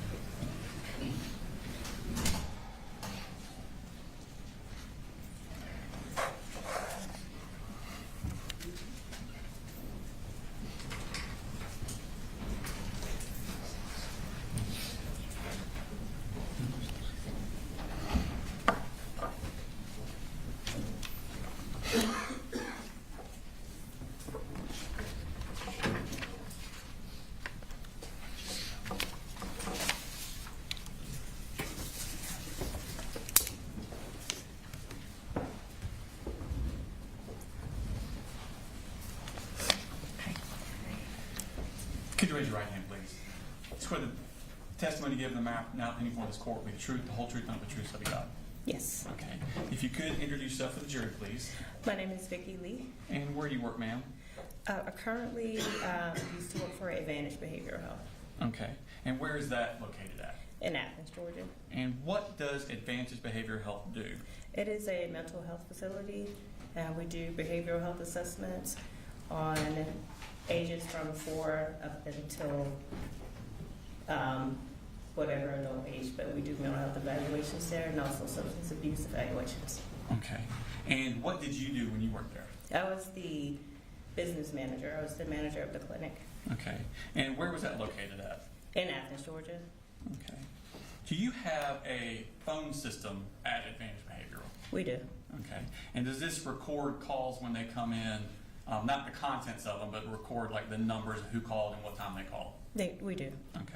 And are they kept in the ordinary course of business? Yes. And do they do this recording contemporaneous in time as to when it happens? Yes. Okay. Your Honor, I'm going to show you what's marked State Exhibit 161.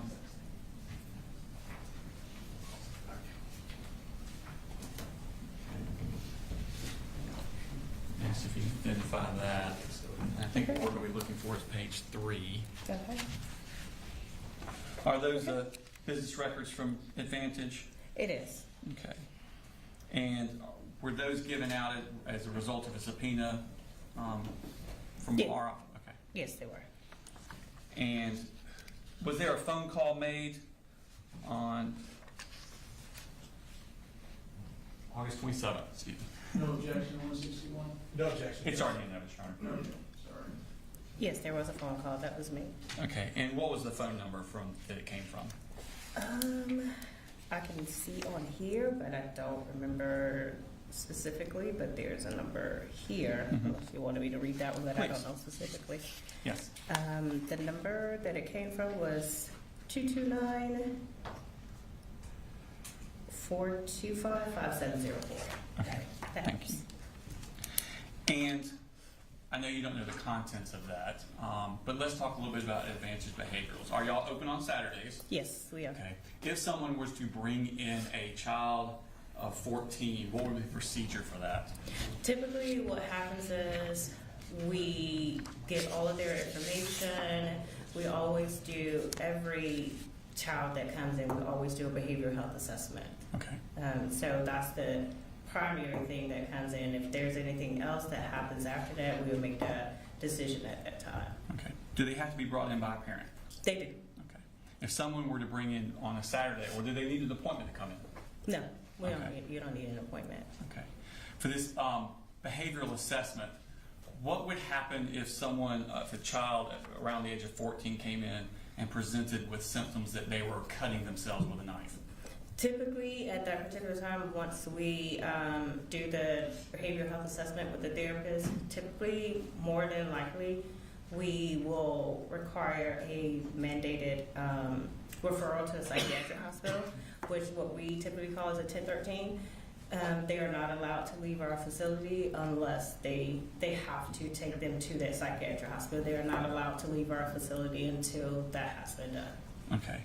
What if they presented with physical violence to parents, such as pushing or hitting? If we have deemed that it is an unsafe environment, we don't allow the child to go back with that parent because we do believe that the child needs to be safe and it needs to be a safe environment also between the child and the parent. Okay. What about property damage, like if the child was putting holes in doors or breaking windows? All of those would be concerning to a therapist at our facility. Also, if they're having the conversations with the parent and also the child, sometimes at that point we do make that recommendation to be 1013. Okay. And again, 1013 is inpatient? Yes, Okay. it is. What about if the child presented with panic attacks? That would not necessarily require a 1013, but it just determines what is actually discussed with that therapist at the time. Okay. What if they said phrases like, I have no control over what these things say and tell me to do? So those are type of situations or conversations that we primarily would look at. Those types of things, we would kind of, at that particular time, kind of decide if that child would need to go to a psychiatric facility. Most of what we do is homicidal ideation, suicidal ideations. If it is a plan, they have a plan and things of that nature. Those are typically red flags for us. Okay. What if you find out they have a specific fascination with school shooters? That would definitely be a red flag for us. Okay. And what if you found out they also had access to firearms? That would be a red flag too. Okay. Just Ross? Yes, sir. Good afternoon, Ms. Lee. Hi. For the jury, what's a custodian of records? Okay. What is a custodian of records? Medical records. Well, you said you're the custodian of records for Advantage Behavioral Health? I'm the business manager for Business manager? Yes. All right. Yes. So you're familiar with the records at that practice? Yes. Okay. And what is your educational background? So as far as my education, I do have education in medical billing and coding. Okay. So I do have an associate degree in that. Okay. And I don't mean this, but just to make sure I'm not getting the roles mixed up, you're not a therapist at Advantage I am not a Behavioral Health? therapist, Okay. no, but I manage the Perfect. therapist, yes. Gotcha. Yeah. All right. Well, that must be fun. Okay. So according to this, there were 3 phone calls from this particular phone number. Is that correct? That's correct. And then it lists the duration of the phone calls by seconds. Is that right? Yes. Okay. But as you testified earlier, you're not sure what the contents of those were. Once we were able to talk to the staff, it was determined that what happened was we got a phone call from someone inquiring about the I don't know if I'm supposed to say the names or not. But they called about him. They called our crisis line, which we do have an on-site psychiatric facility. So there, that call was transferred to our main office, which we service kids. And how are you able to determine that? Determine what exactly? Well, you just said that someone called about this particular person and it was forwarded to this particular, where are you getting that information from? So we got it from the phone records. From the phone records, but how do you know what the contents of the phone call was? Because we can actually hear the recording. Oh, you have a recording of it? Well, not this right here, but yes, our phone calls are recorded. Your phone calls are recorded, but you don't have any recordings of these 3 phone calls? Is that correct? Not that, to my knowledge, I don't. Okay. Yes. Gotcha. But gotcha. I do know that this was, talking to our staff, they do recall the conversations, the call that was transferred to them. They all remember that. Who was the staff you spoke to? I didn't speak to, I don't remember. These people no longer work there. All right, so Judge, I'm going to object that would be hearsay. And I would ask that to be struck and the jury be instructed not to consider that. You have a response? I didn't elicit, I wasn't asking the question. I understand. I mean, testimony has to be based on first-hand knowledge. I'll ask the jury to disregard the comments that came from staff that eventually. Okay. Now, you were talking about a 1013, which is an involuntary commitment. It's not involuntary, it is voluntary. It is voluntary. Yes. So you can't hold the person Well, if they don't want to be there? For a child, we can't. Okay. Because we are not allowed to let that child leave our facility once we have 1013 now. Okay. And you said that could be based on an unsafe environment. It can be. It Okay. just determines what the therapist decides at that particular time. If they feel like it's an unsafe, if the child is going to do harm to himself or others at that particular time, yes. Okay. And that would obviously be based on conversations with the child and with whoever else was there. Is that Right. correct? Okay. And when you were referencing an unsafe environment in regards to who you had been given some examples by the state, if one parent was abusing the child, that would be considered an unsafe environment. It would be. Okay. Now, is it still considered an unsafe environment once that parent has been removed, for example, from that home by, say, defects? It would not be if that particular parent was still, if that parent is still in the home, of course it would be an unsafe environment. Yes. Okay, all right.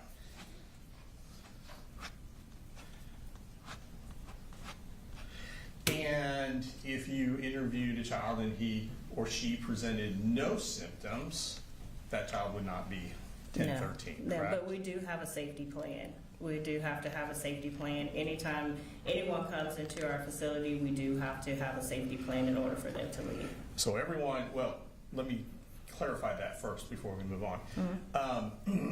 So anyone that comes in for some information gets a safety plan, or does there have to be a screening first? Once you're being seen.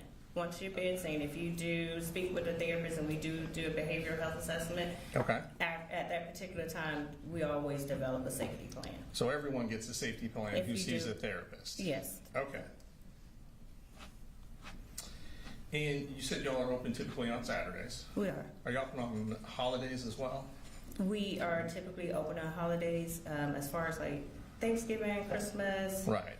Now, our office is not open, but our inpatient hospital is 24 hours. Okay. And so you'd be open, obviously, Monday through Friday as well? Yes. Okay. I have no further questions. Thank you, ma'am. You're welcome. Hang on, I ask you, excuse. All right, thank you, ma'am. Feel free to go.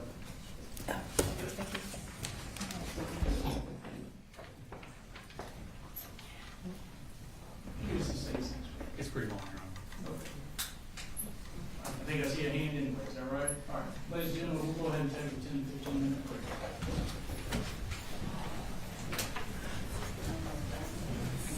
What's that? Yeah, I think getting it.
and she has not yet arrived. We are in the process of, I guess, locating her. We believe she is 10 minutes away based on our efforts to find her. So, Mr. Hobbs and I were discussing kind of other options. She would be our last witness for the day. Okay. He does not believe that he would get through his cross today if I started my direct. I can share with the court the crosses. This is going to be our longest cross-examination. It's probably going to be at least 2, if not 3 hours, Okay. if not more. And it's up to the court. I don't necessarily have a problem with starting her and ending on Monday. I also don't have a problem if you want to do it a different way. Our issue is I just haven't laid eyes on her yet, so I don't know what kind of. How long do you anticipate the direct will be? I probably an hour to an hour and a half. I think it just kind of depends on how much I have to refresh my recollection with stuff. I also say Mr. Berry and I still do need to look at some of the exhibits and the phone records. You know, the state would probably like Ms. Gray to be here to slap some type of court order on her to reappear on Monday. But Yes, we would also, if the court decides to wait for us to call her on Monday, we would ask that there be some sort of court order from you requiring her to come back. When is the witness that you anticipate the big notebooks that I mentioned before with them reviewing ahead of time? I have at least another day of witnesses before we get to her. Okay. Maybe a day and a half, maybe 2 days. So there's little we can accomplish with the jury anyway, unless she walks in and, if you had to predict, when do you think the state might rest? What do you think? Do you have any sort of idea? We would believe Wednesday or Thursday.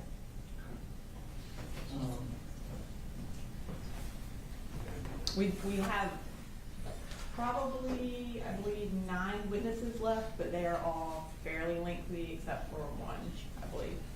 And I know that we had talked about jury charges, but obviously things have accelerated. We'll have those to you first thing Monday morning. Okay. We have the dates, but we anticipate having ours ready Monday morning. So you can start. Yes. Thank you. Yes, first. All right. Is there any reason I shouldn't release the jury today? Not if you want to be done by 4:30. But we would ask that we remain in the courtroom so that we can address Ms. Gray. I think we'll have enough time to go through the book and everything and make whatever objections we need to. Get started on that.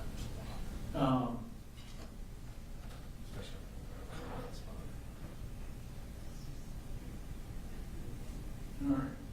Is there anything you want me to tell the jury other than just?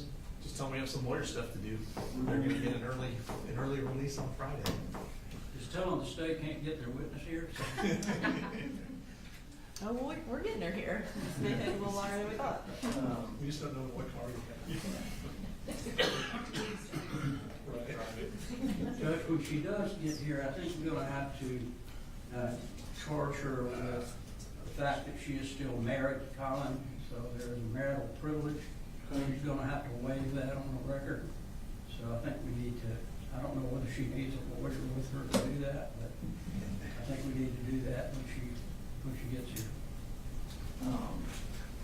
I don't believe that is the case, Your Honor. I don't think legally she has to waive the marital privilege on the record. I think that would be something, an antiquated view of that statute. I think it has changed since then.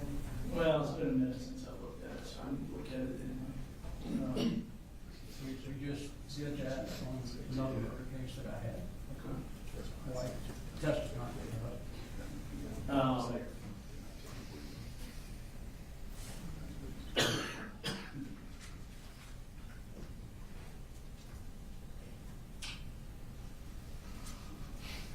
All right, if you want to go ahead and bring them.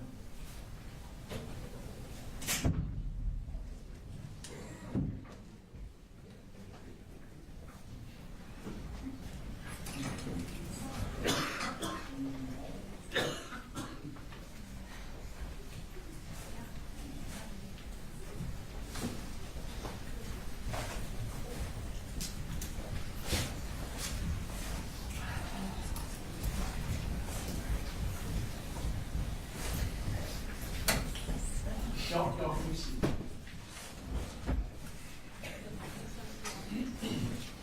Ladies and gentlemen, there's no additional witnesses or evidence that's going to be presented this afternoon. There's some evidentiary things that the lawyer's going to work on. So we're going to have to stop early. You've been very dedicated this week. I do appreciate it. I want you to know that. If you'll will just feel relaxed, enjoy your weekend.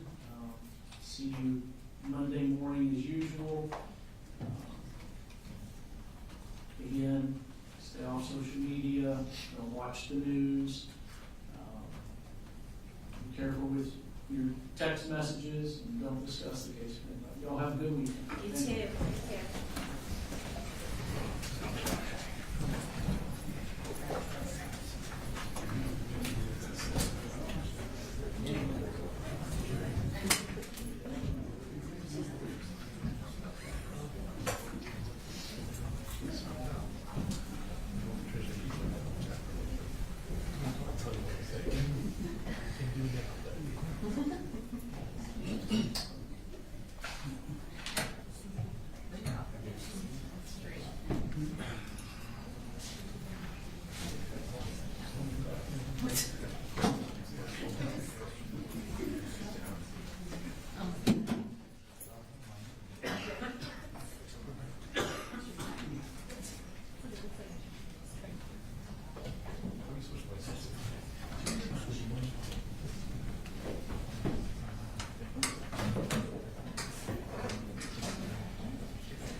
Take this back.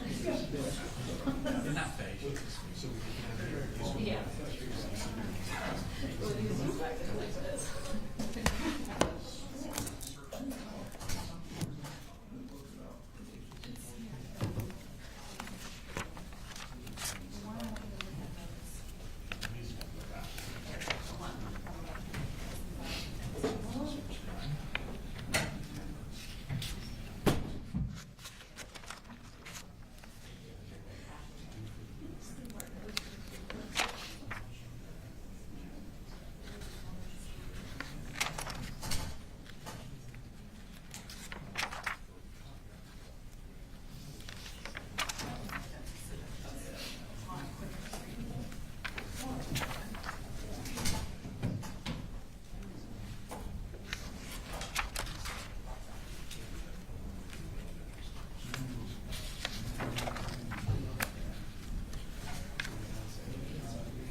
Your Honor, may we have a break? Yes. I'm gonna bring along.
So, listen, there's some concern.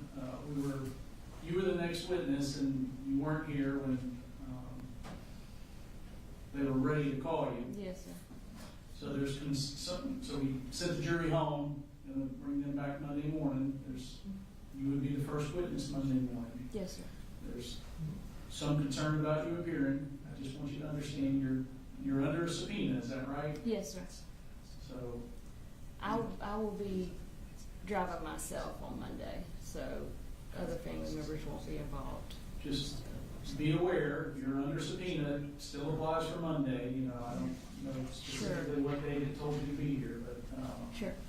you don't want to be held in contempt for not coming, you don't want deputies to be sent out to find you. Oh, no. You don't want to be put in jail for contempt. Okay? I'll be here on Sunday. All right, so I'm gonna, should be here by 8:15 Monday morning. Sure. Okay, Absolutely. and then check in with the DA's office when you get here. Yes, sir.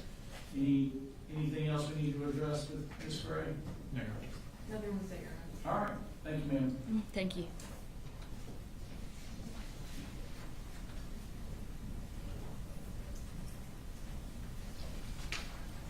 All right, anything that y'all need me to do to help pave the path for a smooth presentation on Monday?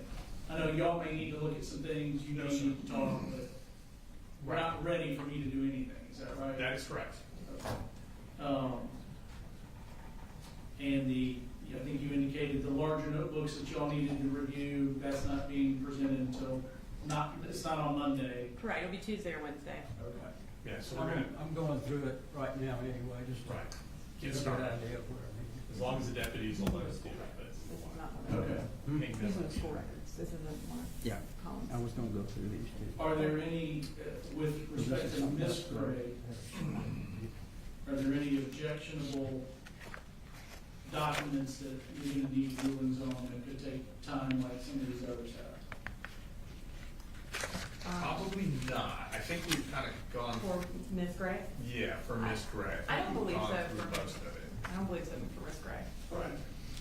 And I think for the remainder of the witnesses, other than Investigator Gilliland, we won't be introducing much evidence beyond interviews.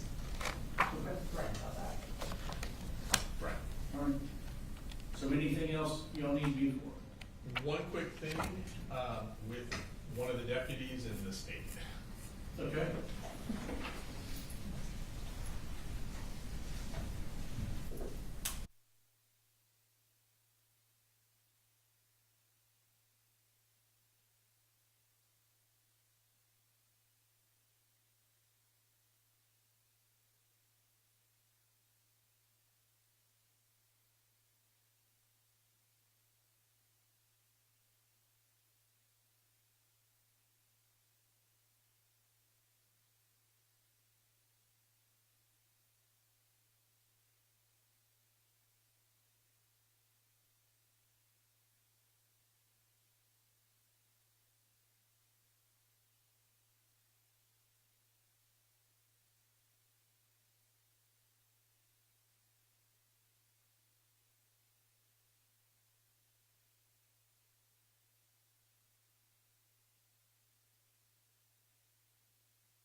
Need to address.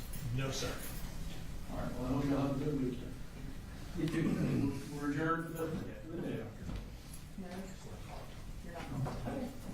Did you need any resolution? No, I mean, you still want. Have a nice weekend. You too. Thank you.